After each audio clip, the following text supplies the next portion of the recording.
hosted by the wickedest lords of hell.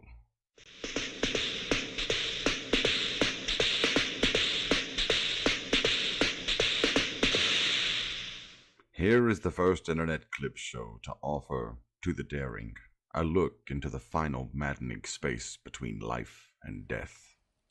A case of the Mondays. To avoid fainting, keep repeating.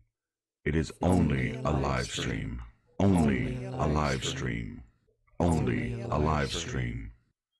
Videos and songs far beyond anything you've tested.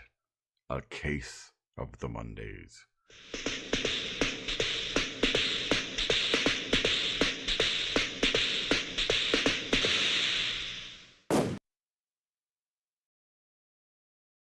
Stop you hammering, I'm gonna hit them all.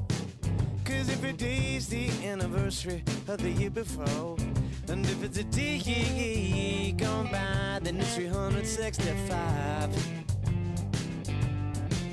Random tangents, that's like a tree. Diverse inevitability.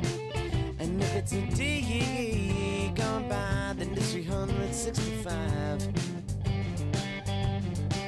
I sit band over the bed.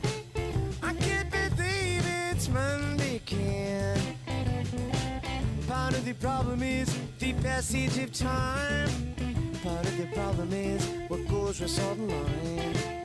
Part of the problem is the answer is a cure. And a big part of that is the thing that keeps me poor. Sunset's columns support a feeling like who's in a drowning man's frozen ceiling. And if it's a day going by, then it's 365. 365. That's right.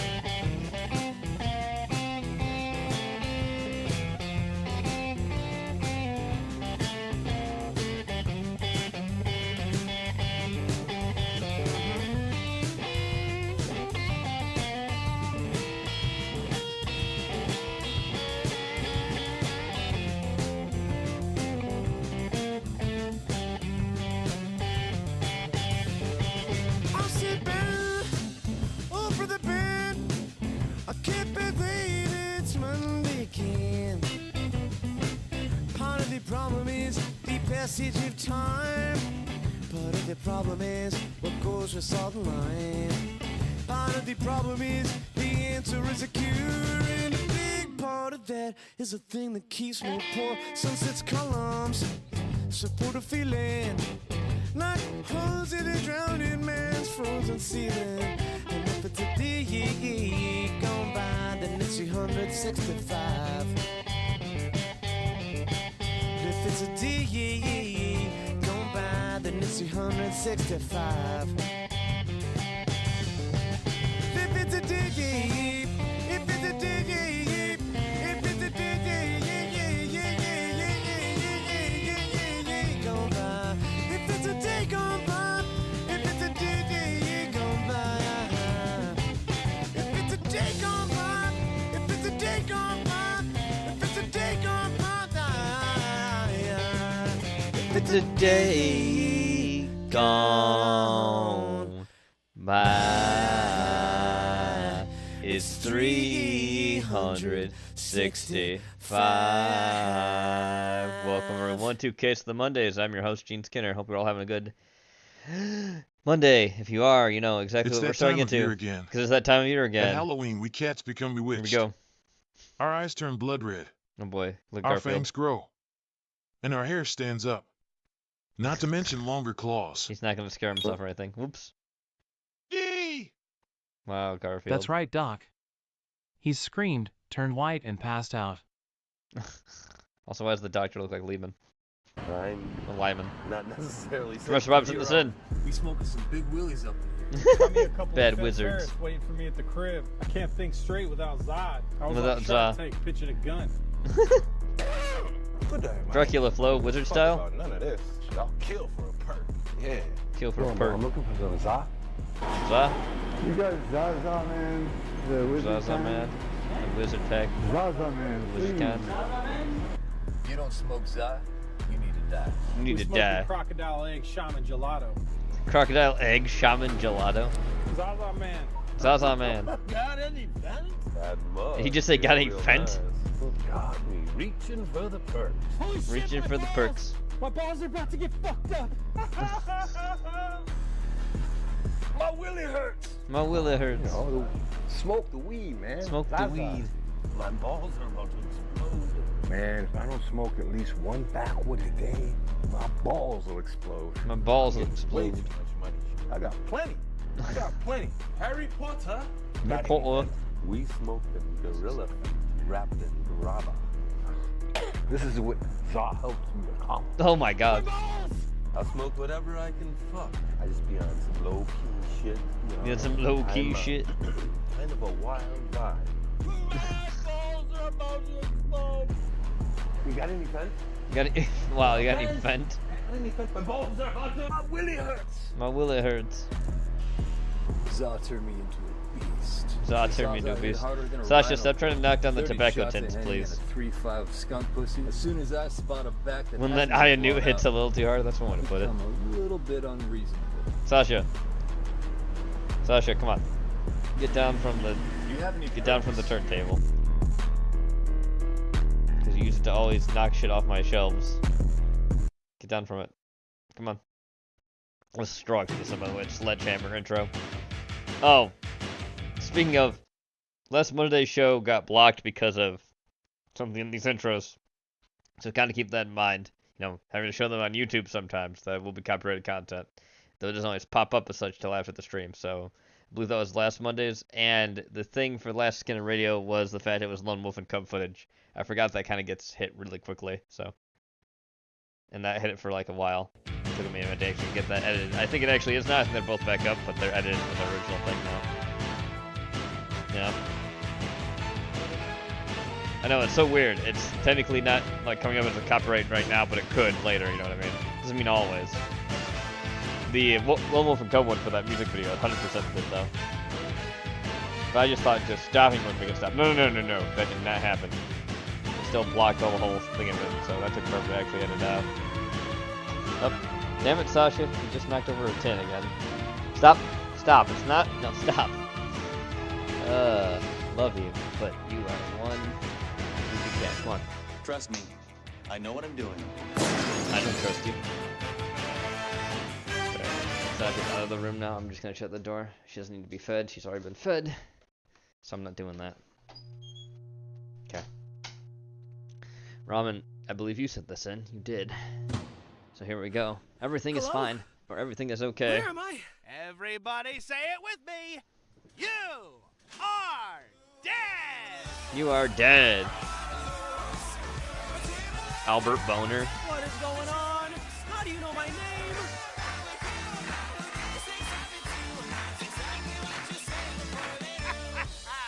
Welcome to the Everything is Okay show. My name is Albert Boner, and Boner. you just got killed by I'm a a truck. bomb-ass boner What? myself. Yep, roll the clip. When you die. Oh my God.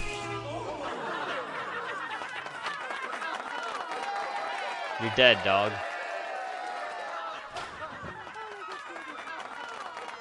It's a void out there, dog. Hey, don't worry about it. Everything is okay. No, please don't hurt me. Ah! Oops. And we're back. Mr. Rouleau, my man, welcome. I understand you are an artist of sorts? How did you even... Yeah. What do you mean, how did they know? You're dead. Ooh, wrong. You were an artist. You are Past dead. tense. Is this a game show or a talk show? This is the Everything is Okay show. The show where the dead complete their dying wish before walking through the door to everything and getting out of my hair. Now, tell me, what sort of art did you used to make? Oh, I painted Wow. spirals. Really? Ooh, fun. What drove you to paint spirals all day? I don't know. I was just trying to What are be you, original. a Junji Ito character? I'm omniscient, Rue. You can't lie to me. Nobody's original and you know it. Oh, hey. I'm going to ask this one. That's more that's time. Craig Ferguson's character, the skeleton. I Who saw him. drove you to paint spirals all day? Oh, don't be like that.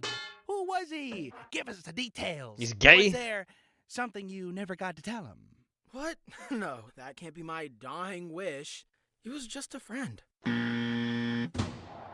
Just keep guessing, kid. But remember, everything is okay.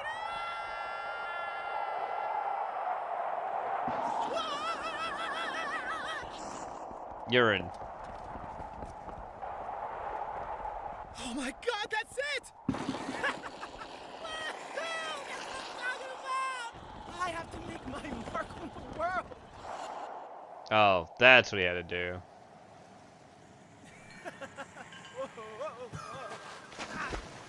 Maybe. Your final wish was not to make your mark on the Nope. world. You made your mark on the world long before you ever first set pencil to paper. Gay. I know what you're thinking. I know what you're feeling. All you gotta do is say it.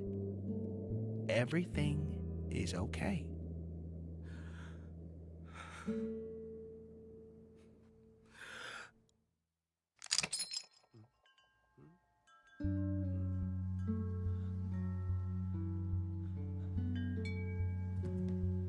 Now we'll see.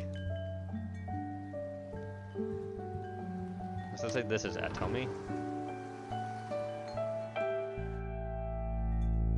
Wow. Wow, spirals.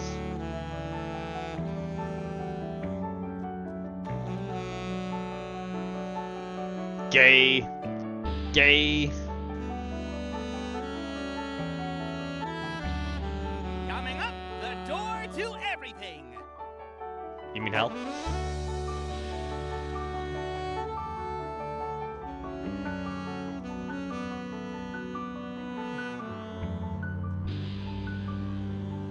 Help him.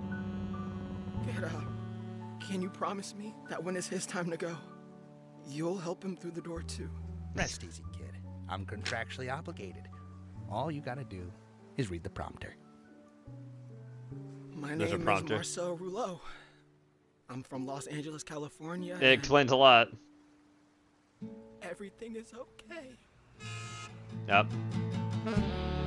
Oh, thank God he's getting pushed through with a truck.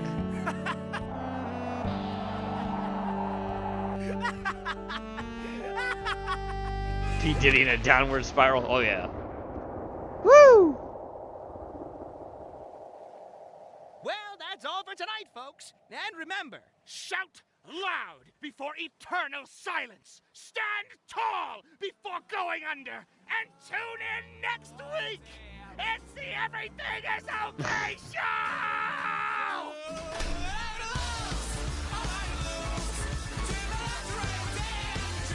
Alrighty, there we go. Thanks for that, Robin. Interesting animation at the very least.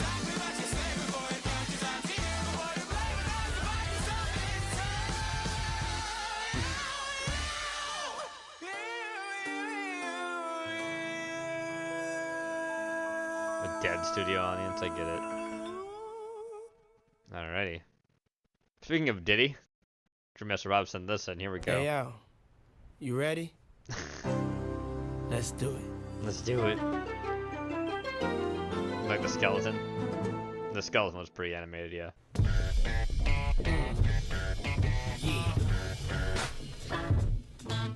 One night at Diddy's.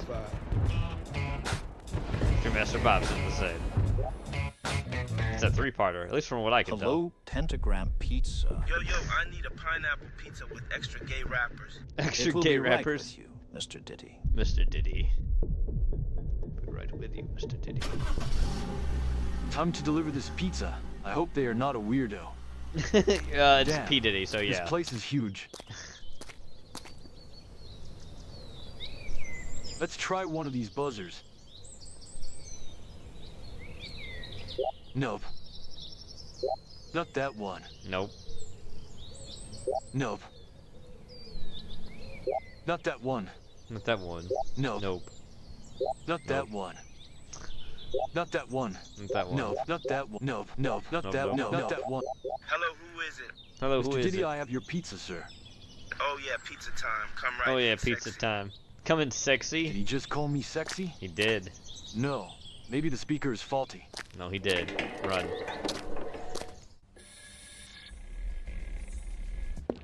Hello, Mr. Diddy.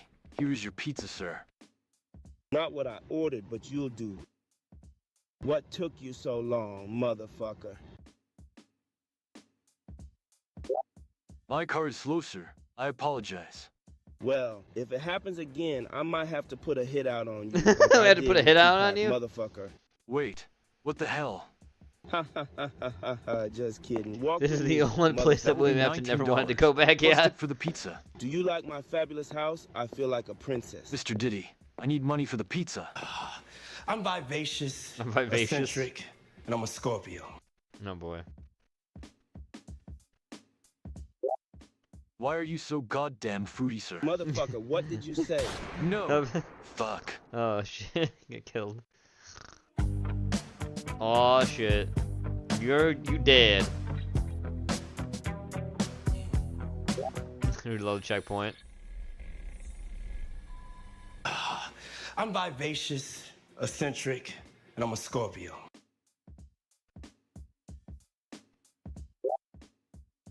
Sure. Can I Why look don't you around? go freshen up, motherfucker? Freshen up, mother. Oh no. P. Diddy is creepy as fuck. Let's get out of here. Maybe try one of these doors. Yeah, run.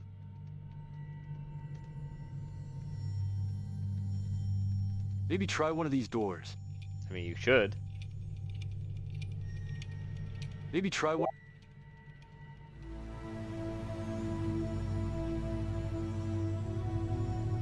What the fuck? Wasn't the actual Is that fuck? Usher? I've got to get the fuck out of here. Maybe that key will help. I hate it. Wow. Maybe try one. Try one of these doors. Looks like a tape player. Let's see if anything's on it.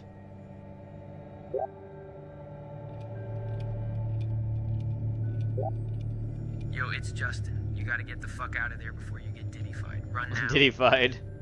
Run, dog, run. You don't want to Hey, get Puff, it's diddied. Joe Rogan from the Joe Rogan Experience. We gotta get you on the podcast, Diddy. Oh no. Yo, it's Will Smith. Yo, it's That Will podcast better be Smith. dope. My ass still hurts. My ass still hurt, Mr. Diddy. When my ass hurt. I gotta get out of here. Yeah, no kidding. Leave.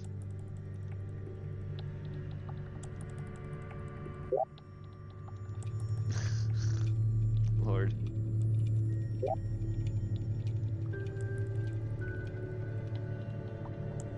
Hi there. Hi there. Is that Ashton Kutcher? What the Oh hell? god. Come give me a kiss. No. Run. Just run. You have to tell me how to get out of here, Ashton. Please. Please, Mr. Bring me Kutcher. some adrenochrome, and I will tell you the way. Adrenochrome? Oh my god. Eddie Bravo told me about that stuff. You're a sick fuck. You I'll sick take my fuck. chances. Oh, you done fucked up now, Pizza Man. You done fucked up now, Pizza Man. Why does he sound like John Waters?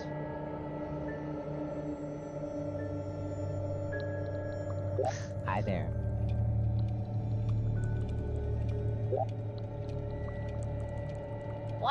Oh god, oh no. Leave. Nope. Nope. Yeah, no. Ellen I Degenerate. should check every room. Maybe there's more. I should check every room. Maybe there's more keys. Nope. I should check every room. Nope. Keep running. What An the Amazon fuck? warehouse? It's a lotion factory. Oh no, a Why lotion does factory. a man need a lotion factory in his house? This is crazy. One of these ways has to be the exit. Oh boy, a lotion factory. Baby oil. You know the Joker don't play that, baby. Did he has gone Joker mode? Uh-oh. Here, booty, booty, booty. I gotta get the fuck out of here. Before I get diddy-fied. I'm gonna make you a star, baby. Oh no, run.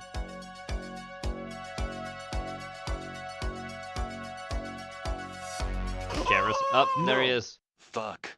Fuck. You got diddy-fied.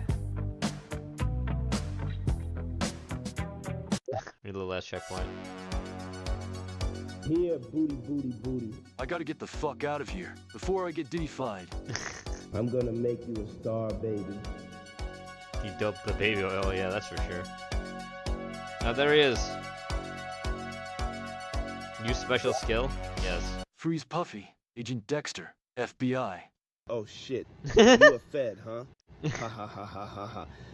Me too, motherfucker. Agent Diddy reporting for booty. Ha ha ha ha. Oh fuck, you're an agent too.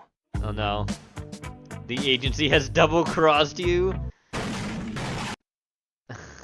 Alright, we'll get back to that eventually. So As speaking of P. Diddy... Diddy awaits trial, people have begun to step forward with new information about his freak-off parties. He'd make us stay up 48 hours at a time to play a full game of Monopoly. Thing is, he'd own all the properties, make up the rules, wouldn't even charge us money and make us just go in the loop forever. We'd be playing Risk, Settlers of Catan, and then he'd pull out this card game, Divorced Dads. Divorced we requested Dads. the baby oil because our hands were so fucking chapped from playing these board games. By the end of it, we were just so tired. French Montana was speaking to the walls, Justin Bieber was speaking in Chinese, and LeBron legitimately thought he was Batman.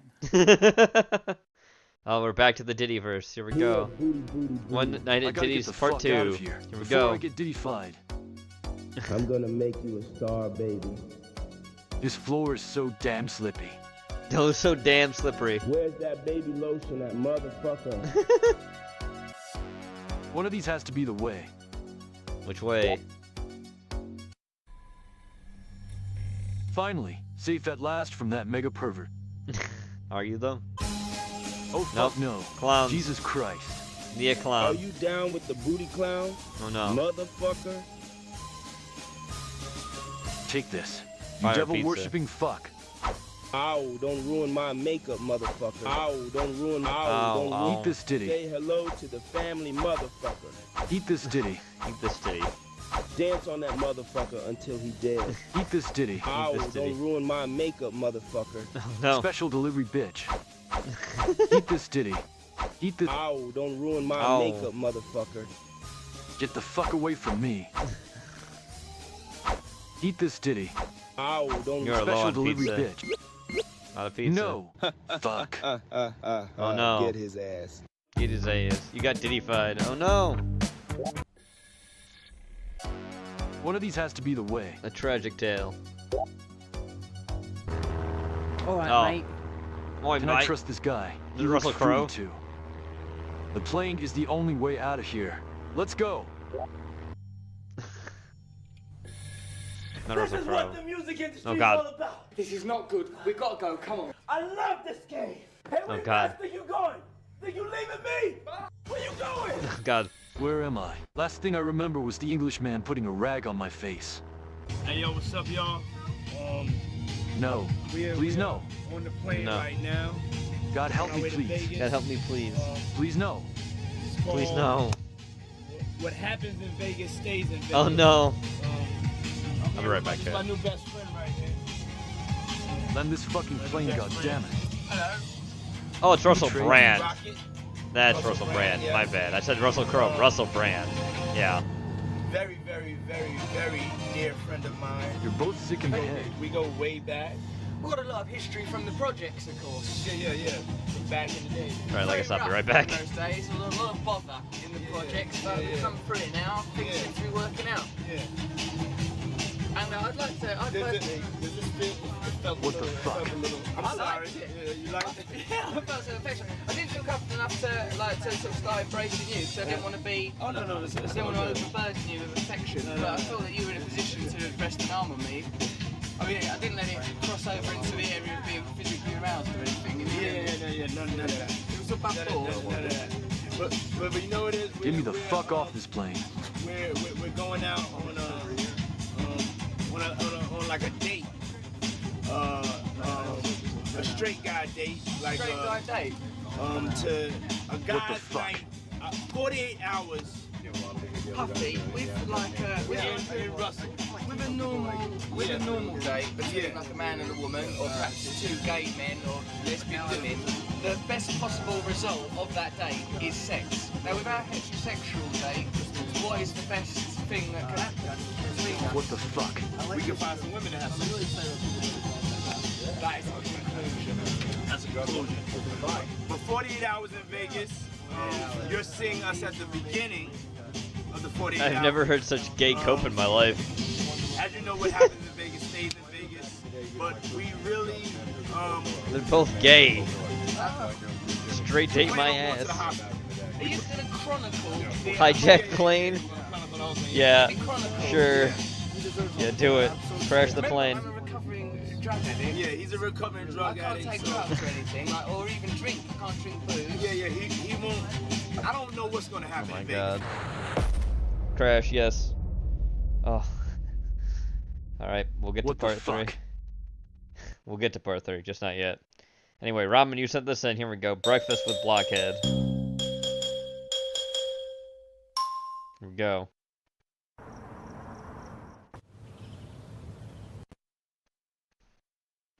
Breakfast time! Oh, Whoa there.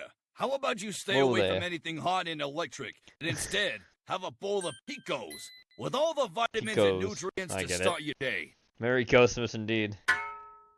No. Put that stuff back. You are not responsible enough for oven privileges. You won't be saying that when you have some pancake in your face. How the heck did you even get an oven? No time for questions. Now, where are the berries? Every berries. pancake needs thick, juicy berries. Does it? If only your head could burst like one. Berries, straight ahead. Oh no. Aha! Oh, jeez. That thing's here? What'd I say about pets? Only keep them if you don't know about them. I'm gonna ignore that one. I'm gonna ignore that these one. ones look like the poison kind. Hell, why don't you take as many as you want? Finally! You're Yeah, he wants to kill him. He wants you to die.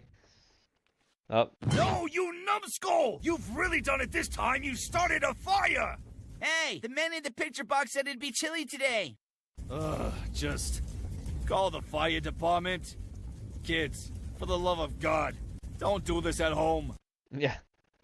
Wow, amazing.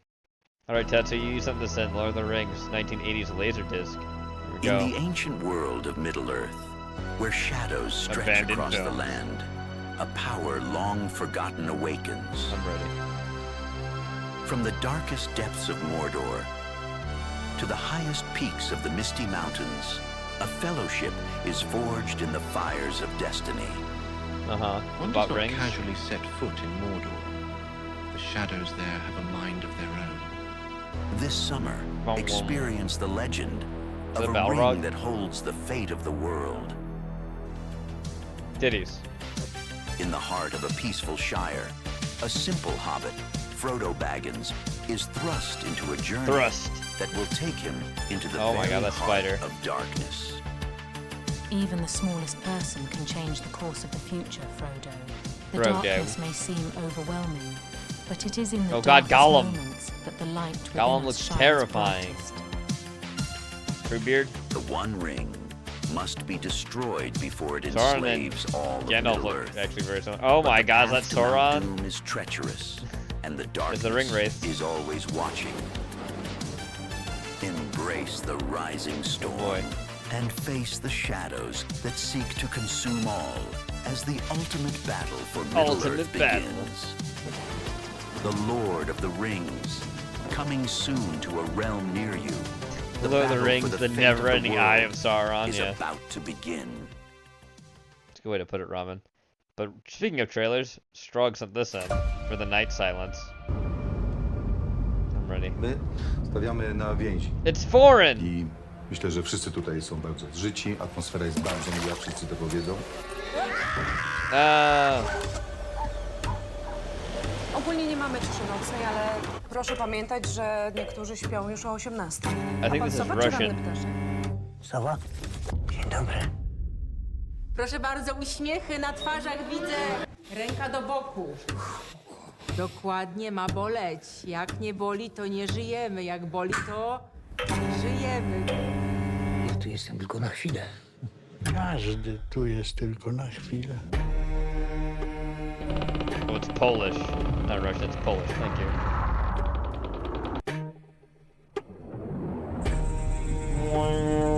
Uwolnij mnie, a spełnię ci życzenie. Polish horror movie. Pod wodę. Oh no. Tylko ja. Tylko ja. Golly G, you hate Mondays. Look, Polish horror movie, weeb. Porky's favorite. Lunch idzie. Co będą?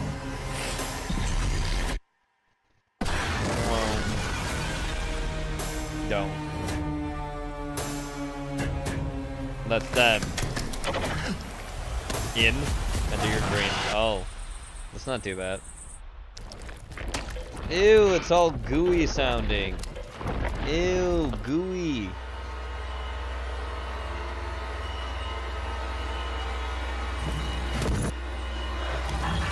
Oh my god. Night Silence. Coming soon. I guess sometime in 2024. You can decide when. Dakota sent this in.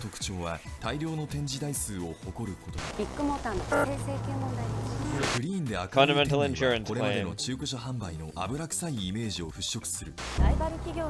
Big Motors employees arrested today. Assaulting a rival company employee. Oh boy. Honesty. I'm resigning from my position. The CEO of Big Motor. Oh this boy. is the story of how a $1 billion Japanese business imploded overnight. Oh boy. If you've ever been to Japan, you've probably seen this sign. They're the largest used car dealership and repair chain in the country. They're everywhere. Big Motor, or as they say it in Japan, started as a single store in Yamaguchi, but now boasts over 300 locations. Despite its near $1 billion valuation, Big Motor is still a family business ran by this guy, who founded the company in 1976. That dude. But as he started to age, he had a very difficult decision to make. Who would succeed him at his company? After years of deliberation, he followed in the footsteps of many other powerful leaders and chose the most qualified candidate. Nah, just kidding. He hired his son. Wow, Who of course, wouldn't hire this guy? nepotism. At the start, this actually seemed like the best business decision ever. Big Motor had been around for 35 years, but they'd never seen growth like this. Koichi's hiring brought Big Motor into a new golden age. Within 3 years, the company doubled in size. This made Daddy happy. So as a treat, he promoted Koichi to vice president. And over the following years, the insane growth only continued. Woo! Whatever Koichi was doing, it was working. But some negative Nancys did start asking questions like, how can a business sustain such insane growth? And what is Koichi doing that's so effective? Well, it's a little business trick called widespread fraud. Of course it is. In 2023, a video leaked showing a Big Motor garage manager teaching an employee how to pop customers' tires. Oh, wow. They would only pop one, but say the tires must all be worn and sell a full new set of 4. Oh my god. 12,000 yen. Now, you must be Good asking, old fraud. why would anyone be dumb enough to film something so blatantly illegal? Well, it was actually self-study material. Oh. At the same time Big Motor was creating problems just to solve them, they were actually only pretending to solve customers' real problems. Wow, a Big leaked Motor. screenshot Big from an Moto. internal group chat showed an employee saying things like, just tell them you changed their oil, it'll be fine. Oh my god. These leaks got people talking, which encouraged other ex-employees to share their stories. It quickly became clear that Big Motor wasn't run by Lex Luthor. It was Chinese run by corporate Mr. tactics. Krabs. By the Japanese. I like money. But that was just the tip of the iceberg. Things were about to get a lot worse for Big Motor. Look at this lot before Big Motor moved in. Now look at it after. Notice Oh a my difference? What about this one? Japanese internet detectives started noticing that trees all over the country started to mysteriously wither and die when they were blocking the view of Big Motor's beautiful used cars. The Tokyo government investigated and, to no one's surprise, found plant killer in 9 of 14 Big Motor soil samples from the city. Big Motor killed so many trees that they were caught red-handed multiple times by the Google Maps car. I cannot believe it. Apparently, Daddy's little boy was so obsessed with making his used cars visible from the street that he would go around to each Big Motor location and demote managers who had plants growing outside. Wow, what a douche. Douchebag. The tree killing was so absurd that it even inspired cosplayers. Yeah. That's funny. But it doesn't just end there. If you think killing trees is crazy, let me tell you, this guy was a real piece of work. The worst thing that could happen to you while working at Big Motor is to hear that Koichi was coming. This happened multiple times per year, and it meant that everyone needed to stay at work until 3 Rochester a.m. the night 2016. before getting the Is store that actually ready. Rochester, when New his York? car pulled up, Or is everyone that a different needed to greet Rochester? him I don't in a know. loud voice. I don't know. One employee told a story that when his manager went out for the greeting, Koichi was relieving himself in the parking lot facing nearby residences and got mad at the manager for interrupting him. What the fuck? His standards were insane. One manager was demoted for a cigarette butt found in the gutter outside. Oh You my could God. be fired for having an unclean desk. He would obsessively check your sales numbers and your Google reviews. So when inspection Oh day my came, God. employees would be working overtime solving CAPTCHAs all night. So he's Because you yeah. really didn't want to get on Koichi's naughty list. And no, that's not just an expression. He had a group chat with all my 300 God. store Oh my managers God, where it's he real. would rank each store's sales and shame poor performers. Wow. Some logs Fuck have been this leaked guy. from these group chats. They're pretty crazy. The worst, but also most memed one is this one where he just keeps saying, 教育教育教育 Education. 死刑死刑死刑教育教育教育死刑死刑死刑死刑教育教育教育やばりビッグが一番車を売るんだから Big Motor. 教育魂死刑死刑死刑死刑死刑死刑死刑 Oh my God. Japanese memes. At least it's not a $500 Miku pedal.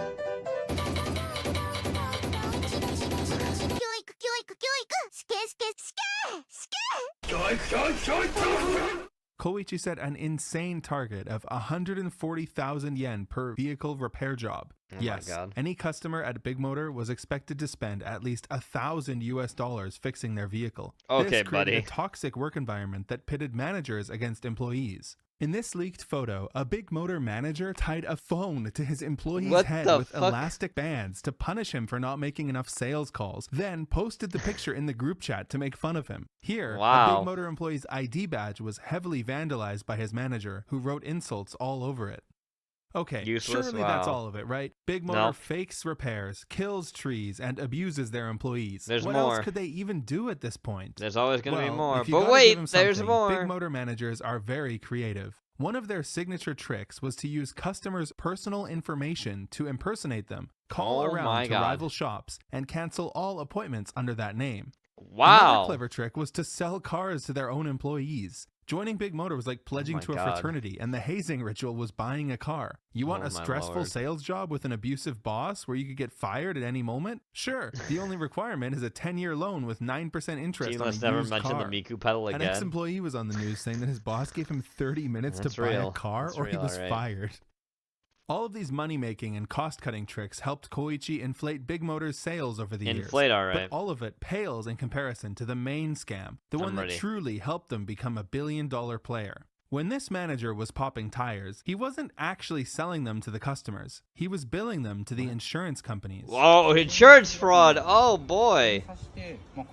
Oh, boy, insurance fraud. When the customer had Oh, insurance, shit. Big Motor always milked the job for as much as they could. Holy they knew the most shit. expensive things to damage to jack up the bill. They would use sharp objects to extend scratches, Oh my draw God. in damage with chalk, use candles and sandpaper to damage the car, and put a golf ball in a God. sock and use that to What? work the car, increasing the size of dents. Oh, my This Lord. made people see these old Big Motor ads in a whole new light. Yeah. Purposely tried to break the car. Not Big Motor. That, oh. いいでしょういかがですか Oh. いいんですかこの値段ではい契約はなかなかでどうぞ Sign a contract. Oh, but that's what Big Motor would do. I see. Yeah. Someone even started selling Big Motor new employee starter kits online.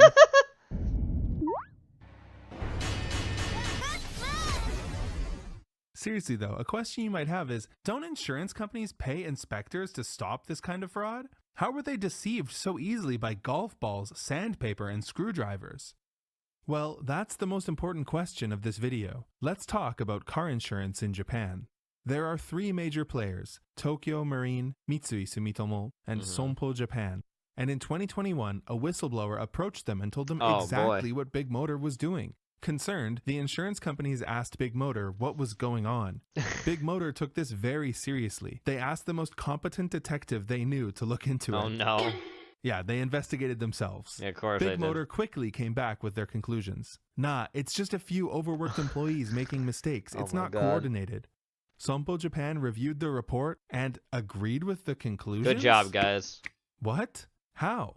Well, let's just say that Sompo and Big Motor had a few mutual interests. Oh, no. By mutual interests, I mean Sompo was the biggest shareholder outside of CEO Oh. Hiroyuki. And second, before Daddy brought Koichi into Big Motor, he had him work at Sompo for a year. And when Koichi moved to Big Motor, he brought 37 Sompo employees with him. That's a so lot of clearly nepotism. They were more than just friends. But their relationship goes deeper than that. Ex-employees claim that Sompo and Big Motor had a secret agreement. Sompo would overlook Big Motor's suspicious insurance claims, and in return, Big Motor would prioritize selling Sompo over the other two insurance companies. Wow. Customers generally don't care who provides their Holy insurance hell. as long as they have it. The corruption The goes 37 deep. employees actually helped with this. A representative from Sompo taught our staff how to photograph damage to make it look worse, including tips like capturing scratches from certain angles to make them appear deeper. Over 40% of Big Motor's insurance repairs were fraudulent. This netted Big Motor 10 billion yen over 5 years. Woo, boy! So in the end, everyone won except for the customer, whose premiums were going Fuck- up due to fuck the the customer. larger than We need to necessary win our insurance money. claims. Holy Anyways, hell. when Sompo agreed with Big Motor's no-fault conclusion, This it is set off high-level some red flags corruption. for the other two insurance companies, who started their own investigations. Big Motor Obviously, injecting- they Big found Motor tons injecting of the fraud. G-virus They into the tried to used report it to the vehicles? Oh, public yeah. in 2022, but Big Motor retaliated. A Oh my leaked God. email showed that they immediately gave an order to stop selling insurance for the other two companies. This all came out in July, and it's still dominating the news cycle today. Japanese people were furious because they finally understood why their insurance rates have been going up so much recently. Oh my lord. On July 25th, Hiroyuki held a press conference where he apologized and said he didn't know the extent of what was Yeah, going right, on. dude. He No one announced buys both that. him and his son were stepping down. But Koichi hasn't appeared in public or apologized even once since this scandal broke. Of You course can he probably hasn't. tell that because I only have 2 videos and 1 picture of him. But yeah, his dad has completely taken the fall. By the way, the most impactful moment of this press conference was when Hiroyuki was talking about how employees were caught using golf balls in socks to damage cars. For some reason, he thought it was a good idea to say, "That is sacrilegious to golf lovers everywhere." It's like, bro, are you trying to make a joke during your apology for insurance fraud? Anyways, since the scandal broke, it's been bad news after bad news for course Big it Motor. has. Their profits are way down because nobody in their right mind would trust them. Well, with their fuck car. no. Why 4 would Big you? Motor locations have already closed. The new CEO is scrambling to put out fires, including a Big Motor employee making headline news for assaulting a rival company employee. Oh my god. The FSA, Japan's equivalent of the SEC, announced massive investigations into both Big Motor and Sompo. Police forces all over Japan have already raided 21 Big Motor locations, including their head office, for tree killing, confiscating tons of cardboard boxes worth of stuff, including shovels, weed eaters, and leaf blowers. Wow. One of the largest concerns regarding this whole affair was, how would it affect the Japanese economy overall? Big Motor was the largest in the used car market, but what about their competitors? How could they compete if they weren't fraudulent too? And just how complicit were the insurance companies? Oh, boy. On September 6th, it was revealed that Next Stage, the number 2 in the used car they're market, also was corrupt? just as fraudulent as Big Motor. Yep. Their CEO resigned on the 11th. That's not all. Another competitor called Good Speed was exposed boy. as well. As for the insurance companies, the CEO of Sompo held a press conference on the 8th and admitted that he continued working with Big Motor despite knowing about their fraud. He resigned that day. This Yeah, story better is feel still ashamed, developing, dog. so if you guys want, I can post updates in my Discord. Thanks for watching, and thanks to my patrons. Thanks See for you that, next time. Dakota. Moving on. Here we go. Bill Burr and Dave Portnoy react to Stuck Up Ring Girl. She's stuck up apparently. Put together really well, but not showing much enthusiasm. Just a kind of standard strut. I think she knows she's better than this. Yes. And she knows she can win by just when showing she up. saw the other talent that showed up, she just gave a little give it to me to the crowd. But I don't know. I don't like people who throw their gloves on the field. Yeah, that chick is very hot. Very Keyshawn Johnson. Give me the damn ball. The other girl's stomping the yard. She's just walking around Booty. circles, letting her looks do the talking. It's Oh, yeah. it's a team game, right? No one person's bigger than the bikini. How you're mixing an ass shake right there is beyond me. I know you're saying she's got all the weapons. Because she doesn't need to. But if you're just throwing a fastball down the middle Oh, boy. every pitch and you never mix in anything, You you got can that, hit it. you got that cut fastball, though. Yeah, Mariano Rivera. You get to the playoffs and someone's Titties. Yeah. Well, we'll see if you guys are right. She won. She won. That was about as surprising as the Warriors winning it last year. Yeah, Alabama just won another national championship. That's what just happened. You know? It's sad. You know what that is? That's right back to reality. That was not the Hollywood ending you wanted to see. Yeah, we needed the girl Booty. who, you know, was artsy and then dicks to glasses. Oh, no, you hate to see it. Yeah. Now, if they wanted that, they should have picked somebody else. She doesn't need to do that. There you go. Keep your self-esteem in your jacket. You're a winner. Robbie Fox, wow. Not having it, I guess. It seemed okay to me. If you're new to the channel, they just want that, I guess, showmanship? I don't know. Anyway. Here we go. Here we go. No sleep tonight. Drugs on this end, by the way. The short horror film. Got a spooky film. Spooky. You know what that means when spooky chat. You know what happens. You know who shows up.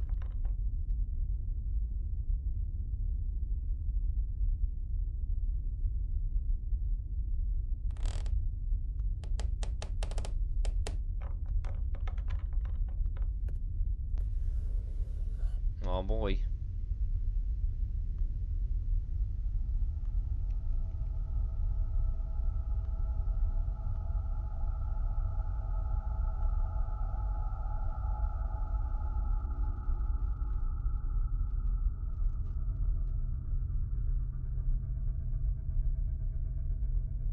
Are you okay? It was just tea.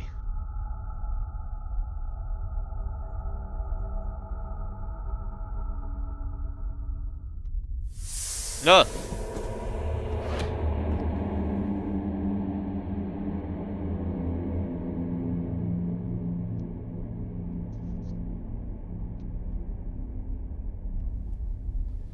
Oh, it's moving.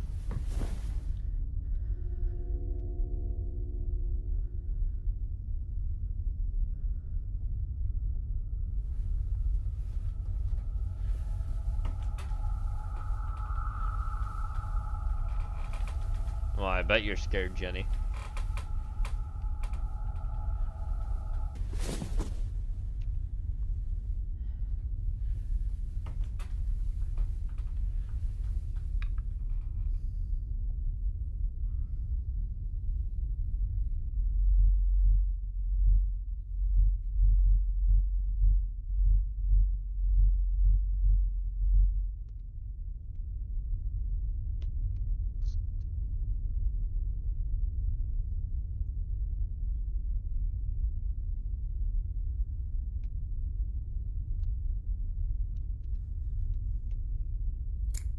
Jenny, I think I found the perfect gift for you. Like forever. If I can find it. Yep, I got it for you, Jenny. Almost. That's not as cool as the one I saw earlier. Oh, this'll do. That was scary. That spook at the end was especially scary.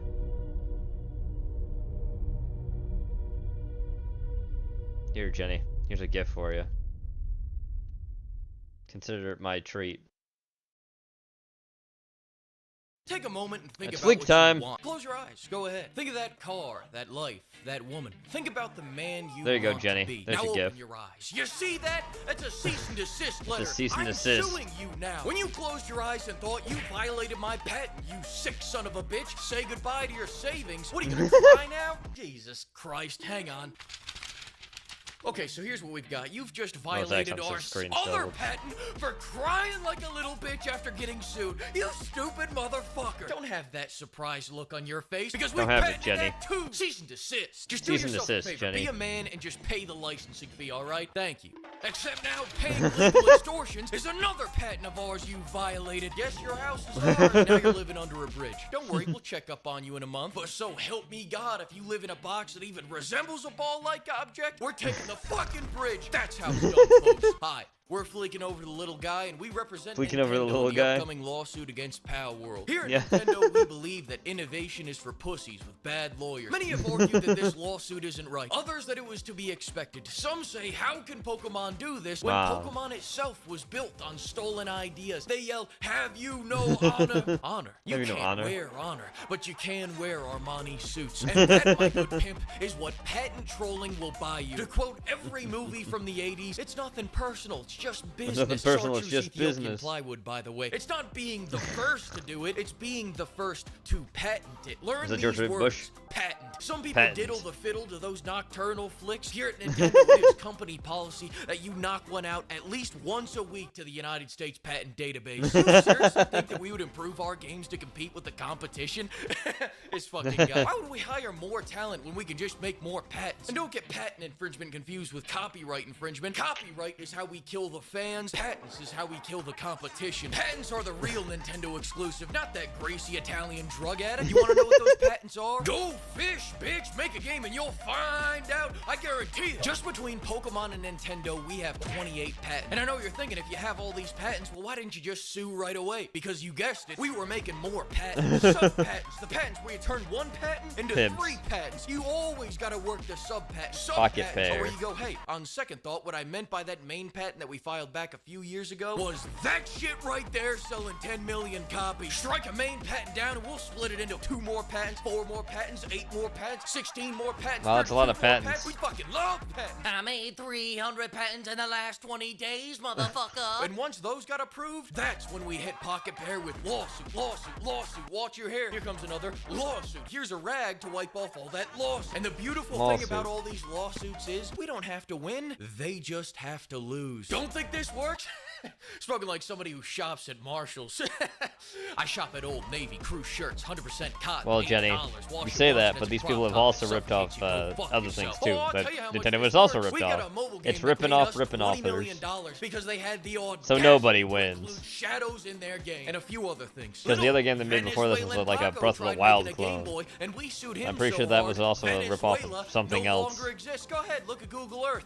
Shit's not there anymore. And Shit's we not would've there. used this tactic on Brother Gabe for making that knockoff Switch. Oh look my God! Look at previous Gabe legal Newell. team only made patents for a shitty handheld device, that can't run our own games at a stable 30 FPS, Oh, and a no. shitty handheld device that can be docked so you can see how shitty the game runs on your 4K TV. This oversight is also why the previous legal team has since committed Sudoku. and Nintendo no ripped longer off the country of practices Italy, law or Jenny. right. Now at this point you may be wondering, what's the end game with all this patent trolling? Our real goal is to leverage patents against the entire world. This doesn't stop at gaming. We hold the patent for throwing balls at monsters with a probability chance. Say goodnight, Tinder. We have the patent for casting shadows from Yeah, that's behind a true. tree. Goodbye, shadows. See that orphanage? We're tearing it down. What patent did they violate? None. Get Here's too another heavy, Kirby yeah. game. Look, you've already forgotten about it. We hold the I know it's patent just for saying riding that animals. it's stifling Remember that chick creativity from is the bar dumb last to me. week? Obviously, You rode banked her, on here's being your very cease and similar to desist letter. We hold a patent for a I mean, ball they that banked contains on being monsters. like Let's Breath take of a the Wild step for the back. other What is game the too. Earth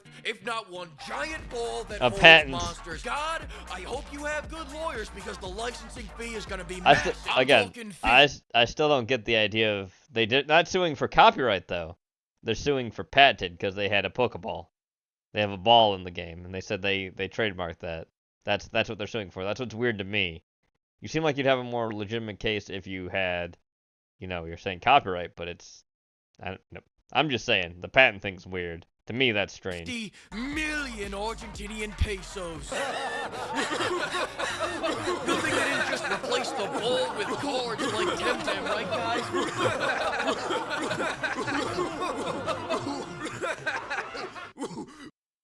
They could have, Jenny, but they didn't. Also, time for more spookies. Ramen sent this in, Jenny. Are you spooked yet?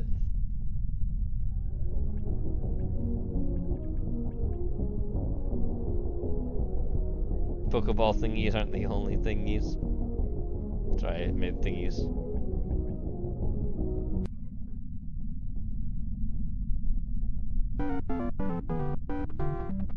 Oh no. Is this Terraria? Is it using Super Mario 2 music? Sure be a shame if Super Mario 2 wasn't a ripoff of another game that Nintendo didn't make. Tartaria.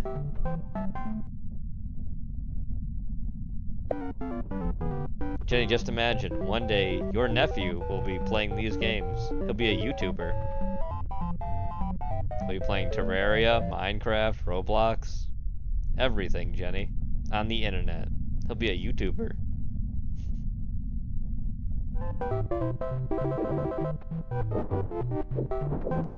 He has a computer already. Well, he's not a YouTuber though, no, is he? I don't want to know. Welcome back to Zach Baggins Gaming. Today we have a special guest, the Ghost Talk himself, Chris Bors. Well, I had the Chris. I do have it, but I just don't have it in, so I could have them both playing it. Well, wee.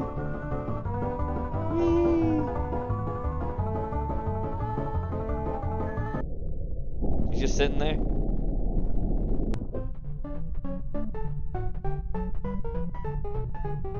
Well, time to go back.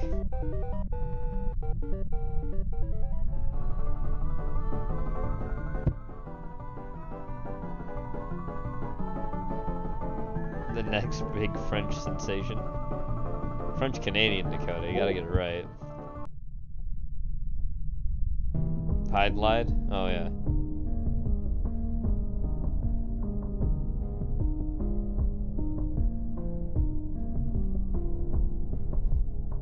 Hide lied doesn't also play well, it's one of those shitty NES games. Like early NES games. He's just sitting there in the darkness. Same company made both games. Yeah.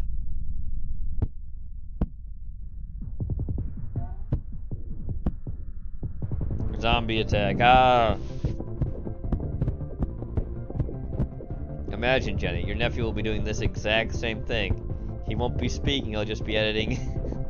He'll just be editing text in. Isn't it great? What a bright future.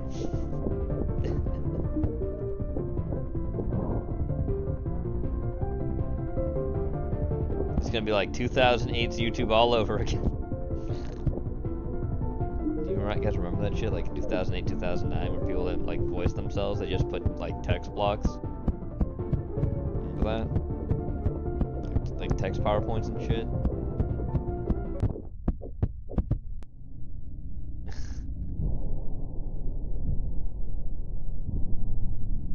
Did he die? What's going on?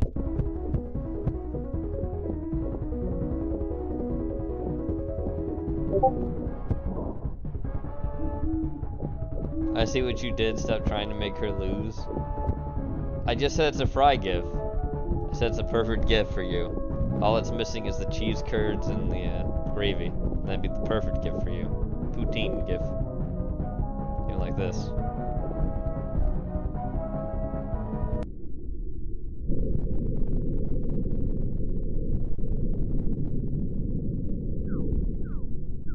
Dude, Jenny. There you go.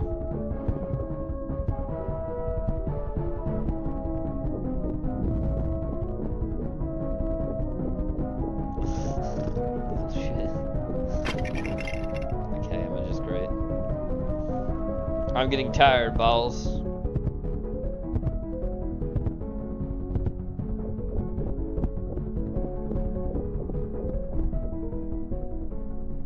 Now you're winning battle with zombies. Oh boy.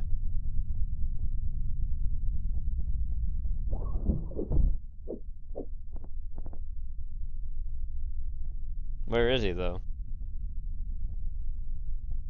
Kythe? Kythe.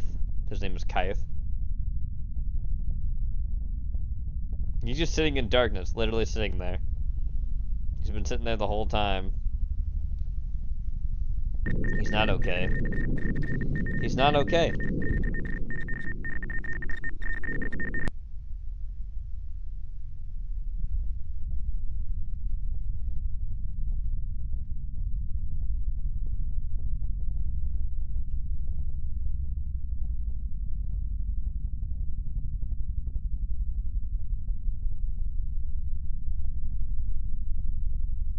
Oh boy, it's trying to type to him. Kaith. What's going on, Kaith? He's not there no more, dog.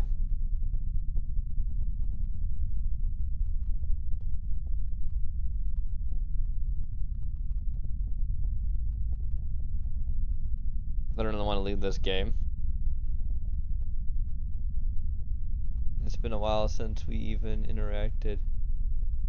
And you randomly joining was such a great surprise.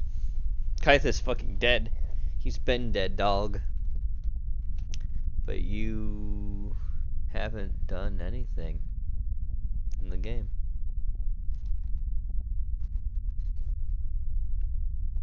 I am spooked.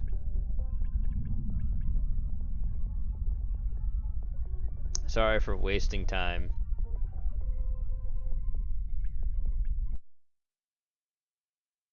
I'm pretty sure he's dead, dog.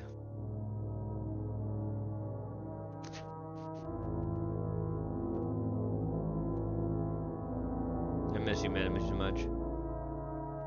Hey, this is Keith's cousin. Oh. But I just checked this chat. You seem like a very close friend.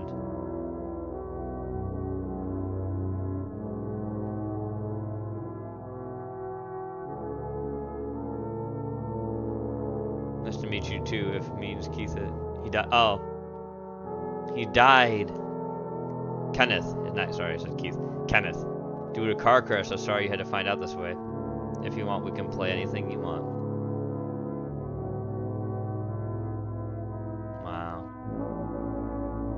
Hey. Anytime, sorry. Talk to you later. Take your time. He died in a car crash, chat. Was that his ghost? Hey. Hey, are you okay? Yeah, don't worry. I'm sorry for your loss, by the way. It's fine. I hope he's resting in peace.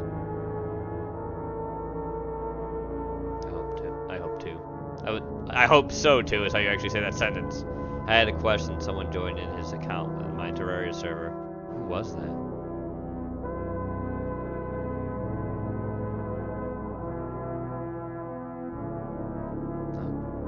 Probably my younger bro.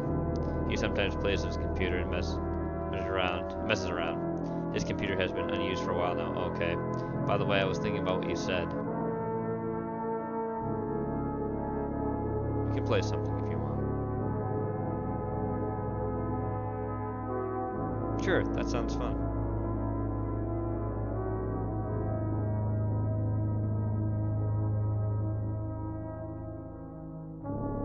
He's dead, chat. He logged in his ghost to see his friend one last time.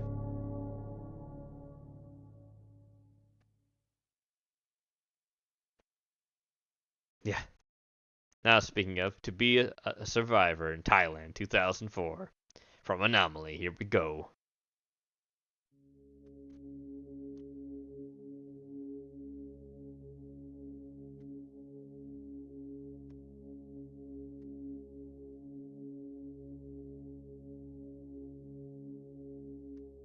An Australian woman?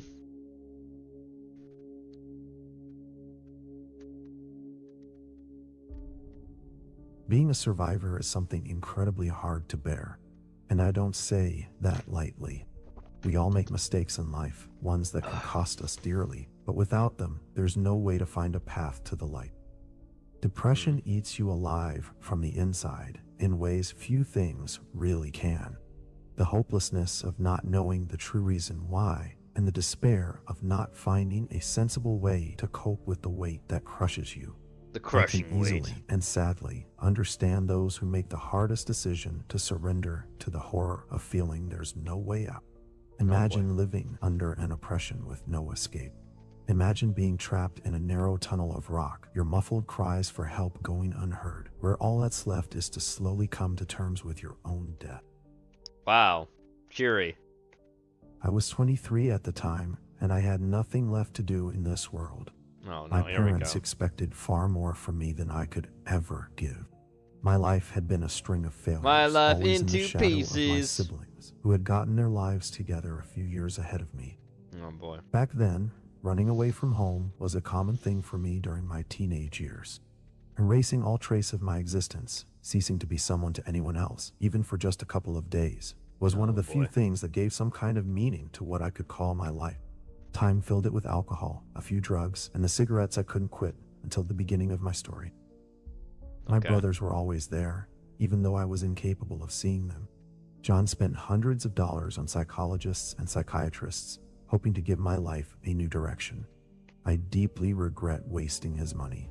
I admit, I behaved shamefully, stealing from his good intentions, which led me to make the worst decision of my life. On my 23rd birthday, my parents and brothers were waiting at home with a surprise party. They had spent days planning what they thought would be a good opportunity to sort some things out with me. But that day, I didn't want to exist for anyone. Nope. So I ran. I ran with the money John had been depositing for months to cover my treatment at Perth Hospital the following year. Perth, Australia. But I didn't run alone. A few months earlier, I had met a 30-year-old Thai man on a dating site. Oh, gay. Juan understood me in a way no one else had. Not even the psychologist my brother had paid for made me feel as welcome. I know it sounds pathetic to talk to someone every day whom you've never even seen. But that was my life back then, and it was the only thing that seemed to fill the deep emptiness in my chest each night. Rawan was so attentive, even if it was only through chat. But in those conversations, I found everything I needed. I knew this so well that I chose my birthday to book the cheapest flight to Thailand, where he'd be waiting for me. Oh, God. I don't remember much about the trip. I know I cried, but I was also so exhausted that I dozed off during the 10-hour flight from Perth to Bangkok. Since Rawan lived in a rural area and was relatively poor, he couldn't meet me at the airport. Still, he was kind enough to give me all the directions I needed to travel to his hometown of Narathiwat. Narathiwat? That's where he had grown up, and he didn't know much beyond his region. Oh, Anyone might have thought the situation was, at the very least, suspicious. It wasn't what you'd expect from a man in love, but at that point in my life, it was the least of my concerns, considering everything Stop being so that was to concerned, follow. Chet. What awaited me was nearly a 20-hour bus ride. I had traveled practically the entire country from north to south. Finally, I reached Narathiwat, a small village called Sungai, which didn't even show up on international maps. Oh, no. But that hardly mattered, because there was Rawan waiting for me with a smile and a very peculiar bouquet of native flowers. Despite his difficulty with spoken English, Rawan and I managed to communicate relatively well. He took me to his home, located in a quaint rural condominium with about 30 identical houses arranged in a circle around a large mansion adorned with decorations. Rawan explained that he lived there with some of his immediate family, but most had moved to other villages. His real brothers, he said, were the ones living in the houses of the condominium. I assumed this could be part of the local traditions, especially in rural areas. When Rawan spoke of his brothers, I immediately understood he meant it in a spiritual sense. Oh. Every morning, the younger members of the community would leave their homes and gather around the mansion to pray. Afterward, they would bless themselves with elaborate gestures before returning in complete silence. Rawan was one of them, and that year was his last in what he called his training. Though his evidently religious group had certain strict rules he had never mentioned during our conversations in the chat rooms, it seemed my presence wasn't an issue. Many of his brothers lived with foreign partners or friends. And who were Thailand, allowed too. to Don't stay forget that. as It's in long as Thailand. they didn't interfere with the sacred activities. During the first week, I couldn't stop thinking about my family, so I asked Rawan if I could contact them. He said it was fine. Oh, wait, except is that this I'd have actually to a do it woman? in the town, since the community didn't allow the use of unapproved technological devices by Father Buot. That didn't seem strange enough for me to question. I mean, the but voice I is had a to woman, ask the how voice is a Rawan man, but had is the managed to actual speak with character me one? so Maybe it's many not as gay times as I thought if they that's had the such a case. restriction. The answer was simple, perhaps too simple. Rawan had a job in town that allowed him access to a computer almost every day, though he never told me exactly what kind of work he did. When I finally spoke with my parents, they didn't seem too shocked about where I was.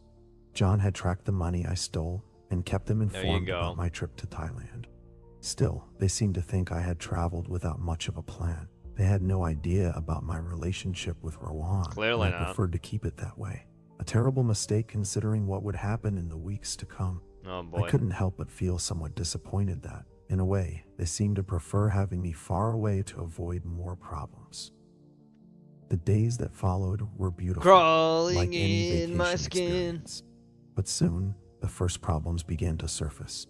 Rowan had a series of personal rules I could never get used to. Oh boy. He ate very little, so food was scarce in the house, and due to a local tradition, as his partner, I wasn't allowed to speak to other people without his explicit permission. Oh, I think it is a I woman. realized this rule applied to everyone. I in think the it's actually a community, woman instead of a strictly dude. enforced. Even though I learned there was an American girl living in one of the houses, Rowan didn't allow me to talk to her. A few weeks later, I noticed that Rowan was constantly trying to talk to me about his religion. Oh boy. Even at the most inappropriate times, there was no longer room for casual conversations or for us to talk about our relationship. Everything had become some kind of instruction on how important it would be for my life to follow in the footsteps of his brothers. Oh boy. I also noticed he was becoming more aggressive. I remember boy. asking him what was inside the large central mansion, and he looked at me with anger, telling me to never ask something like that again. The house of Father Wow. Boutal wasn't something to speak of lightly. From that day on, there was a strange rift in our relationship. Even though he was often distant, he would try to apologize to me through small gestures, always in an awkward way, as if he didn't want anyone to know. Aware of my situation and how difficult it would be to return home to Perth, I decided to obey Rowan's Australian. orders until things calmed down enough for me to suggest going back. During those 3 weeks, Rowan became more relaxed about teaching me his beliefs as he noticed I was more open to learning about him and his community. He shared many ideas about spiritual transcendence and told me that once the brothers turned 31, they must begin their initiation in the house of Father Boutal, following the Father strict rules of Boutal. tradition. While all of this seemed exotic to me, even fitting for a culture so different from my own, something started to worry me. Rowan, who was pretty much the only person I talked to here, Oh, told is it me a that they giant were bug? doing all this to bring about the arrival of the god Myror, a Myroi. deity older than the universe itself. Oh boy. A god that would come for all the souls who had fully surrendered to its power Oh, to no. reward them with paradise. Oh boy. Rowan was convinced that the more people followed Myroa's path, the sooner his arrival would happen. Father Boutal kept repeating it, and he was also very pleased to see how the community had grown so rapidly over the years. Oh boy. It was then that I realized something I had perhaps innocently overlooked. Maybe Rowan was part of a sect, or at the very least, some religious cult that believed in strange apocalyptic events that often end in horrifying tragedies. No, really? But all their rituals seemed so harmless to me, and I didn't think they were No, any different from what I had really? occasionally seen in TV documentaries. Honestly, even though that thought crossed my mind several times, I never imagined things would end in such a bizarrely unexpected way. Oh boy, here we go. It was early September, and it seemed like some kind of celebration was taking place in the community. From very early on, even before sunrise, the brothers began singing around the large house. I noticed that Rowan wasn't in bed with me, so I figured I'd find him with the others at the celebration. Not wanting to stir up trouble, I stayed by the window and watched. The boys had set up an altar in front of Father Boutal's house, and the surroundings were decorated with paper lanterns, yellow garlands, and a series of banners with phrases that were incomprehensible to me. It didn't take long for me to notice that Rowan was at the center, and in fact, his presence was one of the reasons for the celebration. Everyone passed in front of him, kissing his feet. Kiss. They also reverenced him, covering his head with flowers. However, Rowan looked unwell. Oh He boy. stood still, his nose and cheekbones swollen. His face had turned a purplish hue, and he kept his eyes closed the entire time. As the ritual progressed, his brothers began undressing him until he was left wearing only white pants, his torso bare. That early morning, the fog was thick, making it difficult to see beyond the altar and the entrance to the large house. When the sun rose and illuminated Rowan's face, everyone knelt before guiding him to the center of the altar. They continued singing deep notes at a slow, steady pace. I assumed the moment Rowan had always talked to me about had finally arrived, his initiation. His After a few initiation as a minutes, bird. the men Sorry, fell oh, look at silent, that. almost in unison, and the doors of the house opened. He's He's turned into a I saw poopa. signs of activity inside that place. From inside, a man in a red robe emerged, wearing a giant turban that covered his entire head. Oh It man. looked like a mask nearly 3 times the size of his torso.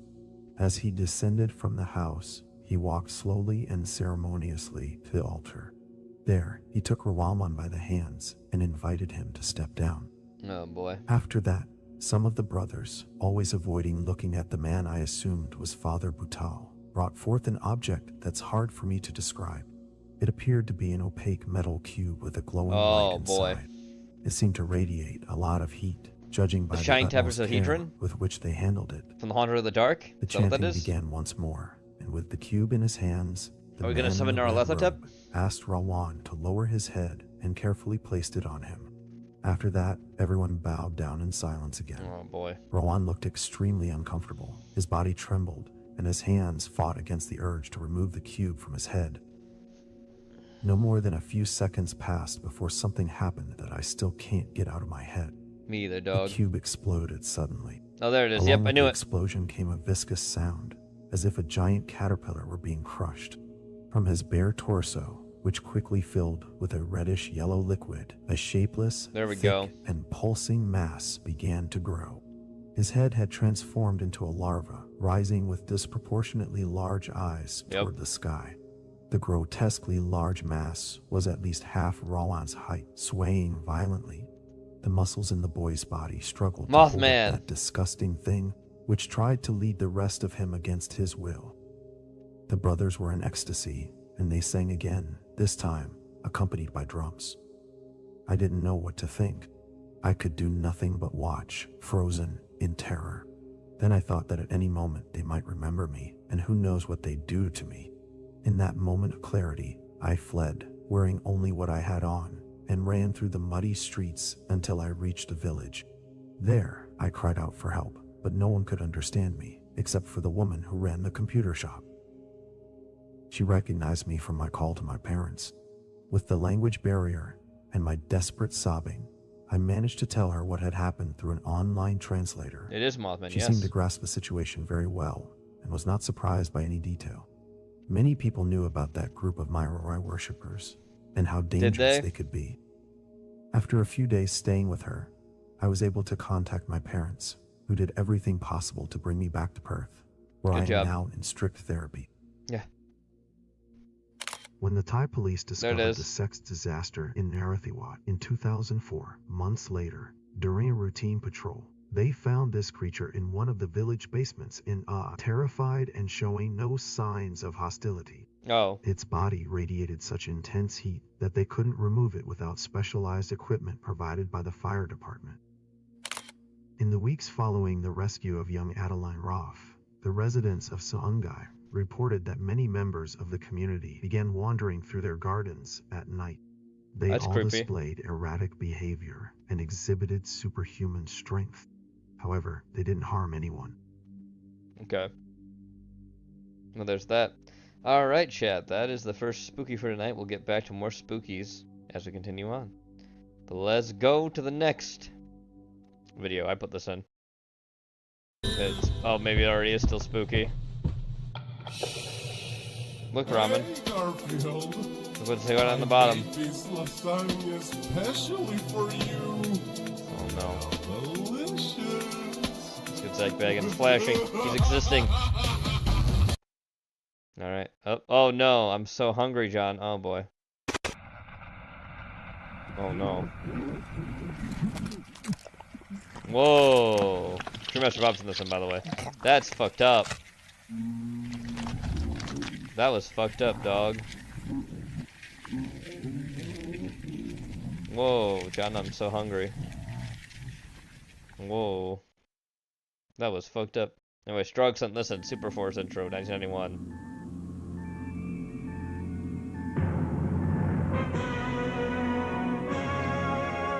Out of the fire of Earth attraction, beyond Down the Pleasant? limits of the world, where man and machine and spirit unite. It is Down Pleasant. Can't tell me that's not his voice.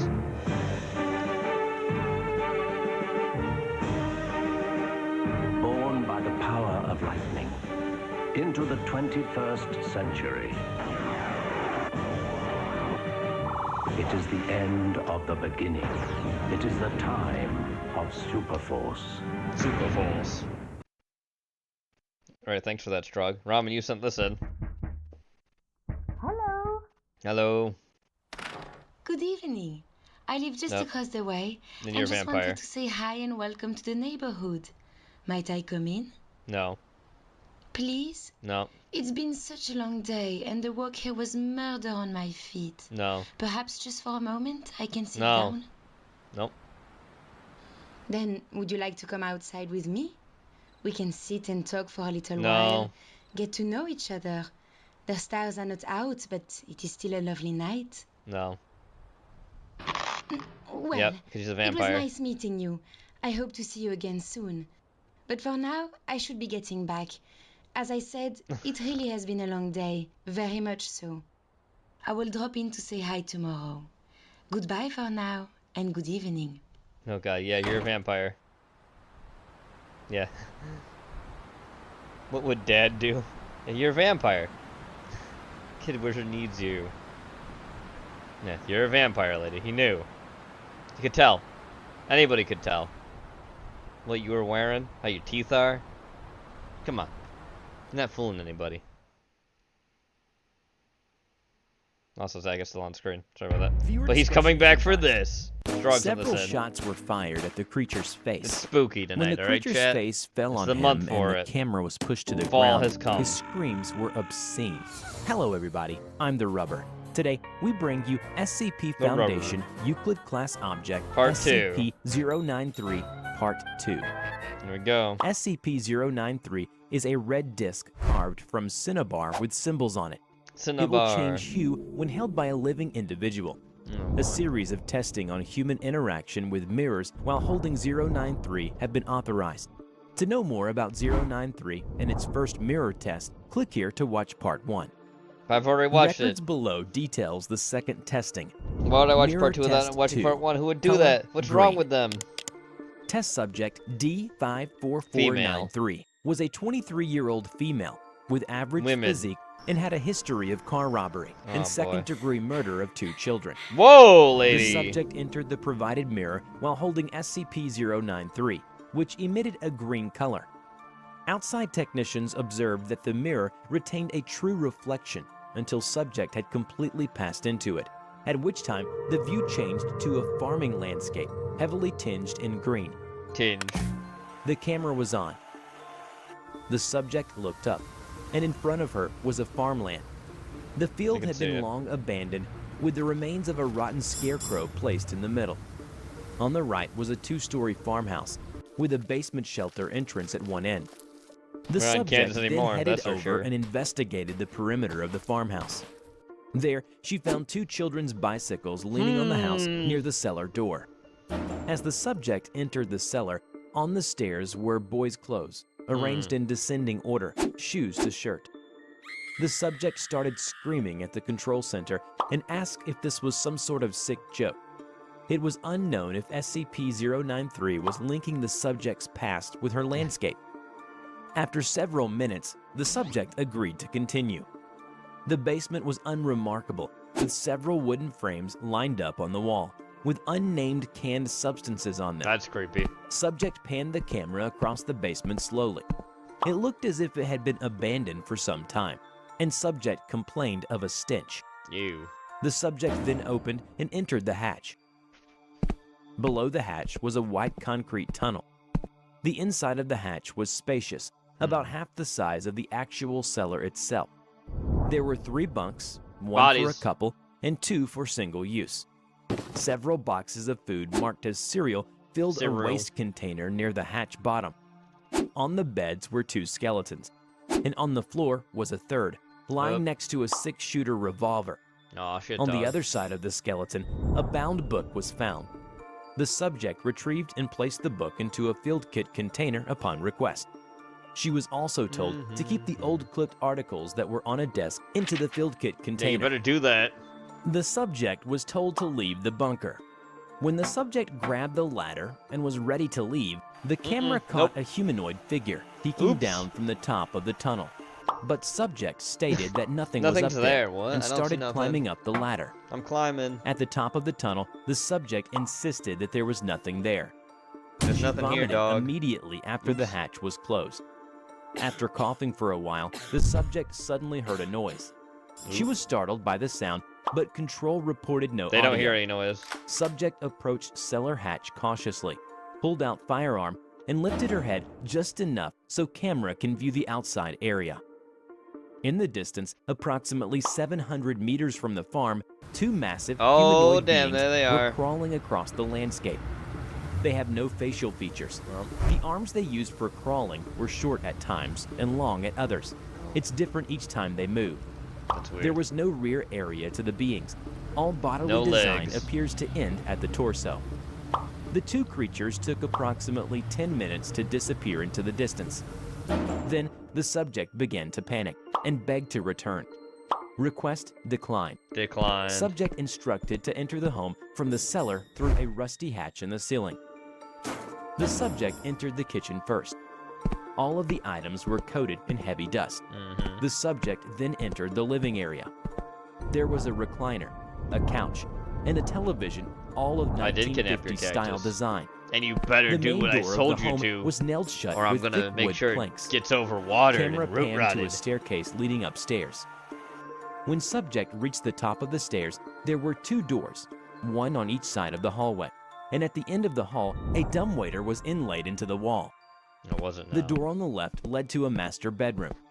The bed was neatly made, but the wardrobe next to it was thrown open, and clothes were everywhere on the floor. Every which Subject way. quickly left the room because of the horrible odor. Ew, it's stinky. The second door led to a shared children's bedroom, which seemed to belong to a boy and a girl. There was also a window which subject approached, and upon request, she moved the camera to capture the outside view. When the camera panned down and filmed the area around the house, approximately 300 figures were all staring right up at her. Got him. Subject asked to confirm the figures, but stated nothing was there. The subject was told to quickly return.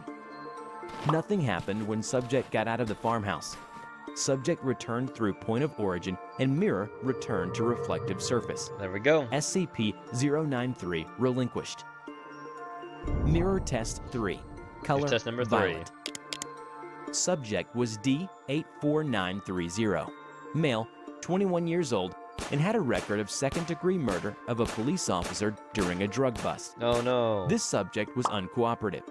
Subject entered the provided mirror while holding SCP-093, which emitted a violet color. The mirror retained a true reflection until subject had completely passed into it. The view changed to a cityscape, urban, lightly tinged Oh, of in course, purple. he's used to that. Camera turned on and panned around the area. Subject was in a Cityscape, modern urban. downtown district similar to a city like New York. The streets were almost empty, with only a few cars of unknown model. The subject wiped off a window that was covered in dirt and discovered that the inside of the car was completely filled Ew. with a strange brown matter. The other two cars were the same. However, the inside of the fourth vehicle was immaculate. The doors to this vehicle were unlocked, and subject entered the car and then quickly closed the door, hoping that he would be able to escape by cutting off the cable. Oh no. Subject argued with control over this issue. Subject looked around the cityscape from the car, while Control was discussing how to proceed since the city landscape was far larger than the previous test destinations. During one pan, a face was clearly seen staring into the car, and eyes were on the subject. However, this was not noticed until post-test footage review. Control soon informed subject to remain where he was, and a team of 4 armed personnel were dispatched through the mirror to join him. Subject was then instructed to remove his harness. Subject's video feed then ended and was replaced by a wireless camera used by the escort team. Subject left the car and moved with the team. They then entered a building with XEA Research Partners Incorporated hanging on all of the glass doors. Weird. In the lobby, there was a C-shaped receptionist desk with a PC terminal on the desk. The team approached and examined the PC, and Faithful OS appeared on the screen, Faithful which OS. required a password to log in. After one failed attempt, the PC turned off automatically. Behind the receptionist desk were 2 elevator doors. Using the elevator on the right, the team was instructed to proceed to the highest floor, level 114, to get an overview of the city. At level 114, the doors opened, and the team entered a large lounge.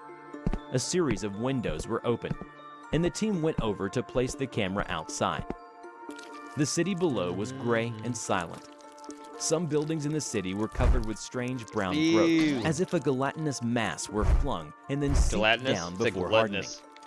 From another window, the team noticed a highway that encircles the city, upon which crawled another of the large half-body humanoids, dragging itself with its elastic arms as witnessed in previous tests.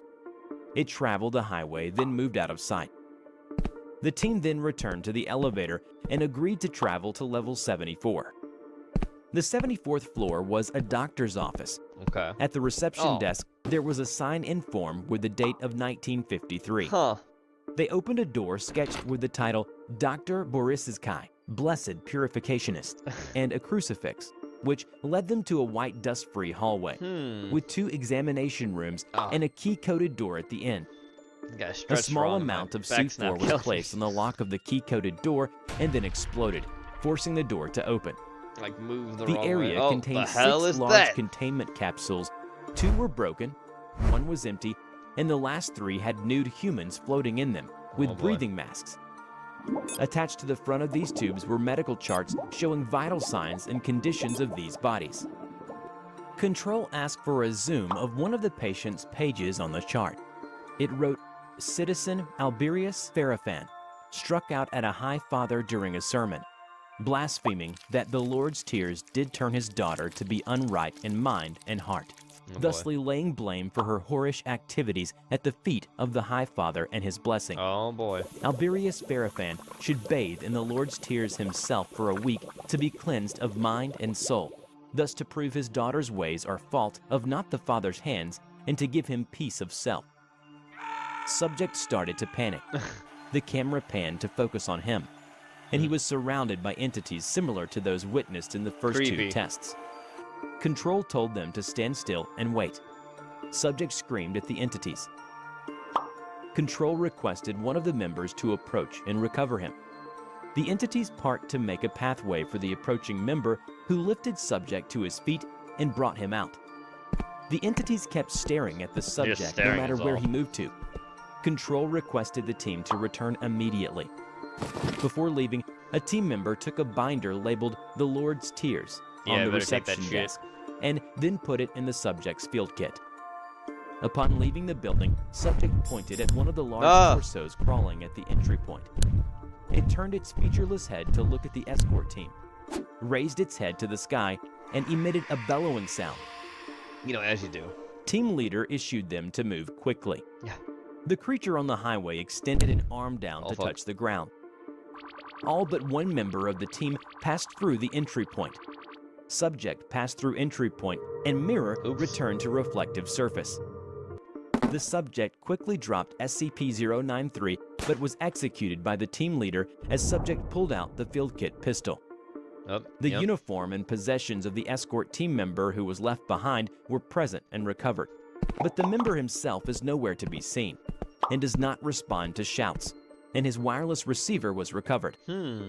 Later review of the recovered camera showed the member was grasping for air and then turned to look up at the oversized torso.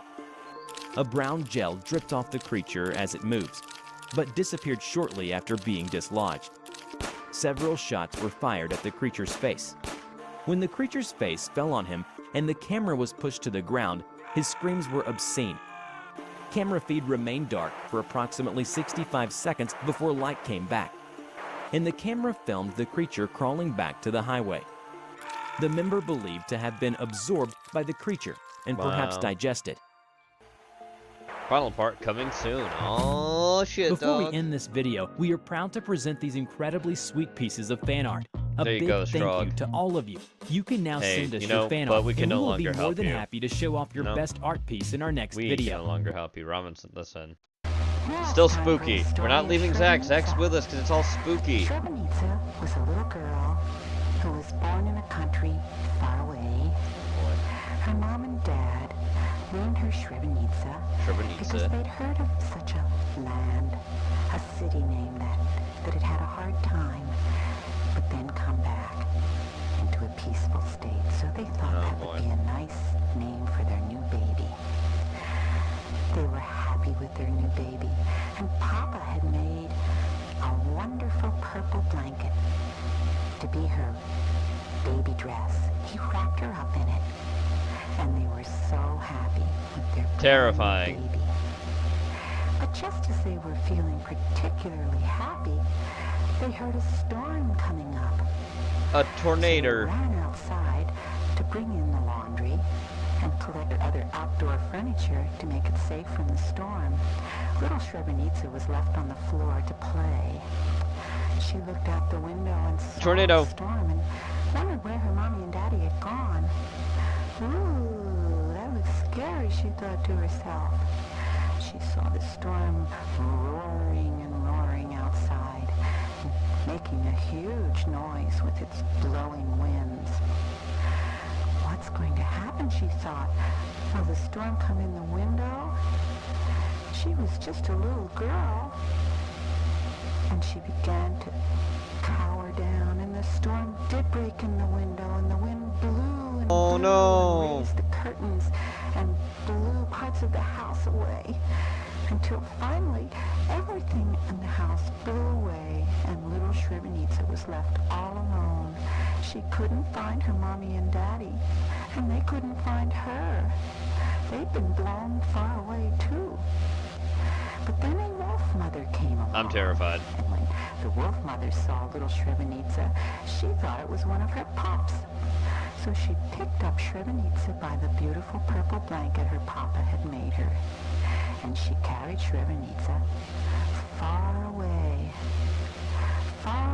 in the land where there were mountains and fields.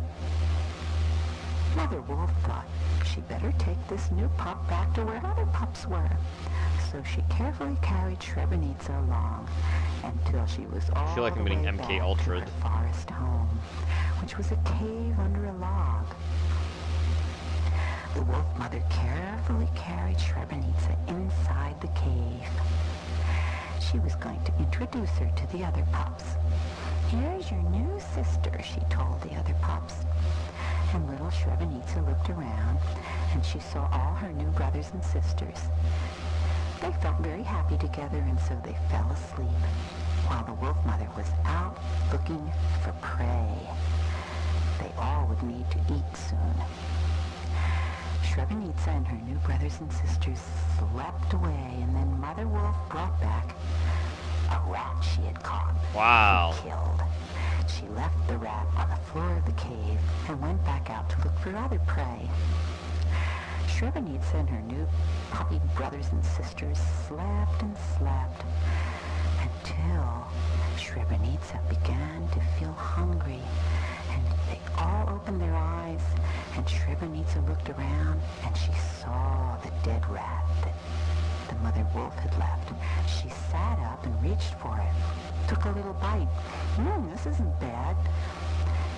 She tasted it, and then she shared it with all her brothers. The funny thing about this is that it was originally just little stories made for someone's grandkids. They were happy together in the wolf cave under the log. It's terrifying. I'm sorry, it's terrifying. And the little pup wolves grew up to be full-sized wolves. And they met Paddy Possum, who was another wild creature of the forest, and Charlie Crow, who liked to tell them everything he knew all day long. The wolf pups enjoyed their friends. Charlie Crow went out to hunt for a worm. And when he found one, he shared it with his friend Srebrenica. She was so wild, she ate worms and spiders that she found in the forest. She was a very wild child, and she was stretching her dad's purple blanket to be a bigger and bigger dress as each year went by and she grew larger. The pups became proper wolves and went out hunting. But Srebrenica never learned how to be a proper wolf. She just grabbed spiders from the trees, and she grabbed worms from Charlie Crow, who always liked to dig them up for her. she became terrifying. almost a teen spiders. But such strange wild food always gave her a bad hair day, and her hair turned many different colors, and she was embarrassed. Oh, what am I to do, she thought. I'm just not normal at all. This isn't the way hair is supposed to be. She dreamed of becoming a person again, like her mother and father. She had only the strangest rememberings of them. At night she would dream about her real mother and father. But her wolf mother was very concerned because Srebrenica wasn't acting like the other wolf pups. Oh, what am I going to do? What am I going to do with this child, she thought. How will I ever teach her? She just won't follow me and do what I do. The wolf mother wouldn't talk to Srebrenica again, but Srebrenica was asleep and dreaming of a great dinosaur coming and teaching her how to be a human being. What did a dinosaur tell you how to be a human being? Who are you? asked Srebrenica. And the dinosaur said, I am your teacher. You do want to be a human again, don't you?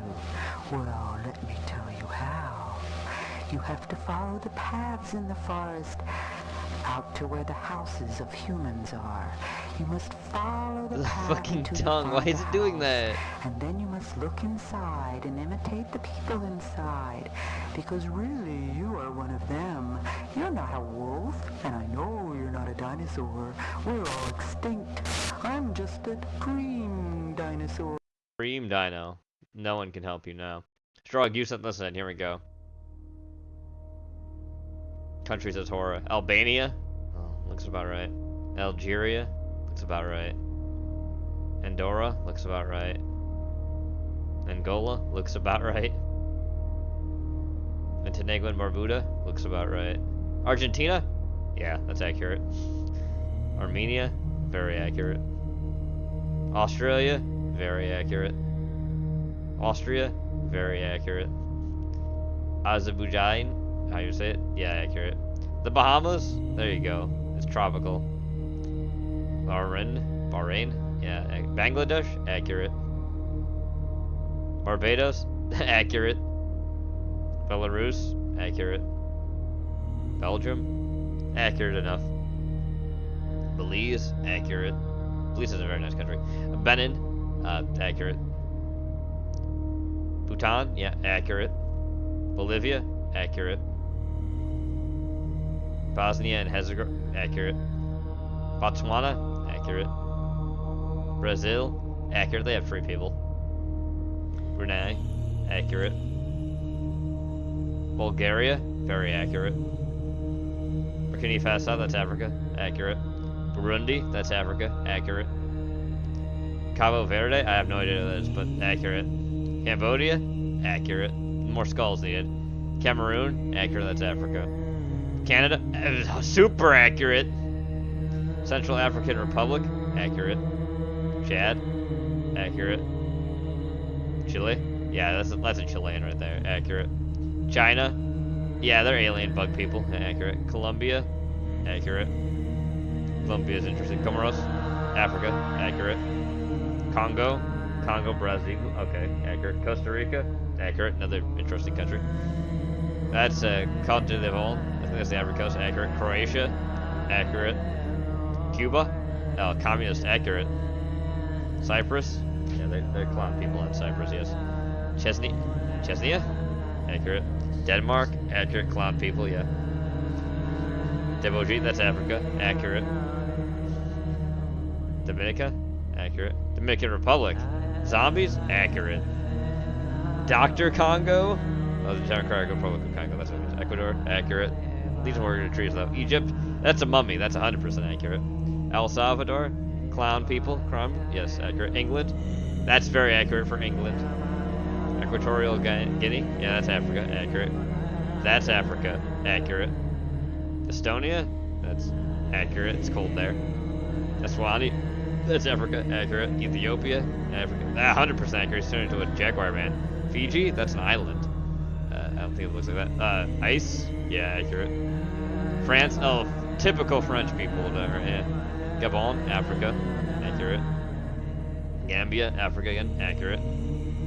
Georgia, the country, accurate. Germany, yeah, that's very accurate for Germans. Ghana, Africa, yeah, I guess so. Greece, looking like Palpatine, yeah, sure. Grenada, that's an island, yeah. Guatemala, where's the fruit? Guinea, accurate. Guinea-Bissau, accurate, that's at least all Africa. Guyana, that's in South America, accurate. Haiti, where are the cats and dogs? Holy See, oh, it's the Pope. Honduras, lizard people, sure. Hungary, well, I'm Hungary. Iceland, I don't see no damn ice. India, not accurate enough for pollution-wise. Indonesia, no. Iran, yeah, demons, yeah. Iran, demons, yeah. Iraq, demons from, yeah, that's accurate. Ireland, need horns and like face stuff. Israel, accurate. Italy, opera play looking thing, yeah, accurate. Jamaica, Yaman, accurate. Japan, very accurate for Japan. Jordan, that's okay, yeah. Kazakhstan, accurate for a Kazakhstani. Kenya, accurate. Gibraltar, accurate. Kosovo, I don't even know where that is, but accurate. Kuwait, more desert, please. Kyrgyzstan, that's a stand country, that's Asia, kind of Laos. Laotian? What ocean? Latvia, accurate. Lebanon, oh, that's like Esau, yeah, there he is. Lesotho, that's Africa. Liberia, that's Africa. Hey, that's the Africa that has the American flag in it. Libya, yeah, Africa. Liechtenstein, Lithuania, accurate for Lithuania. That's a Luxembourgian if I've ever seen one. Madagascar, have giant birds instead. Malawi, Africa, I don't know. Malaysia, yeah, aliens, alien bug people, yeah. Maldives, yeah. Mali, Africa, yeah, that's accurate. Malta, where's Gusio? Or Night, Marshall Island, I don't know where the hell that is. Mauritania, that's Africa. Mauritius is Africa too. Yeah, that's Mexico if I've ever seen it. Micronesia. Yeah. Moldova. It looks like it. Monaco. Yeah. What about Montenegro? Again, that Mongolia? Yeah, that's accurate. Montenegro. Could use some work. Morocco? Yeah, well, that's Morocco, alright, I can see it. Mozambique? Yep, that's Africa. Myanmar?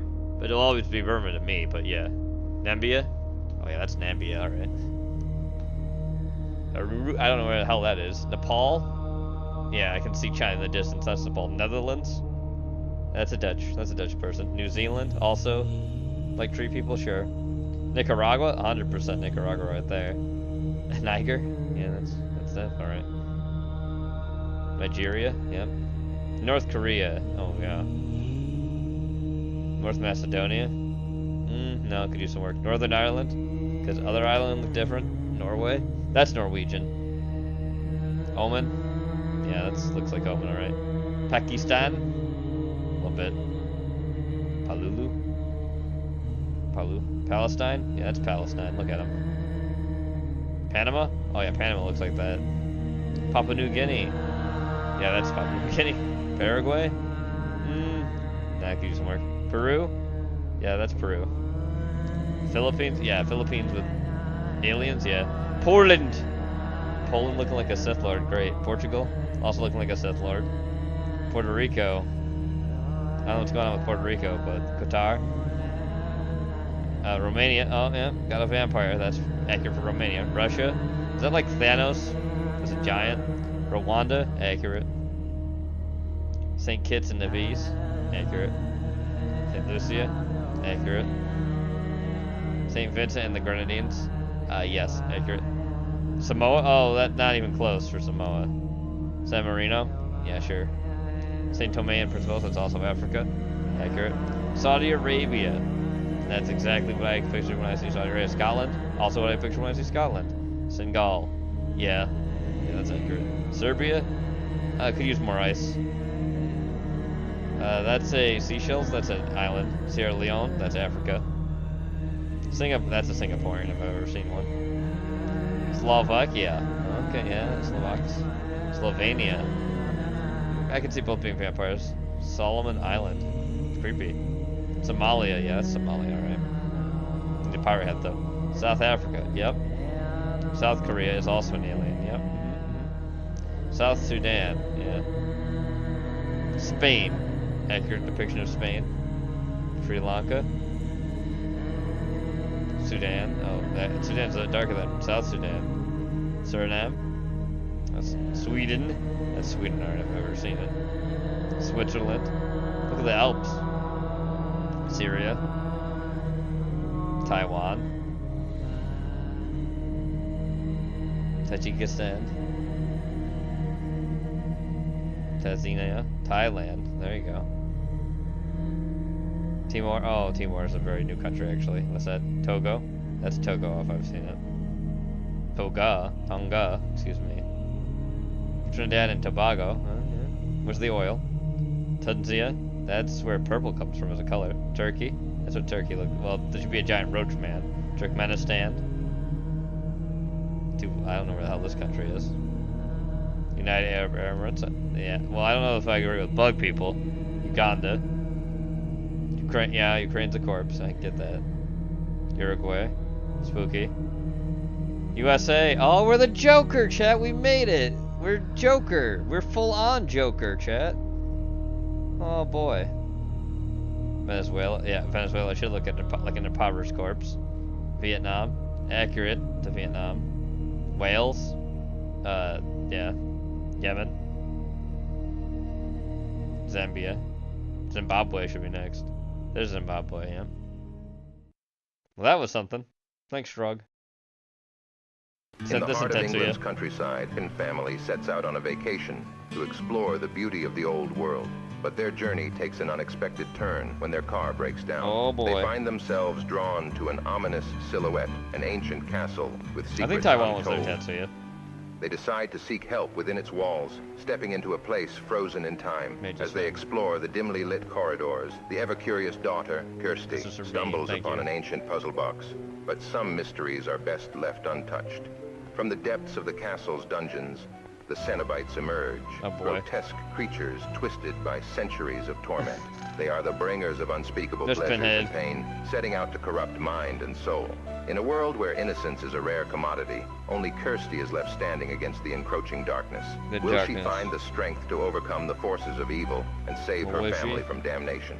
Find out in Hellraiser. Hellraiser. The ultimate experience in terror, coming soon to theaters near you. Oh boy. Alright. We have such sights to Cannibal show Holocaust you. 1950 Super? Wow. Anyway. Ramen, it's time. Here we go. The Amazing Digital Circus, Part 3. It's the Halloween one. Spooky. You ready, chat? You ready for the Amazing Digital Circus? It's like 20 minutes long. I can't hold it any longer. Sure you can. We can't die from oxygen deprivation, remember? But it still feels like I'm gonna die. Try not thinking about it. Or you could toughen up. I want to see what your funny cartoon body does. Hey, Wow. take it easy. Oh, take it easy. That's you. All right, here I go. All right, we've entered the blue zone. Gonna pass Hey, that. there's something new. Okay, we're getting red. Oh, orange. You gonna throw up? Yellow. Green. Whoa, look. Now she's turning blue. She was already blue. Huh. Guess the hue shift just gets faster. Why am I the one doing this? Why not one of you guys? Yeah, they've done it Something before. different happens with each person. For instance, Kinger starts glowing, Ragatha's hair noodles stick up, Gangle's mask starts spinning, Wow. and Zubul turns straight. My limbs fuck off. What about you? He refuses to show us because he's a coward. I want to keep the mystery alive. What do you, the viewers, think it Oh, is? that's fourth wall breaking. Will you stop doing that? Why is everybody just standing around when there's adventure to be had? Today's adventure is the mystery Kinger lore? Oh, of boy. Mildenhall Manor. That's right. Getting some big, Kinger lore. spooky mansion has been rumored to be filled to the brim with paranormal activity. It's up to you to solve the house's deep mysteries and capture all the ghoulish ghost activity you can. Oh boy. And for the Like first playing time Phasmophobia. ever, you can. What? Oh, that was creepy. Where's Zubul? I made this adventure really cool and mature, just for them. Mature. Just for her.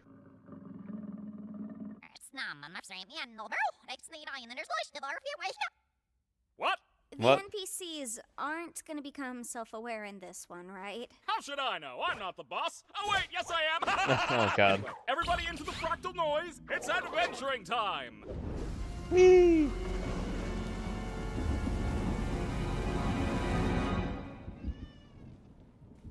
Oh, this place is spooky.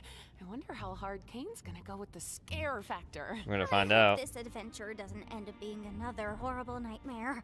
It's all a I'm not horrible really nightmare. Fan of horror, and I don't really handle jump scares that Oh boy. Come on, that wasn't Jax even is my favorite. scary. What? You scared of the vacuum cleaner too? Be nice to her. She's had a rough couple of days. Her and everyone else. Right, Gangle? Does anybody hear that? Yeah, it's spooky crap. That's a ghost. I'm Ghostly, and I'll be your guide today. Why won't they go back in? No. I remember my first wild take. I don't know why they're not retracting, though. That didn't happen for me. Before you continue Oh, on boy. your adventure, you have to choose which door you're gonna go through. Through? The door on the left is the Touch the stop. double door. Rated wow for all ages. Wow for all The door ages. on the right is the really scary door. Rated for mature Zubals only. Zubals. It's up to you to decide. Oh. Vacuumed him. What? I thought we were supposed to capture all the ghosts. Well, he was. That's right. You are supposed to do that. Should we choose? Not sure. Let's try this out. Oh, Jesus. Don't worry, Gangle, I'll get it for you. Nope. Eyeball. Oops. Oops. Ooh. Well, they're gone. Oh, that's the scary door. Oops. Zubul, come on out. I just want to talk to you. Oh, boy. I know. What the? Could you have done that the whole time? Zubul, I just want to get to the bottom of why you keep skipping all my amazing adventures. You could end up really hurting Bubbles' feelings. Bubbles' feelings? Enough about Bubbles' feelings. It's about his feelings. Your feelings. Oh, boy. So, what's on your mind, Zubul? I would rather not. That's hilarious. Go on. No, I mean, I've already told you what my problem is. You just never remember because... never mind. My mind is a beeswax polished coconut. Oh boy, Nothing a ever beeswax escapes polished these cakes. coconut? So what can I do to make my adventures more appealing? Spooky's House of Jump See, Scares. this is exactly what I'm talking about. All you're thinking about is your adventures. It has nothing to do with the adventures. It's more just... forget it. You're probably not even listening. Zubul, look at this cool bee I drew. He's not. So I'm gonna have to keep you up my room for a little bit. Trying to focus on this stream. I'll feed you after this episode. She's been fed already, chat. She just wants more food because she's always hungry. Oh, that's... no. Well, yep.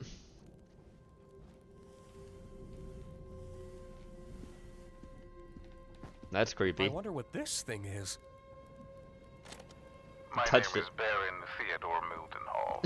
Hunting has been a hobby of mine for as long as I can remember. Hunting, uh-oh. Although one could say it eventually became more of an obsession. The creature you see before you is one I've been pursuing for years. Not quite a man, but not quite an animal. Something unholy. Something evil. Something I took it upon myself to spend every Evil waking Dead? moment doing all I could to protect my family from the creature, hoping that when I'd eventually killed it, I would be freed from this awful feeling. But you're not. Inescapable dread. I was wrong. You know, I'm starting to think. I'm starting to think. Oops. How about we try to find a way back up to the others? Oh, Nope. Cool, that's great. I love these adventures. We could always ride this thingy up. Oh, is that freight elevator? It's locked. It's locked, of course. It's locked. I love that it's locked. Oh boy. She's gonna keep complaining?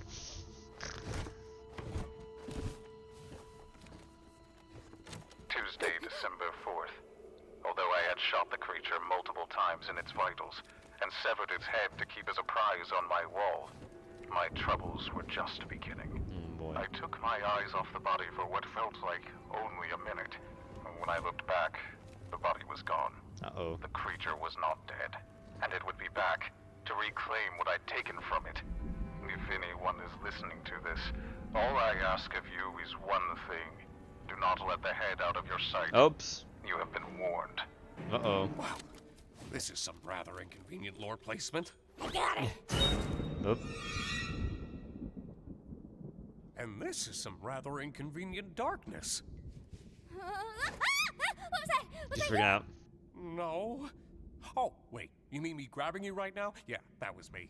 Is this your hand? That's my eye. Yes, but which eye? I really don't think that matters. Touching my eye. Oh, yeah, sorry. It's beautiful. I love the fact it's just animated eyes. Why did you scream then? It's actual animation, like with the 3D animation. It's just normal 2D animation, but it's looked made in 3D. Think we should hold on to each other and slowly I like make our it. way back into the trophy room. Sounds fine to me. Oh boy. You're gonna see the thing. What was that? What's what? That. It's probably just magnets. Just magnets? A boat? Whatever the case, I think we should be completely quiet. Okay, yeah, I agree. You know, you're really hit and miss with these things sometimes. Wait. There's a fly in here. Now he's trying to kill it. Don't you think that's making a lot of noise? Oh god, there is a fly. Oh god, there's a fly. Gotcha! I think I got him. I can't see my hands. Uh-oh. Uh-oh. There we go. Jump scare. I'm sorry. Could you speak up? I couldn't quite make that out.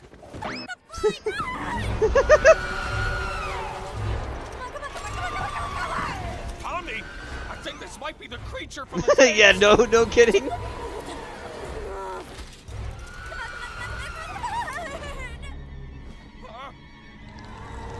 Uh-oh.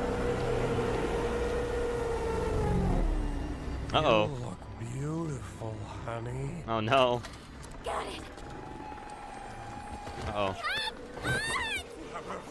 Huh? Oh, yeah. Oh yeah. Get out the deadlight stare. Because this boat is going up. It's going down. Huh? Yep. That's not up. That's not up at all. Why are we going up? Uh-oh. It's a dumb way that it's going down. That's funny. I do not use my adventures to torture my guests. Any torment I inflict is 100% accidental, like any good war criminal. Oh, no, he's like any good war criminal. About that, I really couldn't give less of a crap about the adventures. Then what is your problem, Zooble? I'm trying my best to remember, but both you and my brain won't tell me. It's me, remember? Uh-oh. I don't like myself. I hate this body. I hate all these stupid removable pieces. I just want to find something that feels good. Oh, yeah, now I remember why. No. Remember? It's because that problem is already solved. Simply swap out your undesirable Zooble parts for better ones. I've been trying to find parts I like since the day I got here. So, back to the adventure. Oh, God. Forget it. Forget it? Just forget it. Forget what? Forget what? Nobody likes your stupid adventures. Wow. A good one, Zooble. Ragatha's just too nice to say anything. Jax just likes to fight with everybody. Yeah, he does. Yangle's too shy to speak up. Kinger's insane. And Pomni, she looks traumatized every time she comes back from one. Oh, yeah. Oh, Zooble. Making adventures is my art. My art? It's all I exist to do, all I'm good at. Uh-oh. And, what you're saying could imply that I'm bad at the only thing I'm good at, and that... Uh-oh. Uh-oh. That'd be... Uh-oh. Uh-oh. Whose therapy session is this again? Oh, yeah! We need to get to the bottom of your behavior issues! That was good. That was a reality problem. Comes to your mind. It's you. Oh, boy. Oh, God. Where are we now? Worse. Not sure.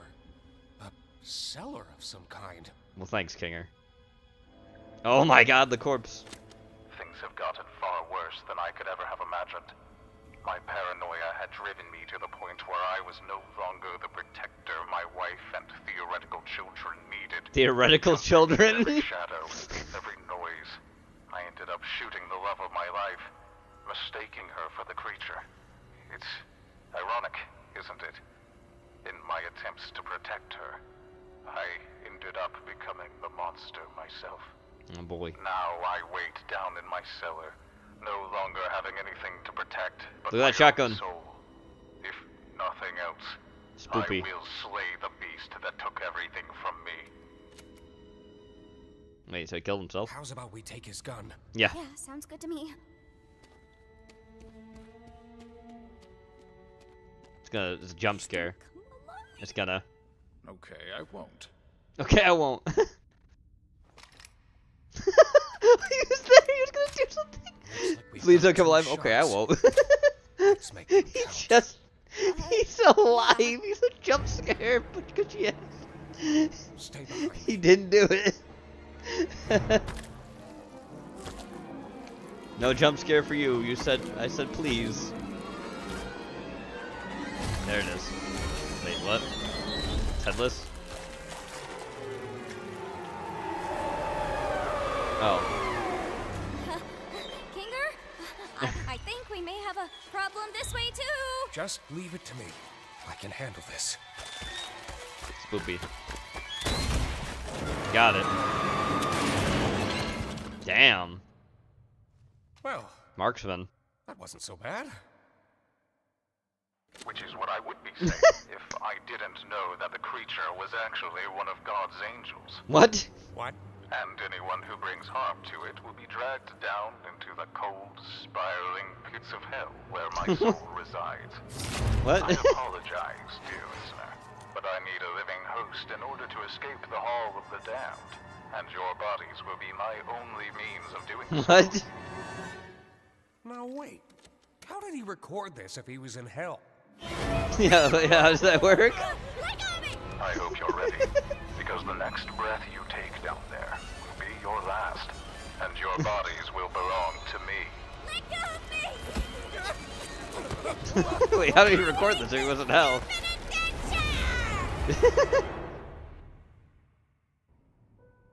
Oh boy. They're having the easy adventure. They're just talking with a ghost.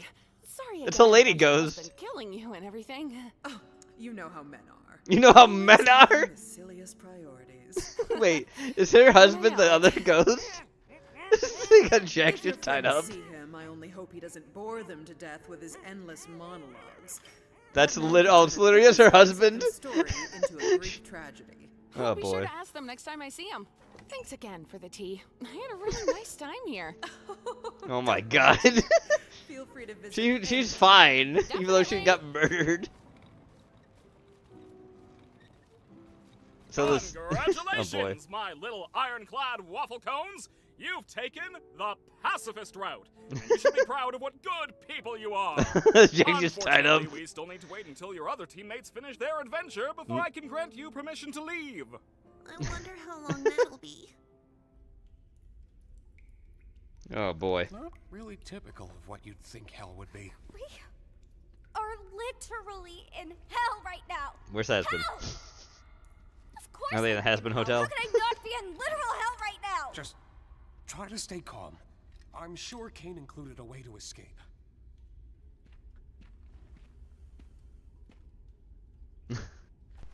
Hold on. Wait.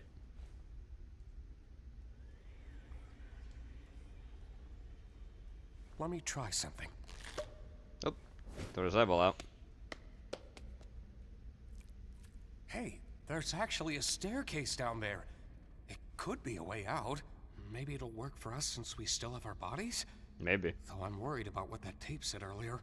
I'm just gonna try going fast. Wait, Pomni! Nope. Yep. Yep. He's getting possessed.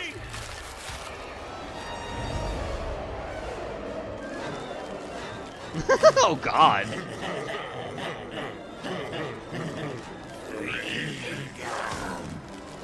Pomni!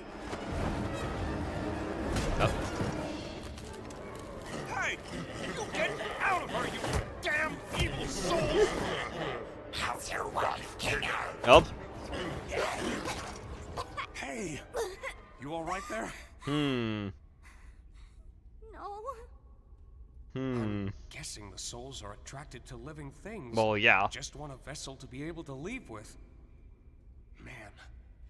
7 years of computer science for this, huh? Why? Every day I spend here is one nightmare after the next. I knew it would end up like this. He just wants me to suffer. Really Computer science degree? Did he just say he has a computer science degree? Not in... Well, I guess we are technically in... Forget about that. How about we just relax for a bit while nothing's chasing us?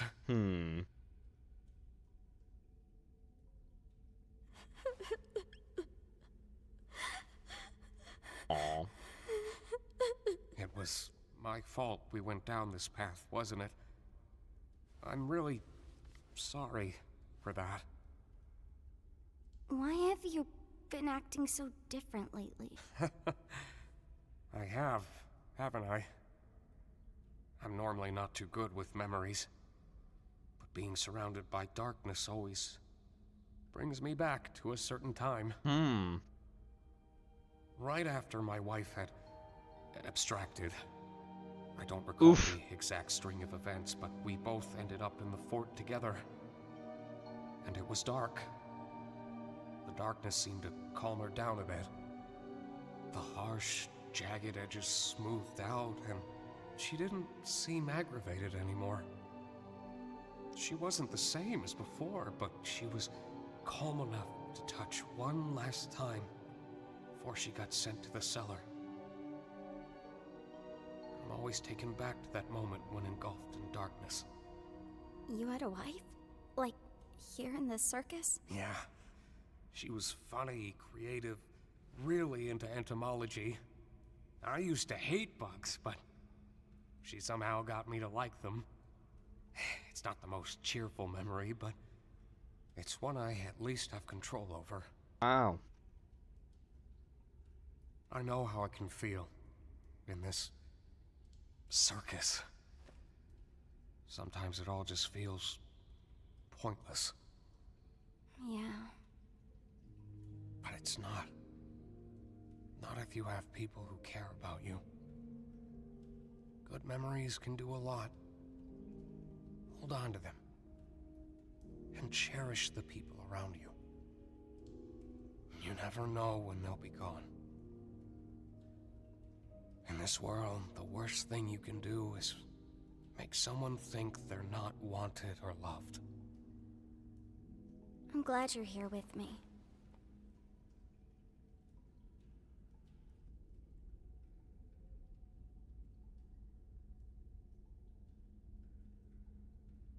You know, I've been thinking about that last tape. He said, the next breath you take down there will be your last. Maybe we can get through if we don't breathe. Your breath! I'm not very good at holding my breath. Well, how about we try not thinking about it?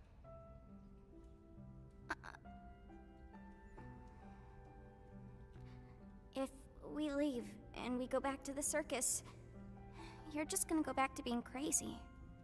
You're not gonna remember any of this, are you? Don't worry about me. As long as you remember it, things will be okay.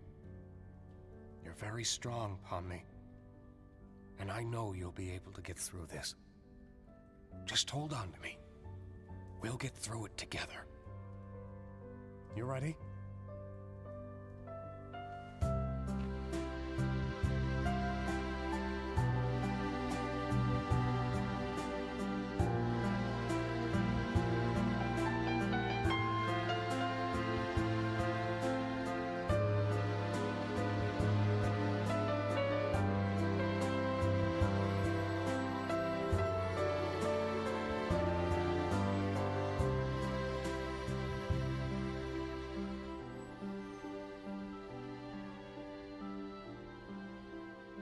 Oh, Pomni, Kinger, are you guys okay? Was it scary? I'm fine, actually. What happened up here? Don't worry about that. Pomni was very brave. At least I think she was. Were you? Something like that. Hey, Ragatha. Yeah? I just want to say thanks for always being concerned about me. I feel like through everything, I haven't really been appreciative enough about that. Oh, thank you, Pomni. I just want to make sure you're doing all right. Yeah, he's just not having it. Did you Rolling his eyes, he's not having it. And now I'm just starting to wonder if Another therapy session was even a real direction at all. Whoopsie daisy, looks like everybody completed the adventure and they're coming home. Quick, pretend we weren't having a therapy session. Okay. Welcome back, my meowing milkmaid. Oh my god. Don't ever call us that again. Or say that again? So what was it like being stuck with the nutcase? It wasn't that bad, actually.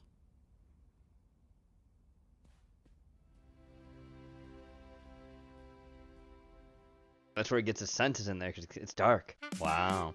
Alright, that was a really good episode. I enjoyed that a lot. Good shit, thanks, Ramen. Good works. Here we go. Strugs in the sun. Hard bastard.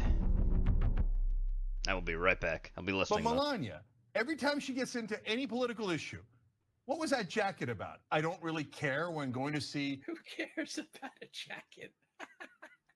Kids, where she was pretending to care. That's basically rubbing your face in it. I don't care about any of you lower class people. I'm married. Now you're going to make up a baboon story in your head about what Melania was saying and thinking during the time where she wore a jacket. And you're going to even probably do voices. You might even make retard noises. But the one thing you will not do, which you need to do to make the equation perfect, if you got to add puppets. Because this is a puppetless puppet show. Every Cenk Uygur segment is a puppetless puppet show where he makes up dialogue that no one has ever said and does voices to the dialogue, and then ultimately calls for our side to be something. Someone needs to do something about us, and we're being held accountable for the made-up things that he said in his head. That is, if that's not the definition of insanity, I don't know what is. That is insanity up there with the guy from Lockup. That was a long time ago. That was writing words with his shit on the walls. Remember that guy? Of course, I don't know if you remember that guy. It was that episode was a long time ago. But that was the same show that had the Booty Bandit, or what was that guy's name? Remember that inmate who was like, "I'm the booty master," or the Booty Bandit. He's like, "I love booty." It was the same show. And it was like the show about what's like the craziest ward in the prison. And they had a guy who was writing in shit. And I will say, for a guy who wrote in shit, his penmanship was quite remarkable. You mark this down in your book, Daddy. Book, Daddy. Book, Daddy. Book, Daddy. There's a big difference between the legend and the man. And I want you to take a look at what will happen to you the next time you step in the ring with me. Because as we start to watch this thing, I am the legend, you are the man, and there's a mighty big difference between the two.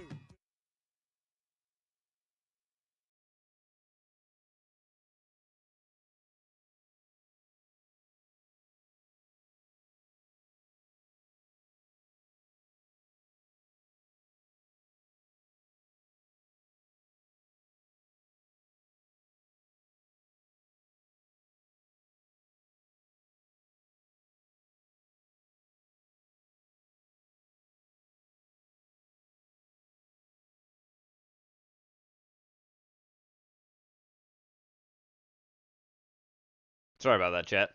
That one cannot be played, unfortunately. That is Diddy Part 3. We can't watch the One Night at Diddy's Part 3, so sorry about that. Gonna have to move on. It's age restricted apparently or something. Daddy's head. You need to say This is the a Strog trailer he's in. goodbye. Here we go. He's not going to live. He's not going to live. Goodbye, Daddy. Daddy. Isaac has no next of kin. What does that mean? He will need someone. I can't Boy. do this. I can't do this, Governor. He's barely spoken to me since we got married. It will come.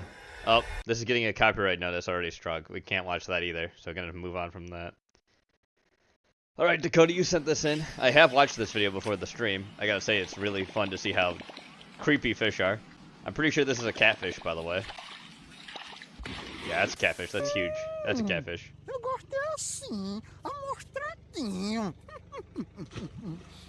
They just went for You it. know, the greatest trick Hollywood ever pulled was convincing the world that sharks are the only things to fear in the water. There be monsters. In the last video, we talked about how sharks might just be the most misunderstood creatures in nature, with a PR team that works about as hard as a whiteout's brain after 6 rounds of CTE. They've been done so dirty, they've actually overshadowed the other ichthyological insanity spawned from Satan's septic tank.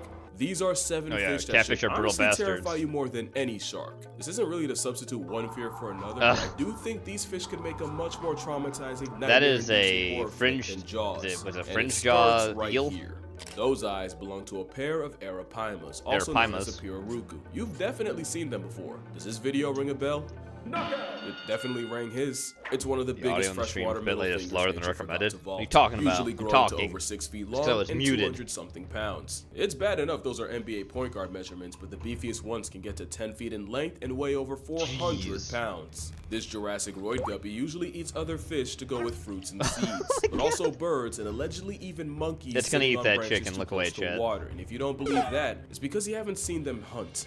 They're explosively quick, and the aquatic black hole has been known to confuse feet for fish and violently pull people underwater. One zookeeper reportedly made the mistake of trying to retrieve a glove that had fallen into an Arapaima pool, and in a split second got his hand, wrist, and several fingers broken. Oof. There's also the fact that a refrigerator-sized Don't do fish that. will yeet Don't do themselves out that. of water in self-defense. Don't do Now, that. Let's talk about that defense. The plus-size Paiche is covered in heavily armored scales, Paiche. not only Another tough name enough for to it. tank piranha attacks, locals historically use them as nail files. Wow. They've also used their tongues as scrapers, since Wow. these fish have teeth growing out of a bony tongue that can be used to effectively crush struggling prey against the roof of Great. their mouths. You know nature got in its bag when it made a fish that can breathe air, and the Antichrist of the Amazon Yes, has it a can breathe modified air, swim by the bladder way. that was repurposed as lungs, meaning Yep. this flex of a fish can survive 24 hours out of water. Just like On one catfish. hand, that means they have to come up for air every 20 minutes or suffer the eternal shame of being a fish that finds a way to drown. But it also works out for them because in low oxygen water where most fish become slow and sluggish, the air merchant menace can pretty much go on a killing Air merchant streak. menace. Now the question is,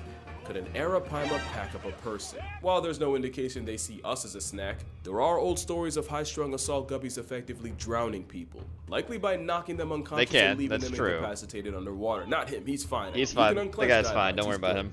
But one man that almost wasn't was Jeremy Wade. Yep. He probably needs no River introduction, Monster but guy. Long story short, he's a zoologist who hosted the show River Monsters. That's which a fucking ended, grouper. but only because he caught every fish nature had to offer. But he almost caught an early life retirement after a pissed off Paima struck him square in the chest and nearly caused irreversible damage to his heart.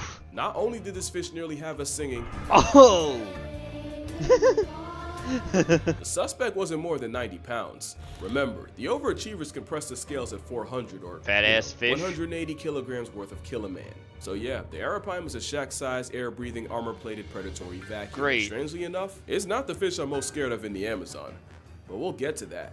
The piranha actually isn't. If you remember from an earlier video, piranhas remember. might be just as misunderstood as sharks. They're mostly just scavenging opportunists that our childhoods convinced us were way more of an issue. You cannot say the same for their Here's the cousins, found in cousins, the though. Congo basin of Central Africa. The Goliath tigerfish can Ooh, grow nearly boy, 5 look feet at them long, teeth. over 100 pounds, and they're what people were told piranhas are times 10. Oh, They're in no. the same order, but where piranhas are primarily a swimming cleanup crew, tigerfish actively hunt for their bodies. Oh, And you'll find no. out nature built this prehistoric problem to do exactly that. that. They have sharp dagger-like teeth that many swear are comparable to that of a great white. Great. Although I personally see them as more conical. Yeah, they look crocodile, like croc teeth, which is a coincidence since the saltwater variety are their only natural predators. Oh, but of course, the swimming expletive has also been known to murk smaller crocs. They have eerily strong eyesight to track prey, special organs to detect the vibrations they make underwater, and they're strong enough to brute force their way through the turbulent waters of their hunting grounds. Oh boy. They're considered one of the toughest freshwater fish to be left behind, and tigerfish are even on record snatching birds out of the air. Oh Not my just lord. Birds, but swallows, some of the fastest and most maneuverable out there. Scientists studying them watched as 300 birds got permanently grounded by tigerfish in just over 2 weeks. They're so feared that in many places they're only known by one name, Benga, meaning I'm never going into the. This is a freshwater fish. This ain't even in the ocean. Wearing a belt made out of bottle caps in order to ward So is off the other evil one. spirits. They're both freshwater Ironically, fish. They did the exact opposite and attracted a tigerfish who apparently These are ocean fish. These are freshwater fish. Nearly bisected the girl. Allegedly. Allegedly. It's an extremely fast, explosive vice grip with almost zero prey prejudice. I'm going to tell you when I see Still one rather that's take a bite from them than the see fish an up ocean next. fish, And Dakota, that's because these are next not is the ocean fish. Candiru. And a lot This of is y'all not already either. know what road we're going down. The Candiru is a tiny parasite in the Amazon, also nicknamed the vampire fish for their habit of invading the gills of larger fish and scraping the insides to feed off their blood. And with backward-facing spines and a powerful bite, it's nearly impossible to shake it off before it completes its liquid transaction. The horror comes from the legend of Candiru being attracted to the chemicals in urine and swimming up the urethra of unlucky humans and getting stuck up there. Because A they got fate barbs. that takes surgery to reverse. Imagine a serrated, sentient toothpick in your bathing suit business, and you'll see why the violation with gills is so feared. But how much of this is even real? Most of the reports of people getting penetrated by peenfish are really sus at best. Apparently, they're not even attracted to the ammonia in human urine in the first place. There's a good chance that the Candiru controversy came from European settlers coming home from long expeditions and telling these long, exaggerated stories to anyone who'd listen for status and attention. Yeah, but basically they were probably lying for clout. You have to remember, the whole piranha skinning a cowfish spawned from locals staging an event to impress the president. To impress The truth Roosevelt, is, yeah. Your chances of peeing in the Amazon and getting frontal probed by a fish are about as much as you getting meal prepped by a shark or getting struck by lightning. Still. Oh, my bad. And getting struck by lightning. That being said, I'd rather get tag teamed by the pets of Poseidon and the forces of Zeus than have a bloodluster up my urethra, no Franklin. If the odds ain't zero, they're just too high for me. That's I'll fine. happily take a Candiru to the Mandiru, then run into aquatic op number 4. Oh boy, In here we fact, go. I'm so afraid of it, I actually had to break my own rule for this video. The Humboldt squid obviously isn't a fish, but it's the closest thing to a living here we nightmare go. on this list. Let's be clear, at 5 feet, about 100 pounds, there are bigger squid. What sets Humboldt's apart Now you got is the they can ocean, hunt in Dakota. packs Squidward of wants to say over hi. 1,000. Yes. Yeah, that's 3 zeros like a Tony Snell stat. You heard that. That's 1,000. They hunt in packs of thousands, not just a single Humboldt squid that's 5 foot long. Thousands of Humboldt squid that are 5 foot long. Nicknamed Diablo Rojo, there are old Diablo fisherman Rojo. tales of men falling overboard, getting swarmed, and never coming back up. There's also stories of them curiously approaching divers before flipping and trying to rip their masks off. But who needs stories when marine biologist Alex Kirstich can tell you about the time several homicidal squids grabbed him and attempted to drag him down into the dark maw of the abyss. It gets worse when you realize what exactly happens when a red devil decides to take you to hell.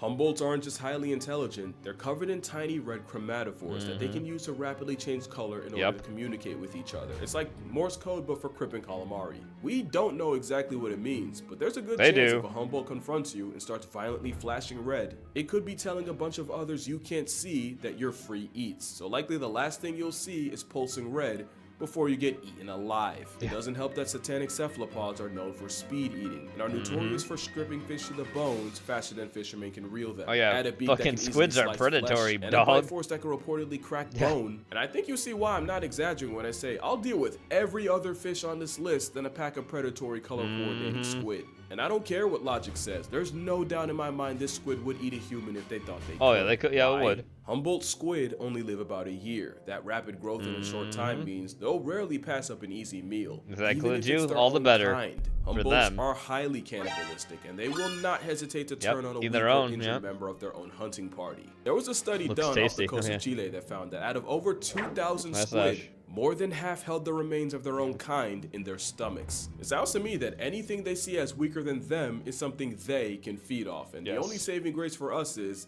They usually only press things smaller than they are. Yeah. You don't even have to be seen as food for affiliated squids to be a problem. Like a true xenophobic, they react to most things they don't understand with violence. And they've even attacked cameras and equipment and left them out of order. But to me, the most disturbing aspect of getting assaulted by squids is, even if you escape, if you panic and surface too fast, you can get the bends and past tense anyway. That type of psychological horror is what puts the Humboldt here, and wouldn't you know, emotional damage is another symptom of finding out about the next fish. Because now we got the stonefish. Not one of, but the most venomous fish known to man. It is. It's armed with verrucotoxin, and symptoms of getting stung include crippling pain, shock, tissue now you can death, never go in the ocean to cut with this paralysis. fish. And speaking of pain, you can be in agony for over 12 hours, and it's enough of an eternal jihad to cause hallucinations. Anecdotally, there have been tourists who've stepped on a stonefish only to beg their doctors to chop off the whole foot. Then there's the added threat of, if you don't get out of the water quick enough, it won't even be the venom. You can get paralyzed and catch a stage fatality to drowning.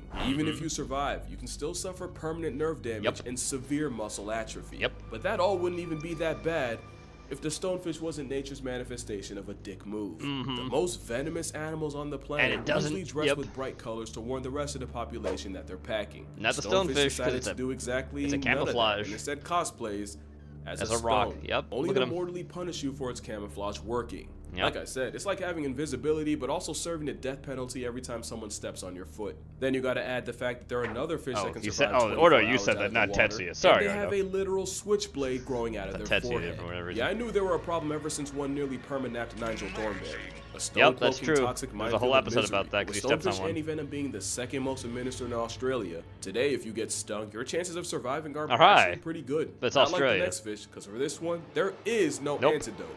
The stonefish might be the most venomous fish, but the pufferfish is arguably the most poisonous thing alive.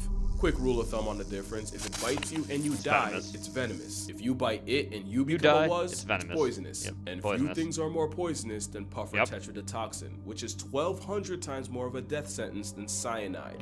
Tetrodotoxin interferes with signals between nerves and muscles, causing muscle paralysis and a total shutdown. And of course, the fugu blowfish is considered a delicacy, but if the chef misses a single cut even by a little, you're instantly on the clock. You won't know that happened until your face goes numb and your lips and tongue get this weird prickling feeling.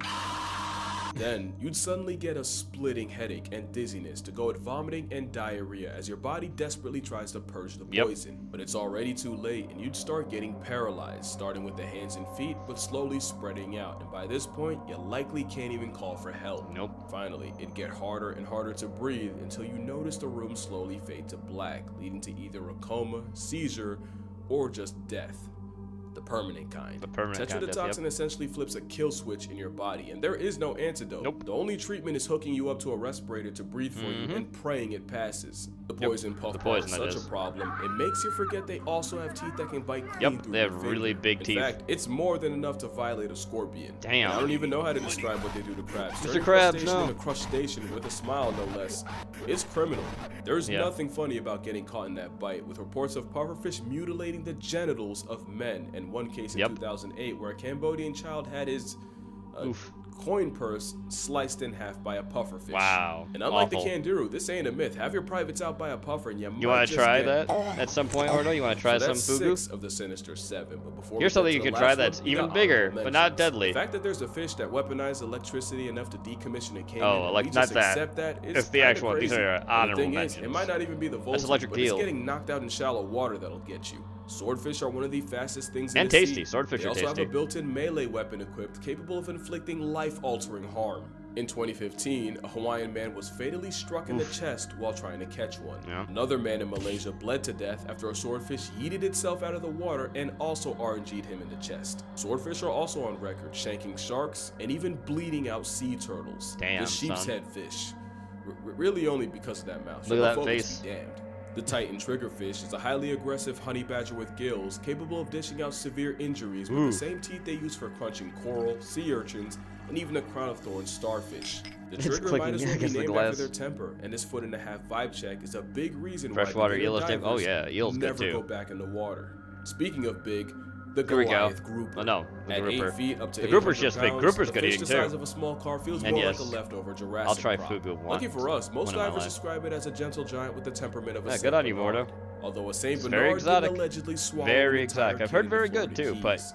I wouldn't risk it. But since we're on the You will subject, get the probably a last little bit fish of on this numbness list though in your mouth, regardless. Catfish. Catfish. And yeah, there we that's go. kind of cheating. There's over 3,000 species of catfish. Now, even another including the tasty genital fish, if you cook jihad, it the right. candiru. Catfish. Catfish are like the trash compactors of the fish family, which isn't a Terrifying. problem until you see just how big they they can really get. Yeah. And once a catfish gets big enough, there aren't a lot of things alive they won't try to eat. It's true. We've seen armadillos, turtles, and even unaware seagulls get bored by a catfish. There's a species in France that figured out how to stalk and hunt bathing city pigeons. Another learned to wait by cave entrances to suck up any exhausted bats that fall in. There was even a catfish nicknamed Kuno the Killer who terrorized a German lake and somehow caught and ate someone's dog. Wow. Basically, they're all the shit I've talked about pelicans being, just in fish form. Yes. The question is, if a catfish has ever eaten a live human, and No. it isn't even if they would, but if they could. The Wells catfish can grow to 10 feet long and God. cap out at 300 pounds. The Mekong catfish can also get to 10 feet, and the heaviest one ever recorded was pushing 650 pounds.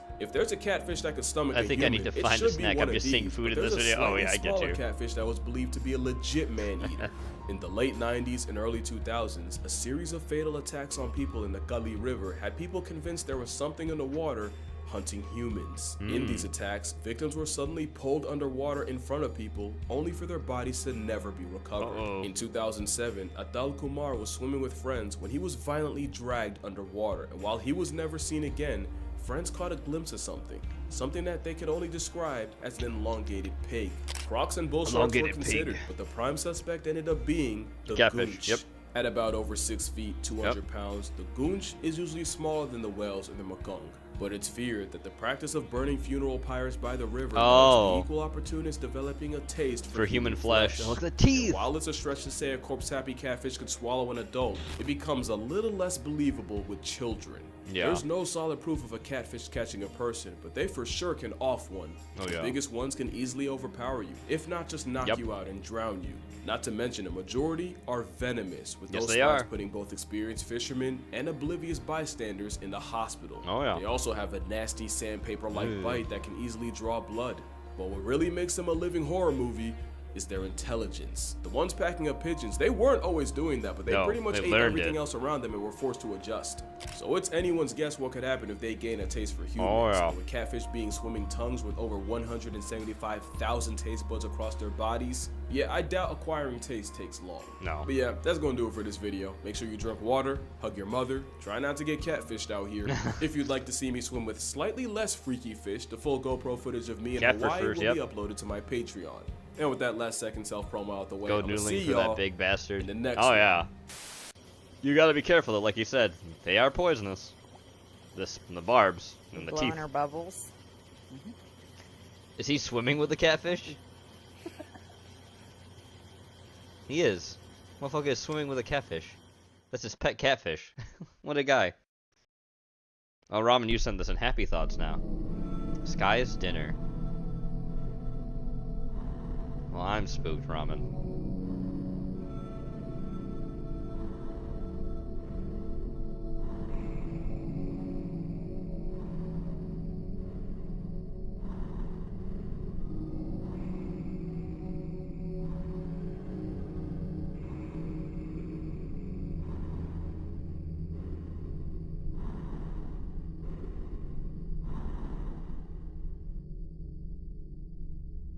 When the Friday is freaky.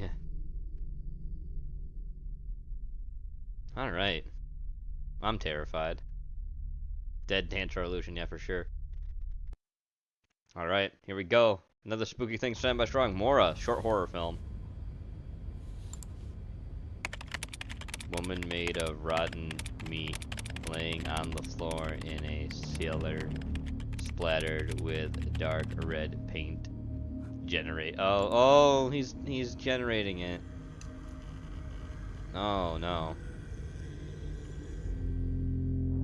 He's using AI to make evil. He's saving it? Dude.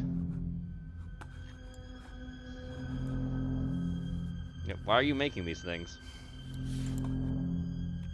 Look at my prompts. Bodies on the floor covered in blood and rot, ripped apart. Generate.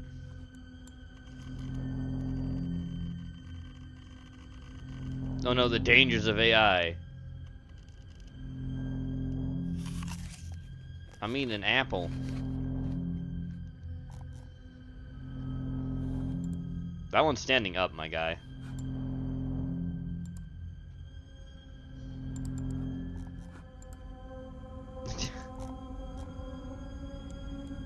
Are you making a collage? What are you doing?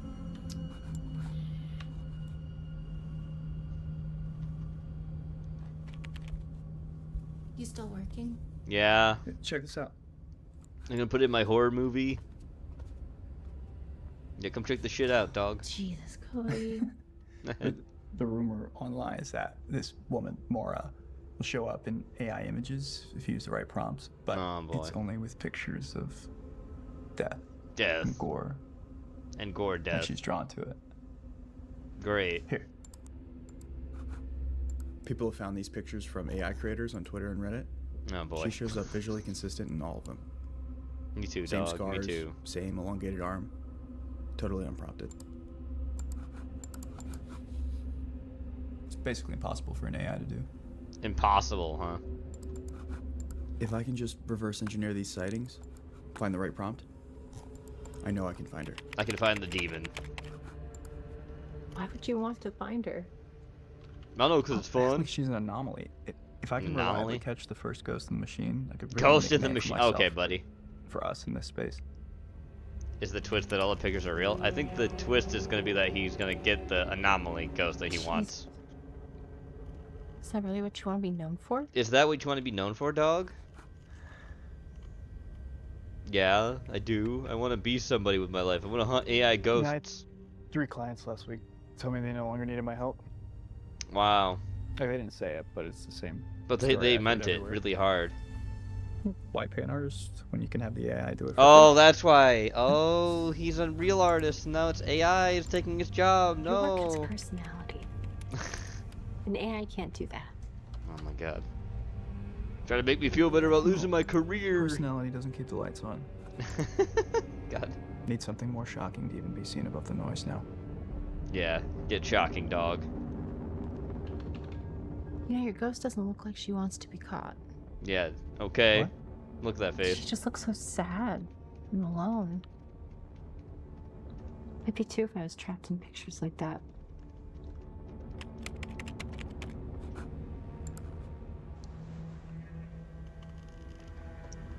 I'm going to sleep. I'm going to bed. You have fun. Enjoy your new music, Cody. Wom.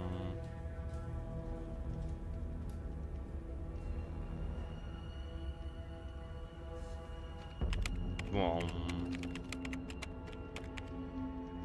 Wom wom.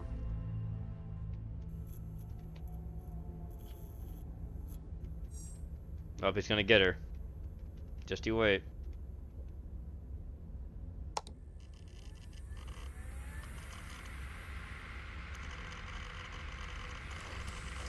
Your computer sounds like it's dying, bro.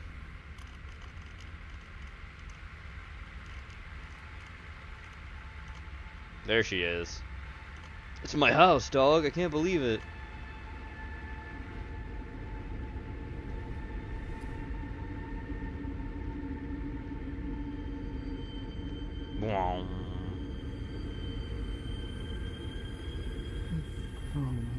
No, no, no. It's blurry. My computer's freezing. Damn it. This computer's crashing. Oh boy. Dude, what are you using? Wait, how did your computer crash? The program crashed. Why it's not like your computer shut off? What the fuck? What the hell, people who made this? Don't you know how a computer works?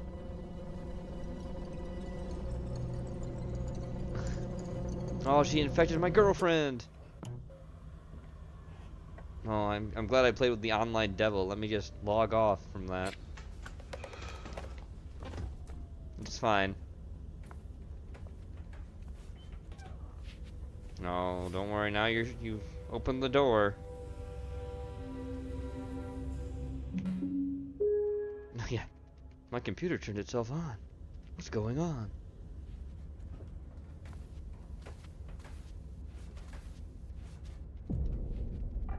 Yep. Good job. There's the demon. You wanted it. There it is. You wanted this. Oh shit. Oh shit, dog. I can't believe the demon's here after me doing that. I got what I wanted. I found you. You shouldn't have. Why is your computer making the weird noises? Oh. Oh, was she not AI? She was an AI. Oh, she was a person. Oh, she was a person, Jet. She was a real person. Uh-oh. She was a real person that was killed. She's not AI. Oh no, some third world country. By the looks of it, Bolivia.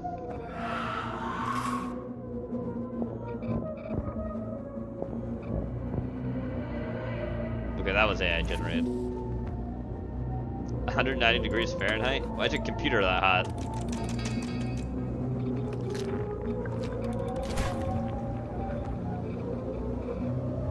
You might want to back away from your computer. It might blow up. No. Unplug it. Probably not with your bare hands. Yeah, dumbass.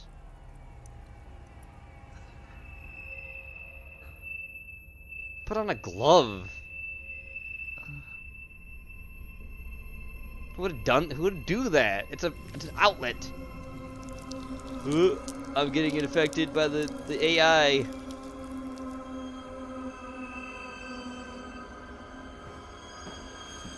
Oh, his apple's rotted.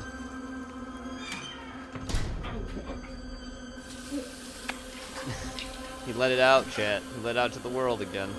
I'm pretty sure that woman was someone that actually got tortured to death. Oh, my computer's. Well, wait, how's the computer on? It's unplugged. Oh, spooky ghost. Oh, thank God we live in a technological world. He has a fucking poster for Vertigo in his room, and it's the Italian poster of it too. Oh, dude, that's an actual maggot. Good on you for not doing mealworms. Yeah, that's a maggot. That's what maggots look like. Probably medical maggots, if I'm going to say you bought some. Because you wouldn't be close to not having something disgusting in regular maggots, because that's just how they are. What they feed off of. Garbage, you know. Are you going to throw up a bunch of medical maggots? I'm ready. Do. Oh, that's good.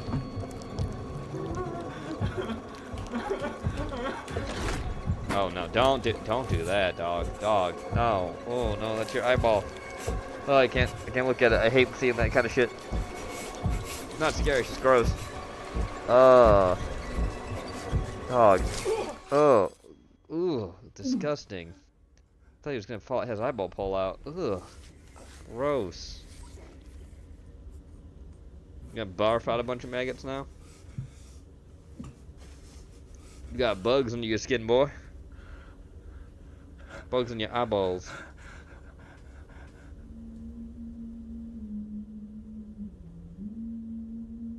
Oh, she's here now. She's here.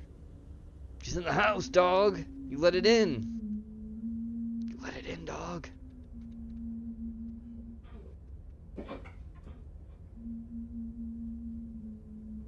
Happy harvest, everybody.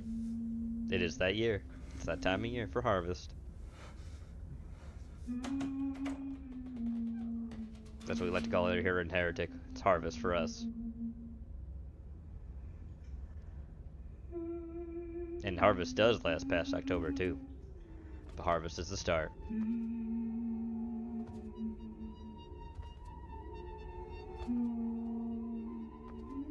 It's October itself for the harvest. Though most people consider harvest the end for, actually, technically the end of October is the end of the actual harvest season when you think about harvesting crops.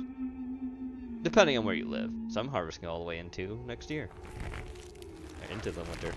There she is. She's touching your computer, dog. She's on your gamer PC. Hannah? A woman. That's not Hannah. That's the ghost now, dog. Now she's stretching. She's getting tall.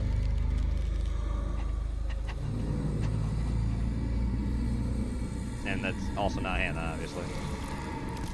Oops. Ew. There she is.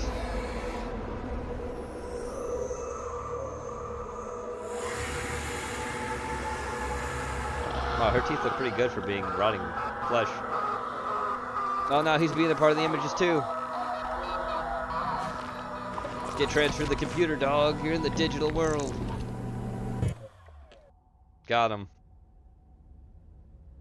He got transferred over to the world, chat. Good shit, Strug. It was pretty good. Anyway, here's something that's not spooky. So Zach Bagans takes a rest for a minute. Van Damme, Legionnaires. Legionnaire Here we go. is the Legionnaire. Jean-Claude Van Damme Mega blockbuster hit movie. I know where Eternal he shit, but showed you know. the world that he We'll take a little can break from once the spooky for again just a do minute. the impossible. Which This is. time, making the French seem badass. It starts off at this lame-ass party that nobody wants to be at, when suddenly, holy shit, Holy now shit. it's fucking amazing, and the Jean-Claude women Van Damme is spontaneously here. rush the stage in joy. And who can blame them? Now things are going great, and they're giving Van Damme a standing ovation As you do. because he's Van Damme, and they don't deserve him.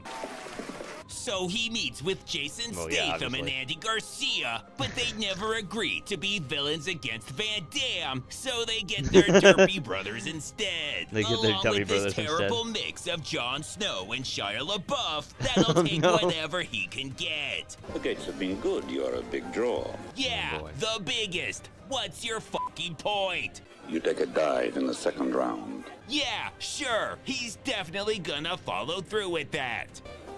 Now he's pissed at her for leaving him for Van Damme. How could you embarrass me like How could you do that? Which didn't happen, but they both agree it will. We're finally at the big fight, and word I'm got ready. out that Van Damme was paid to take a fall, but everyone bet on him anyways. Half a second into the first round, nobody's ever lasted that long. Nobody. So now Not he's nobody, out not on his ever. routine post-fight triple marathon. And she's hoping to run away with him, but boy. join the fucking club, lady. Van Damme's already 30 miles down the road, and that train will never catch him. Van Damme is so in the zone that he runs all the way to Morocco, and All the way to yes, Morocco. across Oh, the hi, Alboran Porky. Sea I see we're playing without Mass Effect stopping. Andromeda. What a crazy 25 minutes. Have fun.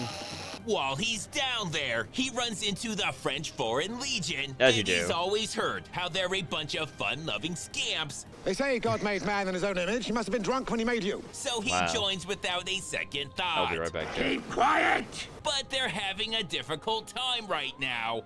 A Rift tribesman can gallop like the wind, decapitate a man's head, and without stopping, impale it on the tip of his sword. Oh my god, get to the fucking point. They have wiped out over 15,000 troops. Thank you. Which is when he sees Van Damme and says, never mind, they're good.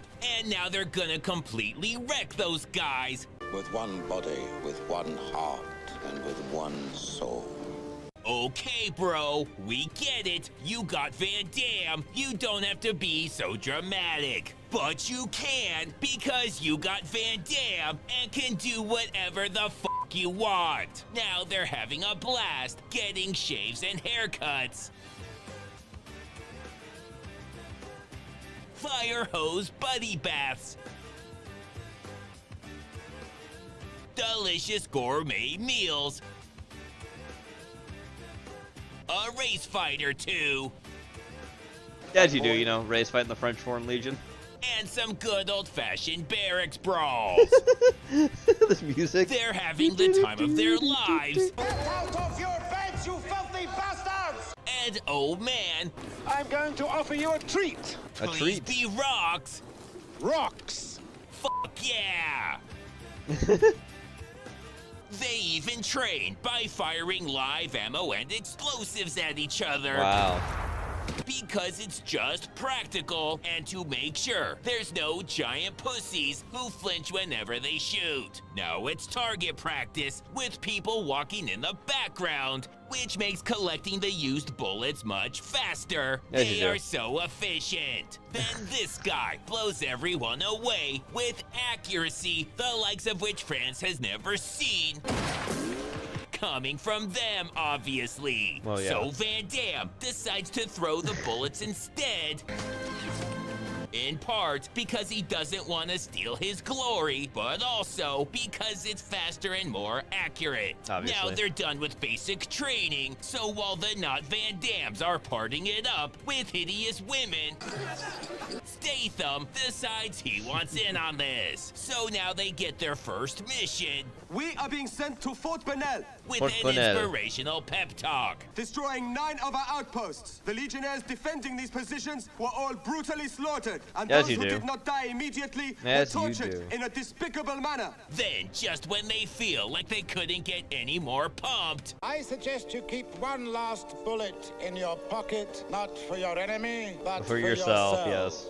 he tells them, in fact, there's no reason to wait on that one, and he's rooting for the other guys. Now they have to march hundreds of miles in step for some reason, As you do. which I is guess. super easy, barely an inconvenience.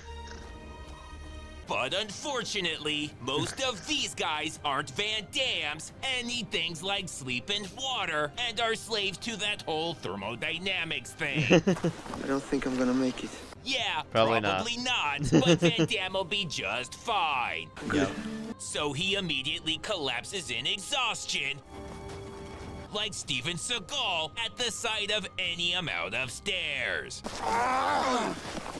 But don't worry, bro. Van Damme's got you. So now everything's going great when, It's going great. oh shit, Real great. they got too far ahead of everyone. Oops. With no Van Damme there to protect them, they're sitting ducks. At the moment, we're nothing more than a flock of sitting ducks. Wow. So the enemy makes their attack. Now things aren't going so great. No kidding. And it's looking like another L for France. When holy shit, There's Van Damme. Damme's back, The but muscles he only from Brussels. has one bullet, which is way more Belgium. than he needs. At some point during this one-sided slaughter, someone finally yells the code word Van Damme, and they haul ass out of there. But son of a bitch, someone shot what's-his-face, and What's his knowing face and the who's it? French, it was probably one of their own. But oh well, it happens.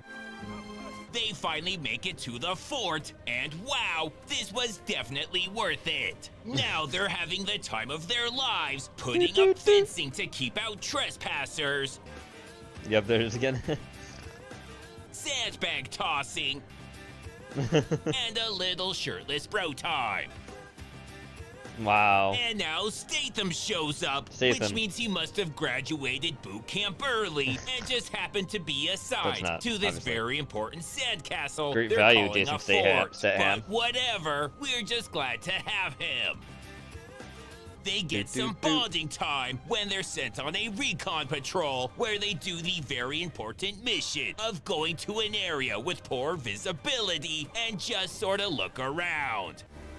We've been so focused on those sneaky French that we're blindsided when Van Damme is betrayed by the dirty Brit. Wow. Money. The Brit, of Thankfully, course. we can still trust those peaceful Germans. Anyways, they might be the enemy, but betraying Van Damme is some shit you just don't do, so the natives attack. That's right. So they chase them back to the fort, but son of a bitch, those no trespassing signs. I guess that's that. I guess so. And now things are a little awkward. But then, oh shit, they didn't get the proper permits for the fence, Oops. so the signs are invalid. Now we get an epic battle Epic over battle. the fort. but I'm guessing it's more about pride. Then at some point, they realize destroying this place is redundant and just sorta leave. Of course. The next day, Van Damme offers Statham a cigarette, and even if you don't smoke, when Van Damme offers, yes you fucking do. Which is when Van Damme sees his old friend and remembers the time he was talking like Steven Seagal. White boy? White boy? So he does what he must. And now they're back to finish the job from yesterday when they just left because I guess it was end of shift and you know they're not paying overtime. Obviously. But you're not gonna scare them because they may be French, but they got Van Damme. Oh shit, there's no Van Damme, so now they're just French. Oh no. They're getting slaughtered. Where the hell is he? Turns out, somewhere much better, doing something far more important. Yes. Just because you're surrounded by enemies in a fort that's really just glorified rubble with no chance for survival in a pointless war between two countries you don't care about doesn't mean you can't find time to have a little fun. Exactly. It's never explained how he made the 6,600-mile journey in mere seconds, why it's a bar in Thailand, when back then the country was known as Siam, or what this has to do with anything that's happened in the previous 90 minutes. To the people asking those questions, shut the fuck up. Just sit back, relax, and let the dancing wash over you like the transcendent and spiritual experience that it is. After 243 hours that can only be described as fuck yeah, he heads back. They have done horribly without him. But luckily, Statham's still alive. I was never paid to take a dive. Whoops. That was fucking weird. Now Van Damme's had just about enough of this shit. So he throws down his gun and is gonna bust out the spin kicks when they make him a deal. They'll let him go and he won't murder the fuck out of them. There we go. Thank you for that, Tetsuya. Alright, now we get back to the spooky, so let's get Zach Baggins back on screen. Here we go. Here we go, chat. Because True Master Bob's in this in. Vita Carnus. Revealed progress. Oh boy. Oh boy. Gore, violence, death. Count me in. A cricket. Now only the most beautiful, only the most unique You can get a bean. will be moving forward. Or Brett. See. There are lots of fossils hidden on the Earth, and plenty make their way into rivers and streams. You can look for them too. Wow, I could. Uh-oh. Audio log. Progress report on the Meat Snake Recreation Project. From our previous report, the juvenile meat snake we selected was grown in a standard captivity cell until maturity. Okay. The specimen we had selected was now an acceptable size for the project to begin. Oh boy. Meat snake. Look at it. Looking like a fucking... looking like a fucking catfish. The specimen was moved into restraints. Twice a day, we fed it fresh meat, scraps, roadkill, making sure that it received the necessary materials like bones and organs to grow. There we go. 4 days into feeding, the specimen's mood mellowed out. The usual intimidation display was now a patient eagerness. Yep, give me the food. It seems that the specimen now understands that we are feeding it. 11 days into feeding, the specimen has slowed down immensely. Okay. It has also been occasionally rejecting food. They don't like all of it. Looks like we have been overwhelming it. Picky not eater. giving it enough time to properly digest and implement the material. Oh boy. Feeding has been reduced to once a day, but with an increase of portion size. Okay. 19 days into feeding. The meat snake has almost shut down entirely. It no longer reacts to external factors. The gargantuan meatworm, exactly. But with assistance. A makeshift mechanism was made to help the feeding process. Favorable results have begun to show. The hue of the specimen's skin has been turning shades darker. Oh, okay. Sampling period seems to be approaching sooner than expected. Day 21 into feeding. Uh-oh. The specimen has reached all the required criteria to begin sampling. We managed to obtain a skin patch intervention. A skin patch? We began with cold resistance. The typical meat snake skin can hold its integrity up to negative 30 degrees Celsius. Damn, son. The specimen sample survived down to negative 100 degrees. Wow. Even maintaining flexibility. Damn. Next, the heat resistance test. The sample was able to withstand impressive temperatures. We were only able to bring the temp up to 3,000 degrees Celsius before we had to bring in new equipment. We used some welding equipment and determined that the sample's limit was capped at around 5,000 degrees Celsius. Holy shit. Sample testing was interrupted by a peculiar event with the specimen. Personnel during the routine feeding found that the meat snake had escaped its restraints. Uh-oh. By performing mitosis. Oh. The two organisms were simply wandering the lab at the time. The project has been halted for now, and the two meat snakes have been moved back into their original enclosure. We are preparing more tests at the start of the new process report. 2 meat snakes now. Okay.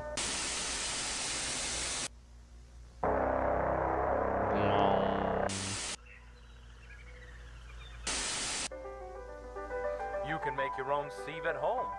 The mesh will catch large debris, allowing smaller things to pass through. But you can add more layers with different mesh to catch more things. More things, huh? I'm gonna catch crud. Lovely contestants Raisin? so far, but there can only be one winner. And this year's winner is Patty! Patty! Oh man, Patty looks so cool! Man, I would choose Patty too. Do you see all those pets? Patty was clearly the best one. This is my audio report for this month's progress. Van Borens. Albeit a little bit late by a few months. Anyways, it's been a bit slow, but there have been some fascinating findings. I guess I'll start with the juveniles. Feisty fellas, already chock full of hunting instinct. Their hunting patterns are similar to other ambush predators. They will wait and then catch their prey with the element of surprise. They prefer to hunt prey smaller than themselves, stuff they can take down easily. I'm like a shaved chimp. Once they're older, they start getting a little cockier. But they have the killing technique to back it up. They usually aim for the throat or neck to deliver a kill as fast as possible. But once they metamorphosize into their adult form, it's harder to determine their patterns. I'm just gonna cut. Oh no. Oh boy. The juveniles dog, I wouldn't want to be in a room with that thing. Adult form don't last very long. They simply hide away, rejecting all food we provide. As it is well known, adults only eat human flesh. The adults we have all die to starvation. The best candidates for research are the ones we capture out in the wild. They last longer, most likely due to them already having food and nutrients in their systems. It's not something I dwell on too often. No, because that means they've been eating humans. I am thankful for the ones they bring in for me. We got several adults, even a few humanoid ones. Ooh. Oh my god. We're able to understand a bit of how they work before they eventually whittle away. The hunting tactics of the adult forms change drastically from their previous form. Hunting now takes much longer as they observe and watch their prey. Not creepy. They are very cautious, waiting for the best opportunity. They take advantage of anything they can to get an upper hand. Their most popular tactic nowadays is climbing inside of furniture. Freshly metamorphosed adults are roughly 160 centimeters in height, but can fold themselves tightly into small spaces. I don't like that. One was even found inside one of those old-fashioned mannequins. And older adults still fit exceptionally well in tight places. It's funny, we didn't even know they could do this until the late 70s. They weren't even called mimics then. They were called Butchers. Butchers? They changed it because its name better matched the description of characters in some kids' board game. Anyways, the hunting tactics beyond this are confusing to say. You mean D&D for the board game? Because mimics are like, they can go into chests and stuff, and then they just ambush you and kill you? Since that public announcement in '86, they keep maybe. changing it. In reality, it is almost completely random. Each case in the wild is different, and it's hard to determine why in captivity. Plus, human testing is a no-go. No. Even though I volunteered myself. Why would you I do feel that? so close to figuring it out. Anyways, I'm getting ahead of myself. The next stages are even harder to... Wait, how long do these tapes have to be? Up. Made it take too damn long?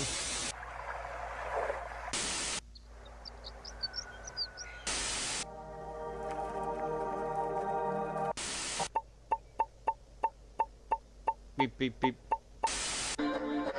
Bug. Look, this one would have fallen through our first sift. There are plenty of other fun things you can find Bones. as well. That's a shark tooth. Oh no, my sieve isn't working. Looks like there's a hole in your mesh. There Make is. sure your mesh isn't damaged, or else something might slip through. Uh-oh.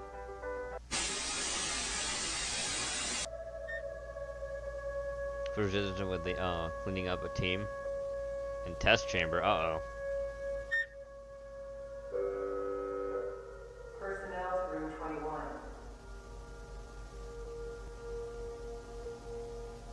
Boom.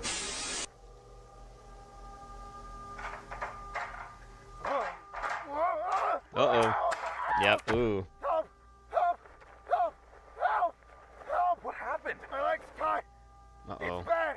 It's bad! I'm bleeding! What do I do? I can't reach! What do I do? Help me down, please! Please! We need medical assistance in test chamber 1.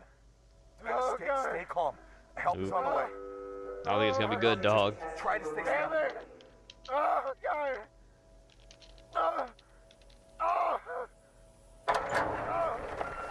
All right, we're here. We're going to help you. Lower the ladder slowly. Slowly lower the It's ladder. going to hurt. Oh yeah, Okay, it's gonna hold hurt. still. Ready? Now. Wow. What's happening? Yeah, what do you think's happening? What's happening to him? Not something good. Get him out! Uh-oh. Uh-oh. Oh, shit. Well, I don't think that turned out well. What do you think, Chad? I don't think that turned out well at all. There was some, death involved. Darian Corley. There we go. More Vita Carnis for you. Alright, time for our next spooky. We're gonna run a little late tonight, but we should be able to get through stuff pretty fast after we get through the first, technically quote-unquote first half of the stream. When we get to the food stuff should be fast, and the drinks should be fast too. Duke will be just flown by. The 1999 Istanbul earthquake, also known as the Izmit earthquake, struck on August Istanbul. 17, 1999, at 3:02 a.m. local time in the northwestern Constantinople? region of Turkey. It is regarded as one of the most destructive earthquakes in the country's modern history.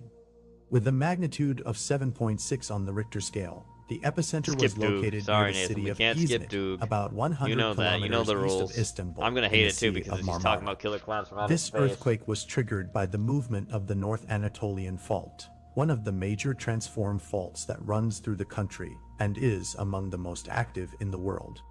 The impact was devastating, not just because of the quake's magnitude, but also due to its proximity to densely populated and industrialized areas. The earthquake violently shook cities such as Izmit, Gölcük, Yalova, and parts of Istanbul, affecting a crucial region for Turkey's economy, where factories, refineries, and ports are concentrated. The disaster resulted in over 17,000 deaths, though some estimates suggest the actual number could have been much higher, exceeding 30,000 due to the collapse of numerous buildings. Additionally, more than 250,000 people were left homeless and around 50,000 were injured.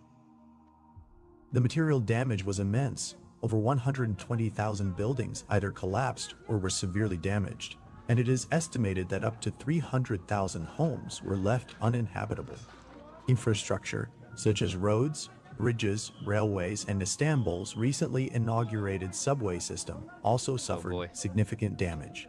Along with the subway, one of the hardest hit areas was the naval base in Gölcük, where shipyards were located, and major oil spills ignited fires. The Izmit earthquake exposed serious deficiencies in construction quality, particularly in residential buildings, many of which collapsed due to poor engineering practices and failure to comply with earthquake-resistant regulations.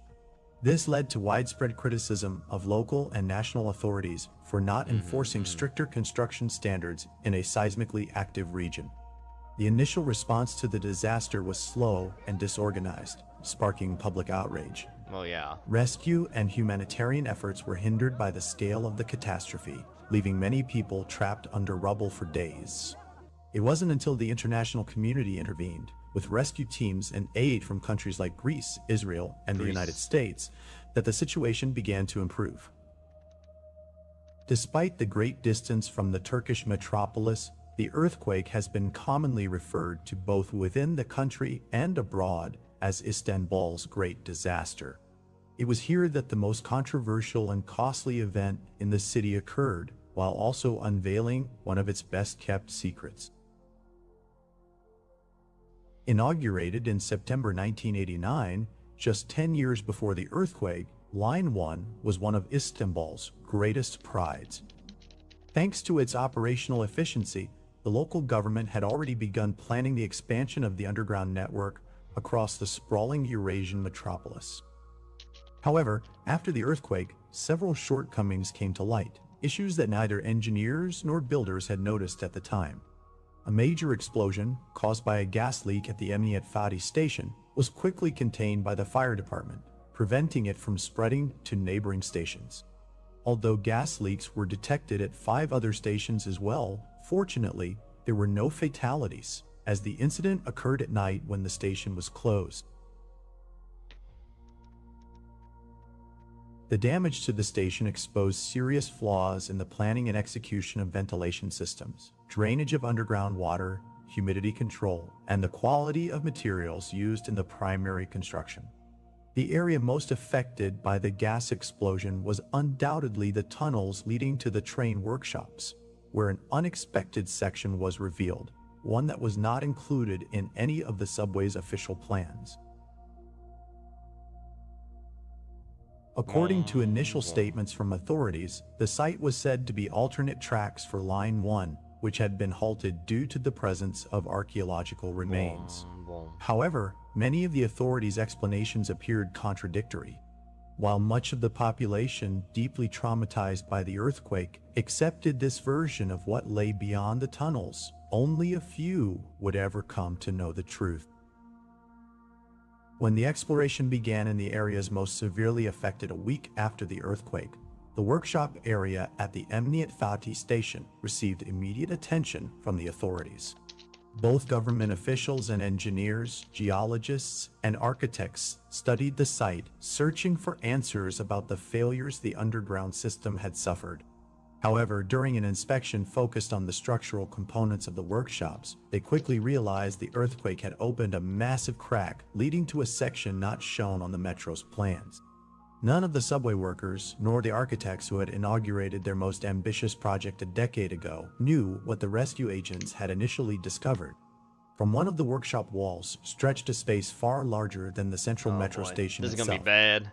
The height of this bizarre area also drew attention, as the walls extended nearly 3 times higher than expected for an underground structure.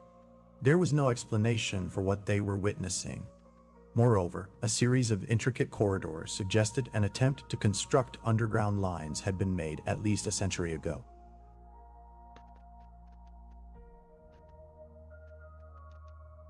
However, according to the city's historical records, no underground construction of any kind had ever been carried out in that area.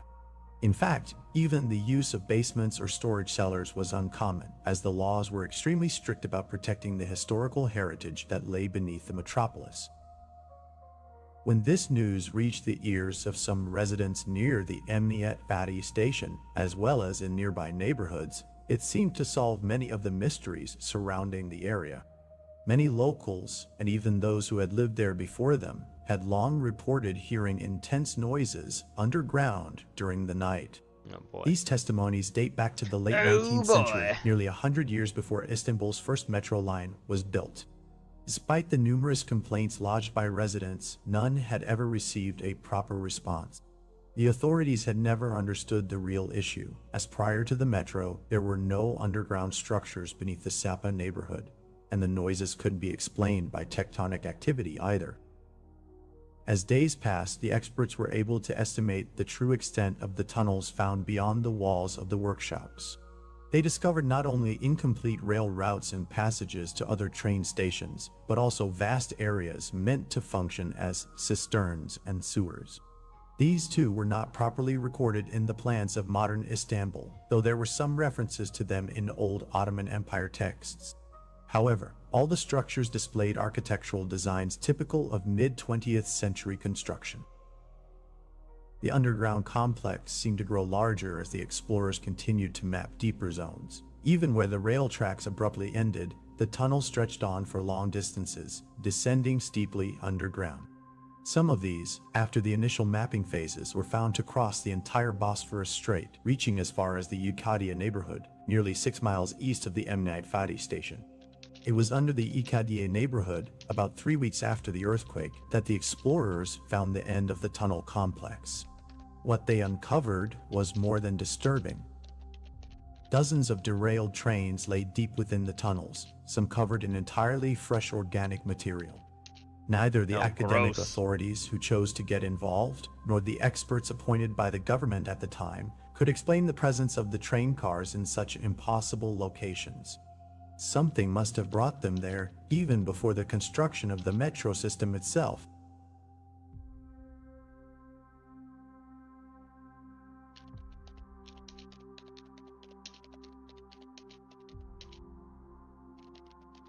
To this day, those discoveries remain completely unexplained. Amid the chaotic aftermath of the earthquake and the urgent need to restore basic city services as quickly as possible, the authorities chose to carry out rapid repairs on the metro tunnels. This made future investigations into the areas beyond the workshops impossible. After the earthquake, the laws regarding the preservation of historic sites became even stricter. In time, and despite the documentation carefully preserved by Bogazici University, the story circulated online as nothing more than a simple creepypasta. Oh, really? No, it's a creepypasta.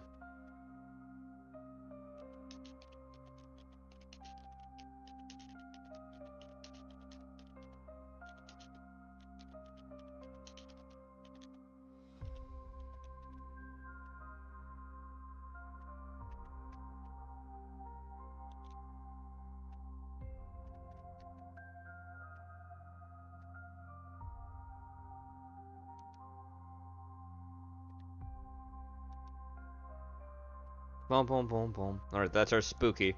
And that's gonna be the last of our spookies for tonight, chat. Next time you'll have spookies will probably be on Wednesday. Alright, let's move on now. Time to listen to an idiot. Bring back the asylums just for this guy. Yep. Fucking moron. This guy is a moron. The big warning that I want people to understand is when Donald Trump says something, stop sane-washing it. Sane-washing it? Oh, God. Republicans don't want to talk about January 6th, but Trump can't stop talking about it. They can, and they will tell you that you're idiots for saying that's worse than 9/11. Stop trying to make it into something which has some normalcy to it. What he says he intends to do. And when he turns around and says, Jen, to, you know, like the head of this network or other people who are critics that he intends to use SEAL Team 6 or the military within which to round up his critics or his opponents, he intends to do it. And I say that with firsthand experience what Donald Trump, Bill Barr, the Department of Justice, the Bureau of Prisons did to me. The unconstitutional remand of a United States citizen, making me the first political prisoner in this country to be held by my own country because I... You're not the first political prisoner to be held by your own country. Have you never heard what happened during the voting thing? Is that your people fucking did, by the way? That was held prisoner. Wouldn't waive my First Amendment constitutional right. What that was for Trump, if you want to use Tim Wall's sort of comment, that was a practice play. And now that he knows exactly how to get away with it, I suspect that there's going to be many, many more people that will be incarcerated at simply Donald's whim and simply because he deems them to be a critic. Oh, my God. Yeah. Yeah, he's terminal. Yeah. Put him down. There's no fixing that. Insane person. Speaking of insane people, here's Cobes. We're gonna speed this the hell up because it's like 17 minutes. And we're just gonna watch him eat some fucking KFC. If you didn't see this, well, now you're gonna see it. So here you go, chat. If you didn't see this, here it is. 1.5 speed for Cobes. That's what he gets. That's what he deserves, honestly. Boggling Chronicles. The preamble, late night snacks. We did watch this last week, but if you weren't there for the reason, here you go. Egg rolls, each kind. Catching up with Cobes. Oh, look at that! Egg rolls. For you not, if you didn't know. Okay, these are delicious egg rolls. No matter how long he's wearing this odd t-shirt. We got some Sargento pepperoni, habanero, jalapeno cheese. We'll take our sheets.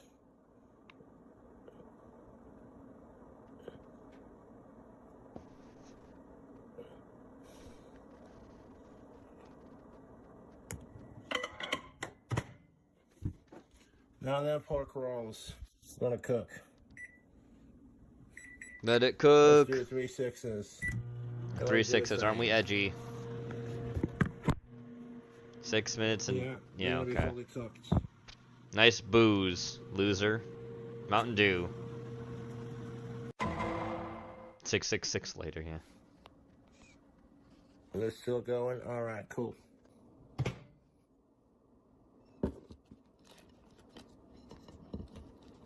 Ew. Microwave it. It's awful. That's hot. And you know what? This is a pretty tasty egg roll.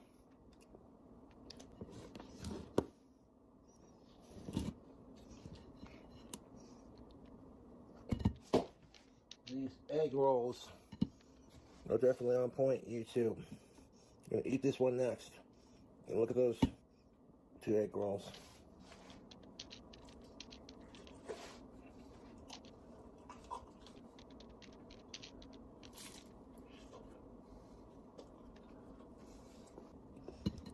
Making my fingers burn. Okay, I know I'm an asshole when I drink, but this is some goddamn good food right here. Look at this egg roll. Oh, cheese. My fingers are burning from touching it. It's not too bad. It's a little hot. It's microwaving it, but...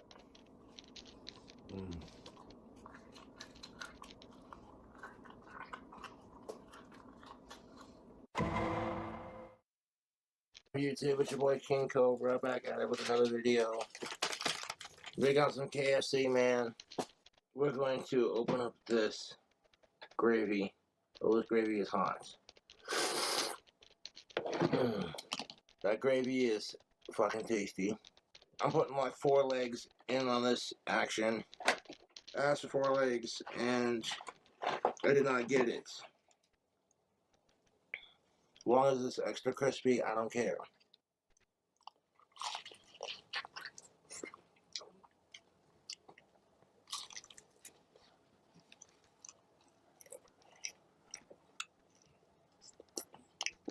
No, I've messed up the food review twice. And I thought, you know what? I'm going to redo it eventually. Going to redo it. And they're like, no, we're not going to include the things.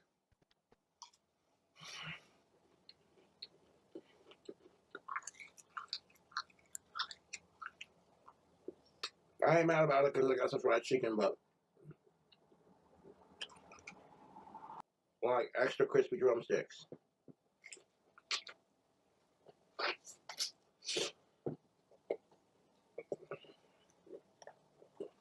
Oh, the noises are so awful. As long as I get my extra crispy. If I don't ask extra crispy chicken, inside a large gravy, that's what I expect to get.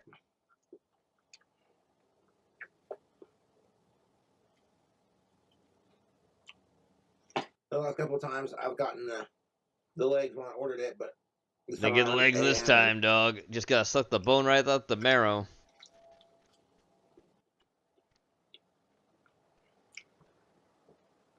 Oh yeah, zoom in. They might have been out. They might have been out, YouTube. They might have been out of them legs, YouTube. I don't know. God. And you know, it happens. You know, it happens. You run out of legs. It happens. All I'm gonna do is create more fast food reviews. You dig? I asked for extra crispy drumsticks, and they gave me whatever the fuck this is, and like 2 extra orders. Like they gave me some more chicken. They gave me extra chicken because I guess they were out. So they weren't really fucking me. They're like, you know what? We know what Cobra's digging. We're out of that situation. Oh.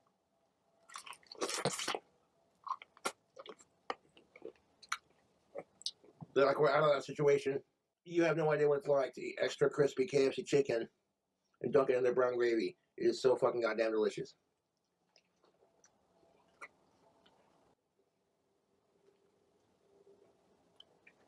I like extra crispy drumsticks because it's flavorful. I like extra crispy drumsticks in general because chicken legs are easy to eat. I get some KFC from the Colonel. I get some extra crispy drum legs. I get some extra crispy drum legs. Oh God. And I get some like gravy. They might have been out of legs. I'm not complaining. Because they're like, hey, we're going to send them a couple extra pieces. They're like, we're out of the chicken that you're craving. KFC did, they sent me a couple extra pieces of their chicken. Extra crispy chicken, dunked in the KFC brown gravy, is simply the best. That was kind of the whole point of the KFC order, was to order some like extra crispy chicken legs. Extra crispy chicken is delicious. Looks like KFC sent me some more goodies. Sent me an extra gravy. And an extra chicken for my troubles. And I appreciate it. Now, when you go and get... Yeah, this is what I was looking for. 4 crispy legs. So I want to review the order in reverse. Extra crispy drumstick action. And they sent me some extra gravy and extra pieces as a thank you, I guess.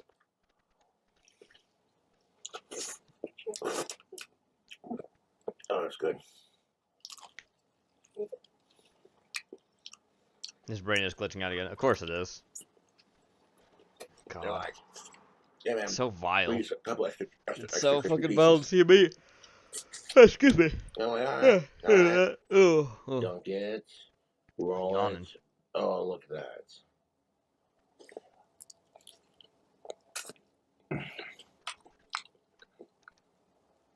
that. That's the money shot right there. That is delightful. So KFC gave me a couple extra pieces of chicken and another large gravy.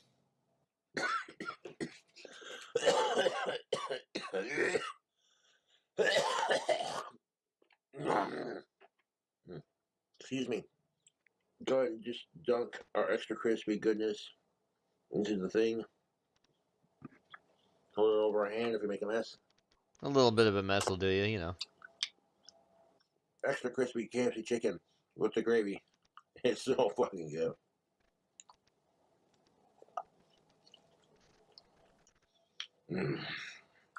Here's a couple extra fried pieces. Keep doing your thing. And I'm like, all right. Here's the fourth. YouTube. Now, when I ordered this DoorDash, excuse me. I said 4 extra crispy chicken legs from KFC. And I started large gravy. And a large gravy is more than enough gravy size. Oh, god damn it. Look at all that chicken skin soaked in that gravy. That looks so good. I'm telling you right now. There's some good chicken. Oh, great. Hope no one ate. If you're eating right now, you're probably not hungry anymore. Oh, and if you are eating, I apologize. But that's your fault for watching as you knew this was coming. And when you saw Cobra, you didn't stop eating. That's your own fault. Started eating like 4 legs, and I'm feeling pretty full, actually. But after all the fucking gravy dipping action, I don't want to waste any of this gravy container. Still wasn't enough to clean this gravy up. Hold up 1 second. Oh, that's the stuff. Disgusting. That brown gravy is super delicious. Hey, True Master Bob, how you doing?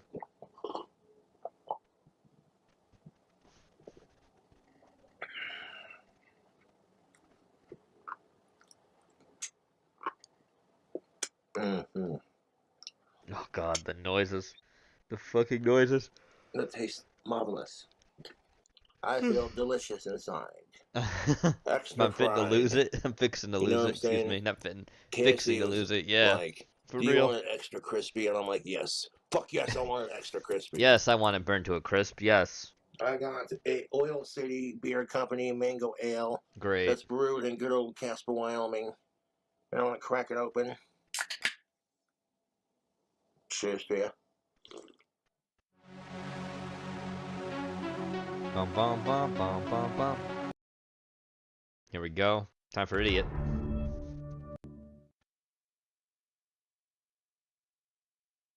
Here we go. Flint, Michigan. And Michigan, let us be clear. Contrary to what my opponent is suggesting, My opponent, I'm using a different accent. I will never tell you what kind of car yes, you have to drive. Yeah, you have. What are you talking about? Wait a minute. Yeah, they may say, well, you know, I'm now driving a car that I can't really hear sometimes, you know, that Prius, right? Mm-hmm. They might say, sometimes I have to, I am now aware that I should turn off the lights every time I leave the room. My kids are now demanding that I take short showers. Yeah, those are things that are happening. So will everyone have to drive electric cars? Well, by my plan, by 2045, we will have basically she wants to tell you what to do. Zero-emission vehicles. Yep. Only, 100%. Yeah, go fuck yourself. I will never tell you what kind of car you have to drive. Yeah, okay, bitch. That is 100% a lie. There is no other way to describe it, or that is just a lie. It's a lie. Yep.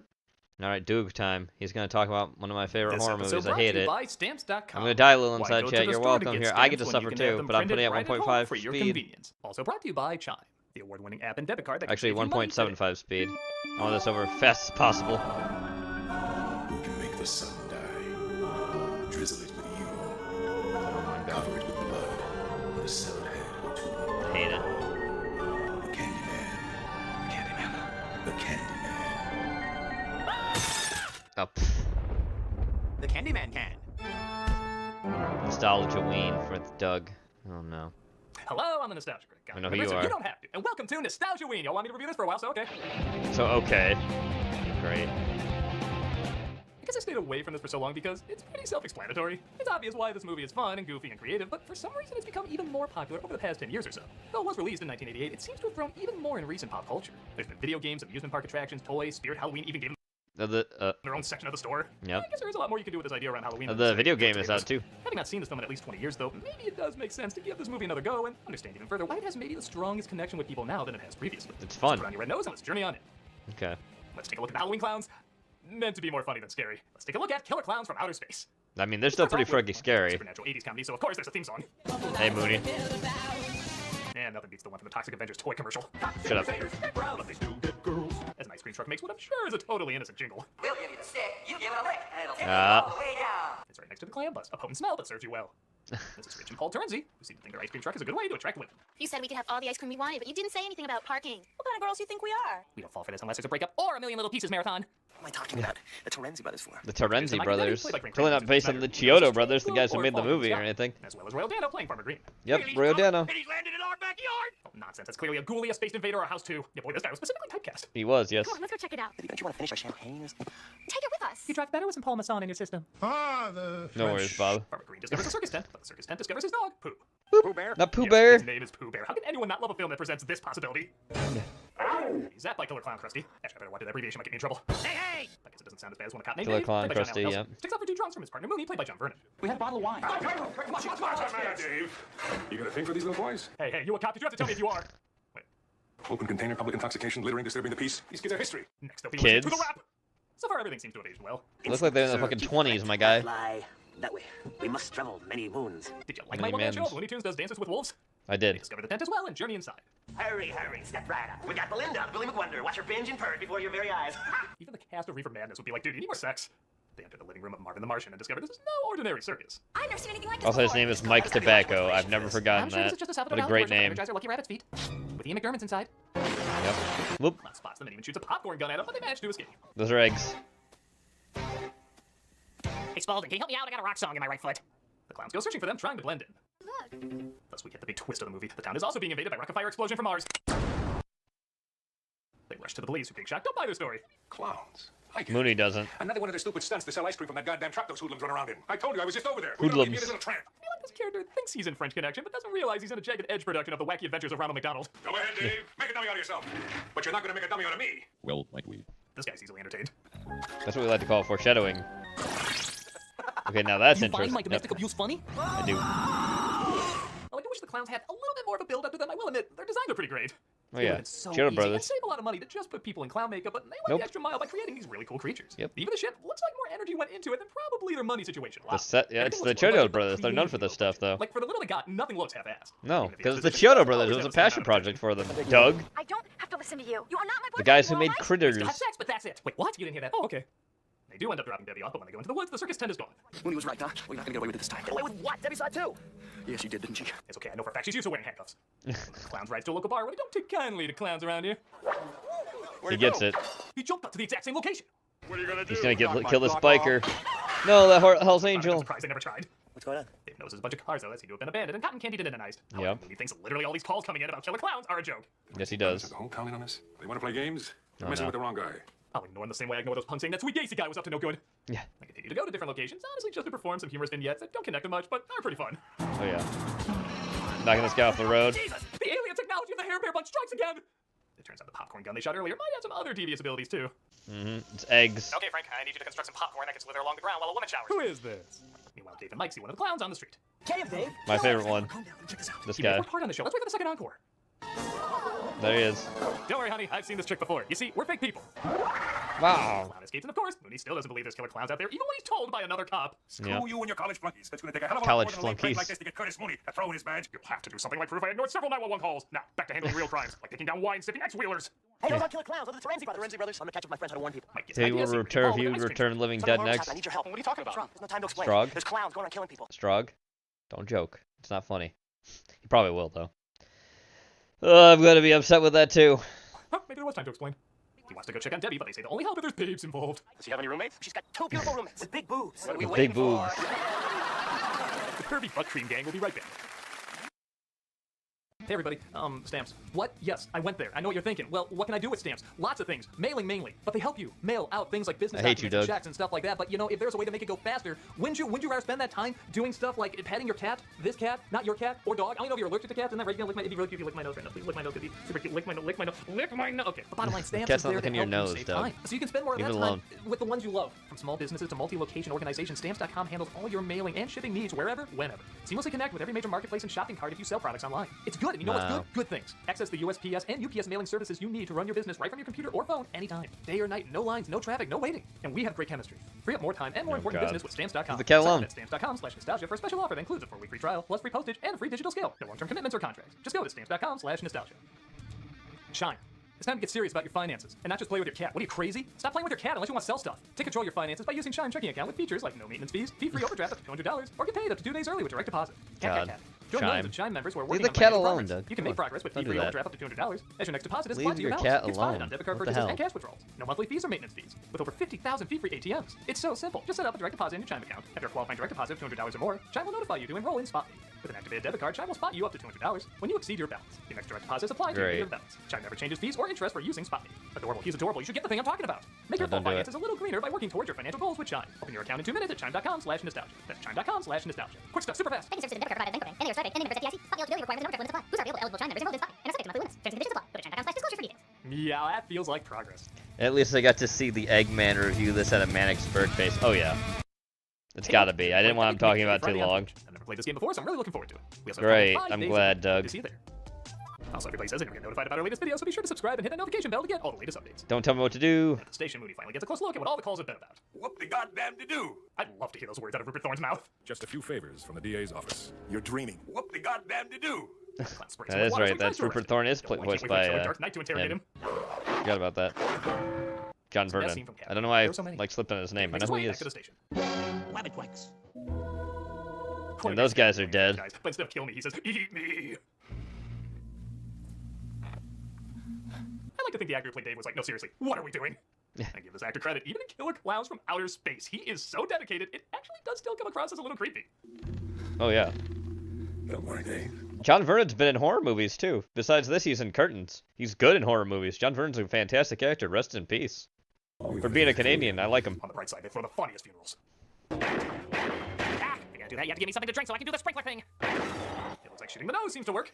You think they had some protection around that, but whatever. And other cops radio in. Well, Jack, they're killing people. Officer Mooney is dead. Hilariously and adorably. These clowns are people. They're some kind of creatures, things from another planet. Calm down, buddy. Help us on Killer Clowns from Outer What size Space. straitjacket are you? The clowns turn the neighborhood into a parade of death while Debbie's attacked by clown sperm. I don't know what these are.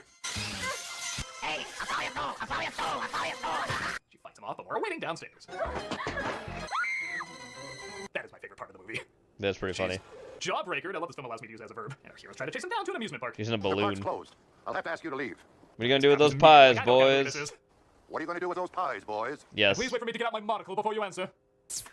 Acid pies. Mostly hit him, and they make their way in the haunted house with our heroes close behind. Yeah, you good for help? Yeah, help is on the way. This house only seems scary to characters in two-dimensional profiles. Thanks for the ancient astronauts and all the game was planned centuries ago. And our idea of clowns just comes from. You are blowing my mind. And then my mind is listening to you and saying, that blows. How come they're not funny? Screw you, this bit was Wow. hilarious. That was funny. Dream sequence, but the group gets separated. Oh, yep. Well, we spend most of our time Yep. at DeviantArt, so this is perfect for us. Yeah. One of these rooms had my Adam Westbrook or Death Trap. And it looks like they literally suck the life out of the people in these cocoons, but They thankfully do. they find the balloon with Debbie in it. Ow! Asshole! Will you stop? I'm going back to Dave. Just stand back, Mike. Yep, he shoots it. Come on, it's too late. They get around and the clowns chase after them, but they keep shooting the noses to destroy them. Yes. Wait, so are we in the haunted house or the spaceship? How's this work again? It's both. Run like Trump after one debate with Harris. That's door. Come on, Mike. Wait, what? Wait. What did he just say? He made a political joke. That's door. Come on. Looks like they literally suck the life out of the people. I gotta in these hear it, cocoons, 'cause it was but thankfully they find the balloon stupid. with Debbie in it.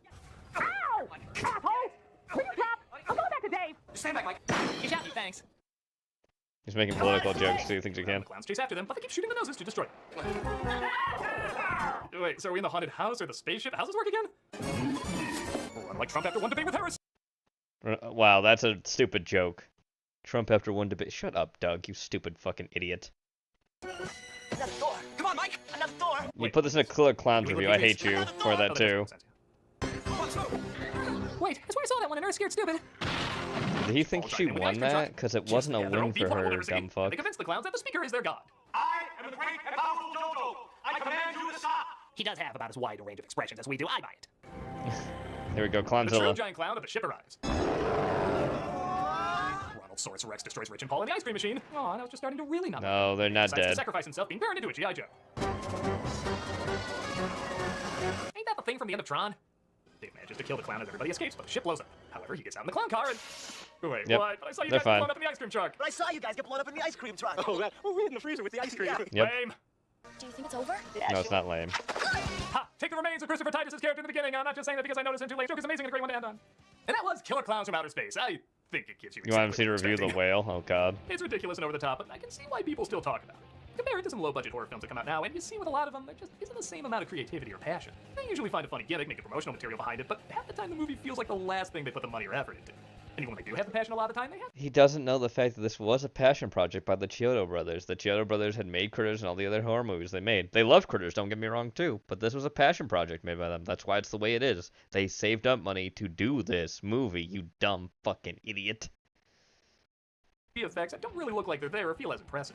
This film, for all its cheapness, really does look like they not only put a lot of hard work into it, but also had fun making it. Everything from the performances to the set design, and especially the clowns themselves. He has no idea what he's talking about with this movie. Whatever they could find and making the most of it. I mean, he's praising it because it's good. I like that. He doesn't know that it's a passion project by these brothers. 4 of them, by the way, who do nothing but special effects for most of their lives. The careers they made of Critters. I'm the Nostalgia Critic, and Nostalgia Week has just begun. I hate I'm you. Candy Corn. Self-funded mess. Yeah, exactly. Exactly, Nathan.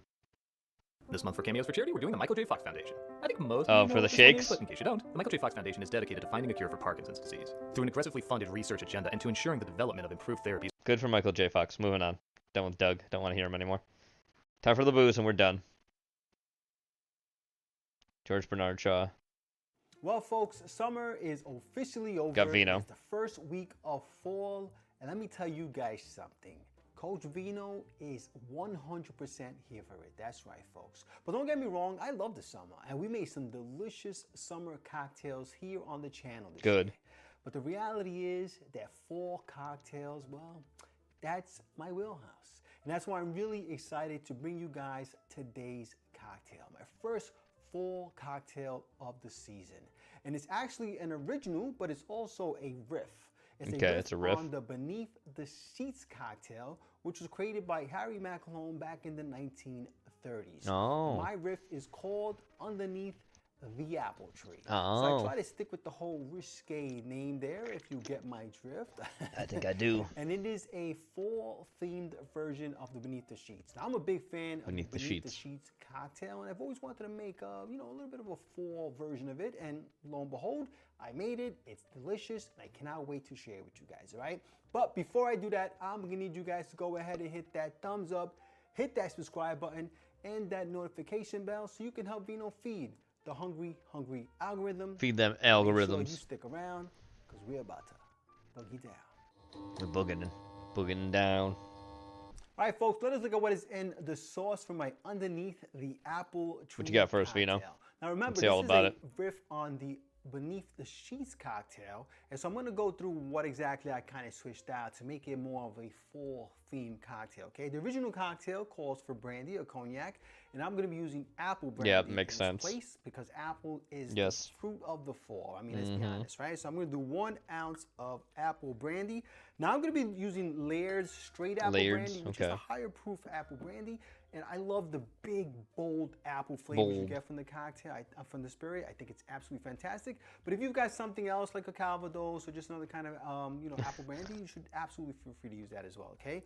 And then I'm gonna do 1 ounce of spiced rum, okay? I'm gonna be using my homemade spiced rum. Now the Beneath the Sheets cocktail calls for regular old rum. I'm gonna be using spiced rum to add to some of those fall flavors. A lot of the spices used in spice rum are something you would see in an apple spice, so it works out perfectly. Now, here's the thing. If you're gonna be using something like Captain Morgan or whatnot, just keep in mind that that's gonna have a little more sugar in it than the homemade version does. Matter of fact, I'll leave the recipe for my Excuse me. spice rum down in the description so you guys can check that out, okay? No added sugar, just a whole lot of spice and a whole lot of rum. spice to make everything Right, nice. folks? So 1 ounce of spiced rum, okay? And then I'm gonna do 3/4 ounce of dry curacao. The original Beneath the Sheets calls for triple sec, all right? Now triple sec, again, a little extra sugar, not something I really want to put in this version of the cocktail. And dry curacao is a brandy-based, cognac-based orange liqueur. So you're gonna get a lot more warmer flavors, which I really like the idea of those kind of big warm flavors, and less sugar, or if any sugar, in the dry curacao. Oh yeah. All right, we're gonna do 3/4 ounce of dry curacao. Now, if you don't have dry curacao and all you have is like Cointreau or maybe triple sec, you should feel free to use that. Remember, when you're making a cocktail, if you don't have the exact specs, the exact recipe, try to use what you have and modify where you can, and realize that the closer you get to the real thing, Do it up like the original that. specs, the more you're gonna get the original cocktail flavors. but you know, it's always nice to have an idea of what the cocktail tastes like. Well, You yeah. can't replicate it perfectly, okay? And then we're gonna do a 1/4 ounce of lemon juice, okay? Now, I did this because I'm not using too many sweeteners in the recipe, so I don't need to put too much of the, you know, acidic stuff in there. But if you want to boost up the lemon, because maybe you're using something like Captain Morgan and Triple Sec, you could definitely go for maybe you do. Ounce, 3/4 an ounce. That would work as well, okay? But I'm only gonna use a 1/4 ounce of lemon juice, right?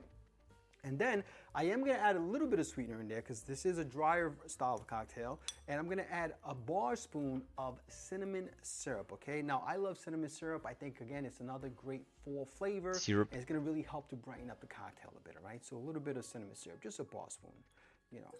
But use your discretion. If you wanna use more or less or none, that's completely up to you, all right, guys? Well, up to you, now I'm gonna dog. go ahead and add some ice to my shaker. And we're gonna go ahead and shake that for about 10 to 15 seconds. Okay, do it up. All right, folks, I think we shook this bad boy up enough. I'm gonna go ahead and get my glass down. I'm gonna be serving that in a Nick and Nora, which I've had chilling like a villain. And I'm gonna go ahead and double strain that.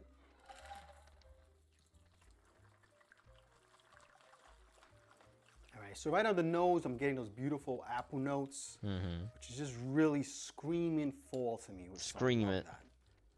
All right, there we go. Absolutely perfect. All right, we got ourselves a beautiful little wash line there.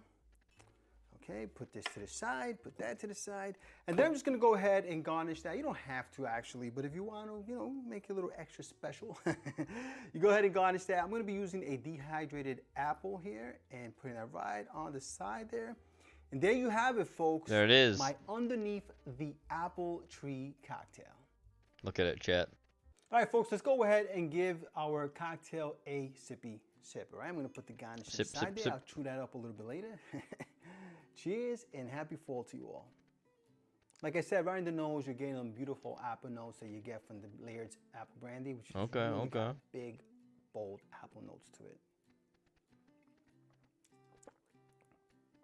Yeah, I mean, that is so delicious, guys. Really well balanced. You get them apple notes right up front, and then you get the spices from the spice rum kind of filling out the palate. Okay. The cinnamon syrup adds a little bit of brightness in there just to kind of help pick things up. And the lemon juice adds just the right amount of tartness, not too much. Really good, really keeps everything together. This is really, really delicious, guys. Oh yeah. Sip up. I just love the way everything kind of comes in layers. You start off with the apple, you come in with the spice, and then you get a little bit of sweetness at the end, followed by the tartness. It literally comes in, you know, one by one. One by one, two by two, 3 by 3. Hey guys, look. You know, I'm a big fan of the Beneath the Sheets cocktail, but if I had to toot my own horn here, you think you improved it a little bit?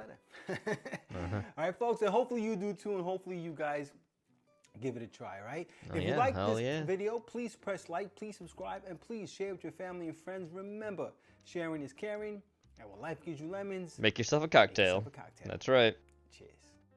Hell yeah, good shit, Vino. Moving on now. Time for some Sky. This one looked a little bit normal, so I put it in first. To disarm you. Fancy cherries. Frozen cherries. Look at this. Look at this. Simple syrup. Simple syrup. Now we give mashing them. Nice Okay. Little gin. Muddling. Okay. Gin. Get a nice squeeze of lemon in here. Okay. We come Egg white. with a little bit of egg, okay? Just full egg. Okay. But I just want the whites. Oh, okay. It's an egg white. Okay. It's time you have some adult drinks in your life. Can't always only be Skittles, homeboy. Okay. Okay. Now give this a shake. Make an actual cocktail here. Dry shake. Yep, a dry shake for it. Yep. Ice, but a wet now. shake, Yep. see? We're shaking. Ooh, look at that. Look Not at bad. The color on that bad boy. Soda water. Soda water, top it. Typical tipsy bartender drink. This one's a little bit more mature. And I come through with my little straw down here, like so fancy cherries. Wow, that's an actual cocktail. Old Lady Gaming's Cherry Gin Fizz. Okay. A gin fizz. Cherry Gin Fizz. Oh, look at you, Sky. I don't know. Okay, but it's delicious. All right, it's only gonna get worse from there. But let's go on to our next bartender. Welcome to Who's Booze on the rocks? And today we're going to make a psychedelic frog. Oh, and I'm not talking those hallucinogenic ones. I'm talking a really simple and easy to make cocktail that not only looks great, It's going to taste great as well. Hell yeah, now, Dave. It is a shaken cocktail, so grab yourself your shaking glass. And then start yourself off with a little bit of coconut rum. As you do. Don't need a lot. We're going to start with half an ounce or 15 milliliters. Okay. Your second ingredient is going to be the melon liqueur of your choice. In this case, we're using a little bit of Midori. Yeah. It's got that fantastic electric green color, and it tastes great too. And again, any melon liqueur will work, but you'll use the same amount of half an ounce or 15 mils. Okay, equal parts so far. Your third ingredient is going to be blue curacao. Now, I'm using bold. You can use whatever you want. Yeah, any kind. The one thing about this cocktail that I suggest with any cocktail kind of like this is don't spend a lot of money on high cost ingredients. It's not worth the bang for your buck. This is a cocktail that you're just going to enjoy. You're not going to drinking it to finesse it, right? No. But you are going to use the same amount of half an ounce. Yep, it's or all 15 mils. equal measurements here. Okay.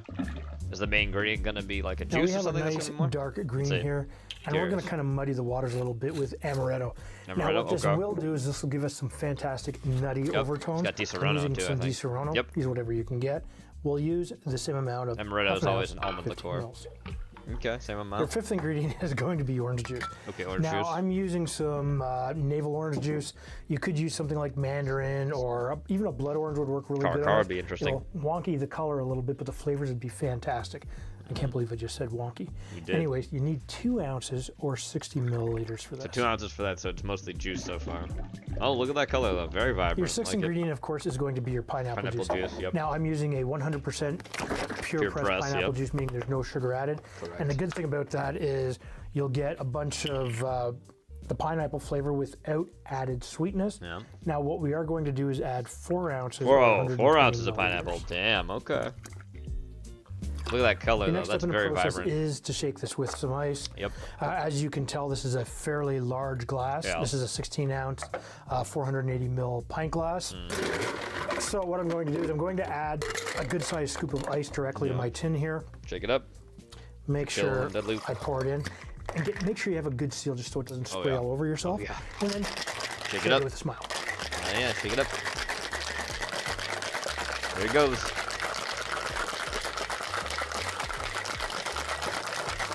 Now you want to shake that for a good 8 to 10 seconds, but what we are going to do, because this is a simple cocktail, use the same glass over again, you don't need to.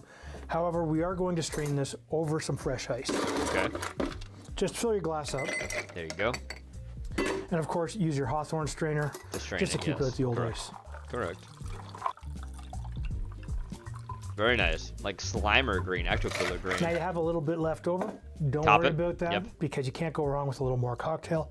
However, we now need to top this with a little bit of Sprite.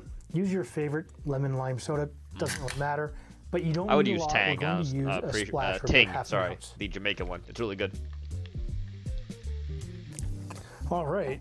It looks fantastic. Grab yourself a little bit of an orange wheel to garnish it. Nice. There you Very go. nice cocktail. Then grab Oops. yourself Oops. a straw because you're so excited for smashing into this drink that you just can't contain Psychedelic yourself. frog. Here we go. Yeah, those flavors work. You get that coconut, you get a little bit of melon, you get those orange flavors from both the curacao and the orange juice. The pineapple is there, and the Di Serrano just kind of gives you that very faint nuttiness that makes this cocktail fantastic. If you like cocktails like this, take a look after the recipe card right over here. Right over here. Here we go. The psychedelic frog. Moving on to our next thing by Sky. Orange soda float. A little bit more wild, but I think it's still a little bit more normal from its usual wheelhouse. Dryer's ice cream. That's Cali.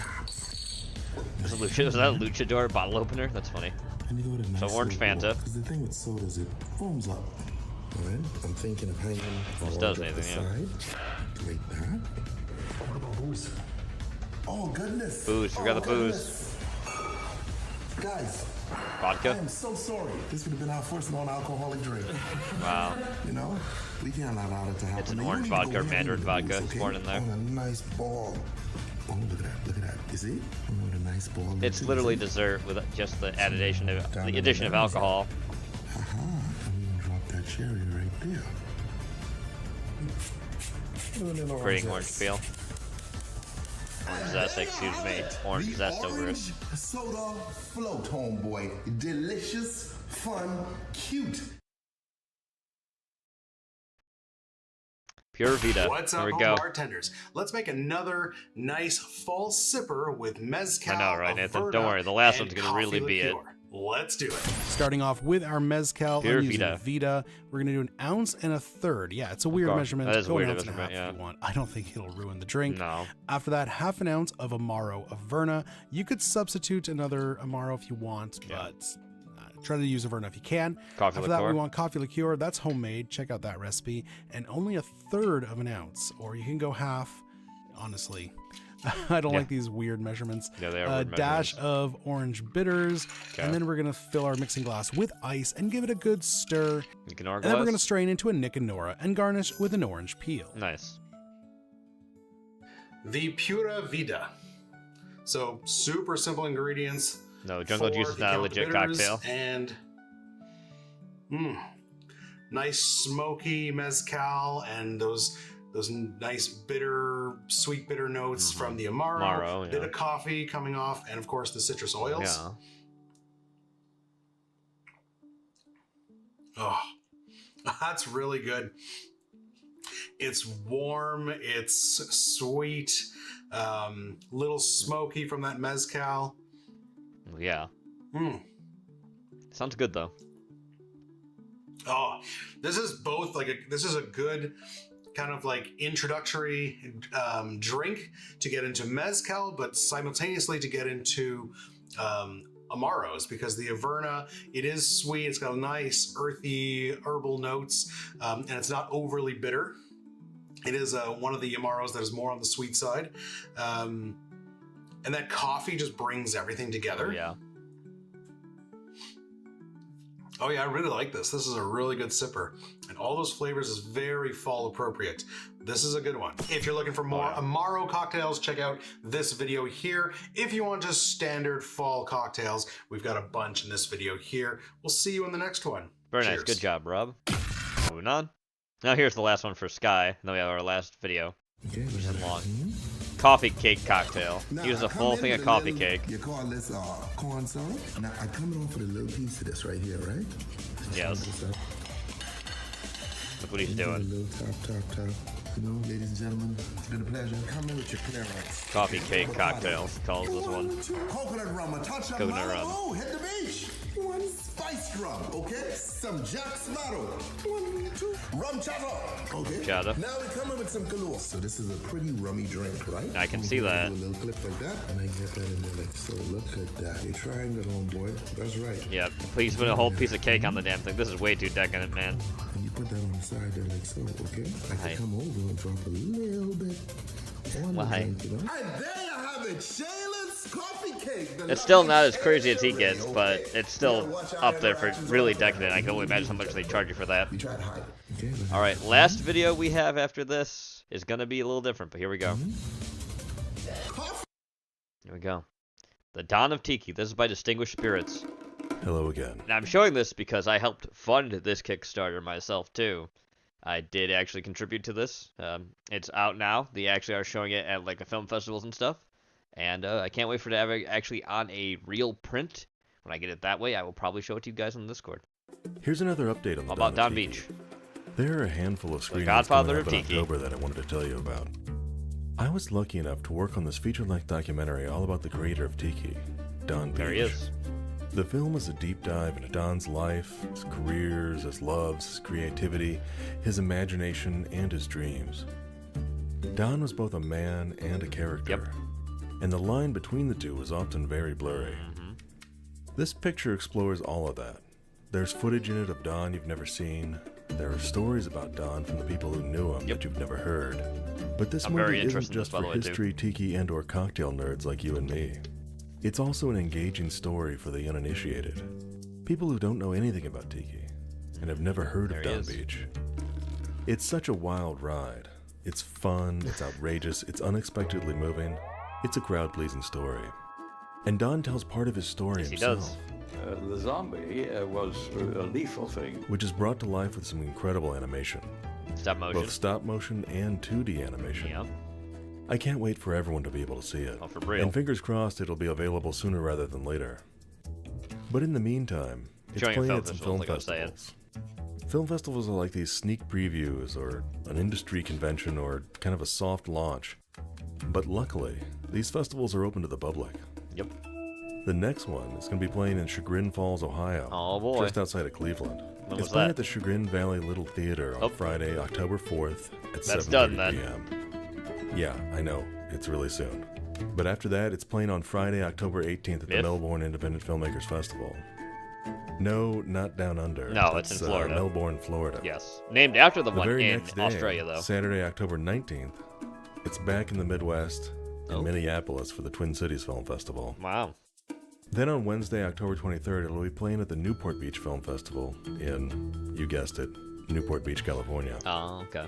So far, every single screening of the Oh, it's film getting is sold out really quickly, too. Damn. So it's a good bet that these will, too.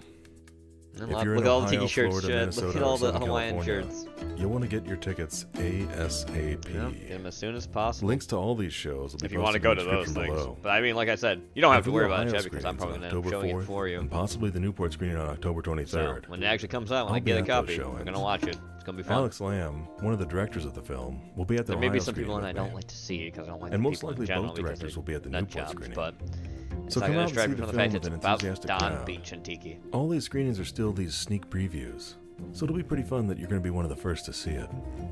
Alright, well that's it for now. Hopefully I'll get you a new message in a bottle soon. Until then, Go. Exactly. cheers. Alrighty. With that, we come to the end of Case of the Mondays. I'd like to thank everyone who was with us, with me today. Thank you for sticking through or just stopping by. I always appreciate that. I'm going to do a little shilling and then we'll be fully done. Don't forget the movie caption contest, movie picturing, movie hammer going on the Discord, so be sure to play those. When you're not busy in the arena, I'll do in the arena things that you do, you know, as you do. There's probably going to be a stream sometime tomorrow. I don't know. And if not, there will be another stream at night. What it's going to be, I can't say. I never do know fully. Wednesday is Wednesday, my dude, so expect something there. Obviously, the eerie hours, but maybe there will be something in the afternoon, too. You know, just saying, there will or will not be. We'll see.